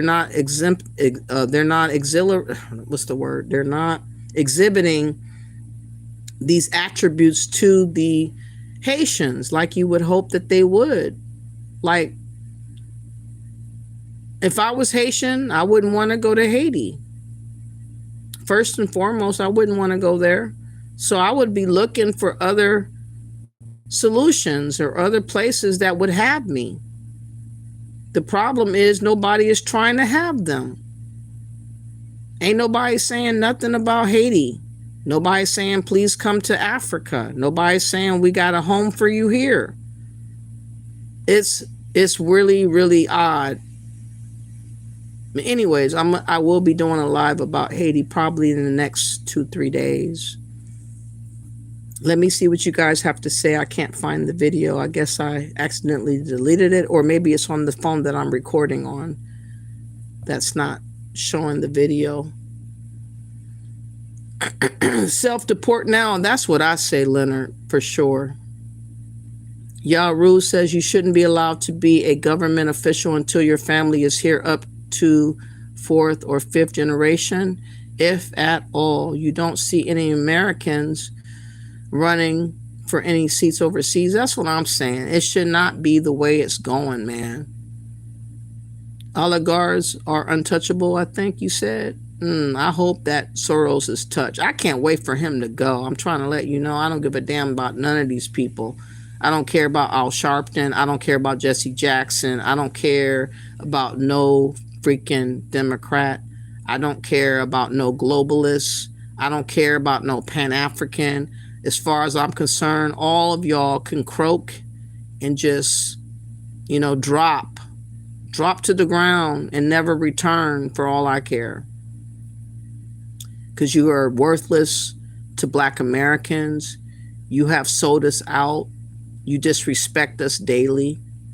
You disrespect our thinking and our emotions and our well-being. You do not see as relevant on any level. And so many of us have been loyal to a fault to Democrats for 60 years.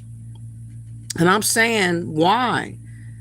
Why be loyal to people that are not loyal to you? That shows you contempt and disdain. And they act like they don't like you. They run around telling you to vote and shut up. They run around and tell you, wait your turn, like they said in Chicago, when the Chicagoans were complaining to Brandon about the migrant crisis. They had the nerve to tell them to wait their turn. That's how they talk to us, though. They give us no respect. That's why I'm saying you should not show none of these people that are disrespectful any freaking respect, not even a little bit. I don't.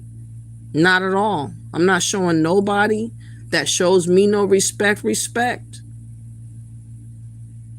And right now, there's absolutely nobody showing us respect but ourselves. With our delineation, truth be told. That's the only feeling of respect that I'm feeling right now that's going on in some other white Americans that do come out and say the truth, but I wish y'all would come out more, because the voices of Turning Point is a little bit too loud, and more sensible white people and other Americans that have allegiance to America, that don't think about other places of origins, need to speak out more. I'm finding that everybody is putting the spotlight on Black Americans and nobody else. That's the problem. I don't want us to feel like the burden of the world is on us, and we should not accept the burden of the world on us. I don't care what Africans are about to go through. I don't care what the immigrants or aliens are about to go through. That's not our fight. And it's not our burden. It's their fight and it's their burden. And if they can't beat Trump and they can't beat the ICE agents militarily and all this other stuff that Trump's going to be unleashing, it's best to take $3,000 and start anew somewhere versus nothing at all. You got to know when to tap out when it's over. And it's definitely, in my mind, for many of y'all, coming up on the 1st, which is just 6 days away, it's going to be over. You ain't going to have nowhere to go. He's drying up all programs. He's taking away EBT, housing, health care, everything. He is not playing. And if you think 2025 was bad, you ain't seen nothing yet in 2026. You ain't seen nothing yet. I cannot find this freaking video. Anyways, let me see what else you guys said before I go. I've been on here long enough. My voice is drying out. I cannot talk as long as this other woman did. I would say that you guys should check out Marlene Uncensored. She got a lot of passion. I will give her that. I just say it's misdirected passion, though. And I don't have the energy to be screaming and ranting. I'm just recovering from a cold. You said I worry about making a sandwich and then deportations. Self-deport now, yes, definitely. $12 million is money well spent. Brandley Morgan says, where did the $12 million where was it spent at? What are you talking about? I'm confused. Yaru says you shouldn't be allowed. Oh, I read that before. Man. Anyways, I appreciate everybody coming out on this holiday. I don't celebrate Christmas though like that. I just wanted to do a live before the 1st. I will be back probably the 1st, or maybe New Year's Eve I'll come back again, because I don't celebrate holidays like that. I like to stay home and safe. I have my little bit of wine on the side, or maybe a heavier drink, and do my thing and see what's happening. And I just want to let Black Americans know the pressure of people that are not us will be, in my mind, still there. They're not going to let up on trying to pressure us, because it's no consequence to keep doing that. Even if they do get picked off, they're still going to be running and scurrying about on YouTube and Twitter and TikTok and all the other platforms. And they're going to be coming for our jugular. They're going to try to make us look like the bad guy and bad woman and trying to make it seem like we are in cahoots with, you know, white supremacy is where they like to go to. And who's going to use that strategy? It will be the Democrats. Also the Pan-Africans and the Africans and the immigrants. They're all going to claim we're with the white supremacy. We sold out. But I just want y'all to know we didn't sell out to nobody because we were never united. You guys didn't come over here unifying with us. You came over to grab and take what you could and make whatever you can make out of yourself over here, whether you lied or scammed or came over here legit, but you didn't think about us in the middle of none of that. So you don't get a pass to now point fingers and try to redirect your emotions onto us as if we should absorb all the abuse of your words and your misinformation and your propaganda. We're not doing none of it. I don't give a damn how passionate you sound. We're not caring about how bad off it's going to get, because at some point in time, we've been through our own crises. We've been through situations with police officers, as you guys know, still going through that. We got situations still with random hangings of people that come about, and people are calling it not a crime, but a suicide, which is bogus and a lie. We still have that going on. Of course, we have many illegals and immigrants that are going to lash out and feel like they need to respond or act a fool or become violent. And we got to be vigilant out here protecting ourselves. So I would suggest that you guys keep weapons legally on you, especially if you're a woman, have pepper spray on you, at least. If you're able to carry a gun legally, do so. Be vigilant and be careful out here, because a lot of people are looking at us very hateful about the fact that we cannot be deported. They don't like the fact that we can't be deported because they want us in the festivities of what they're going through. They had hoped that we would be in the same predicament out in the streets with them. And now that we're not, that's why we're getting all the heat that we're getting from the Africans and the immigrants galore. But just know that it's not your problem and it's not your sacrifice to do for them. They got to do for themselves. And that's the message that Africans and immigrants need to heed. It's your time to shine in the spotlight. Basically, it's your time to shine in the spotlight.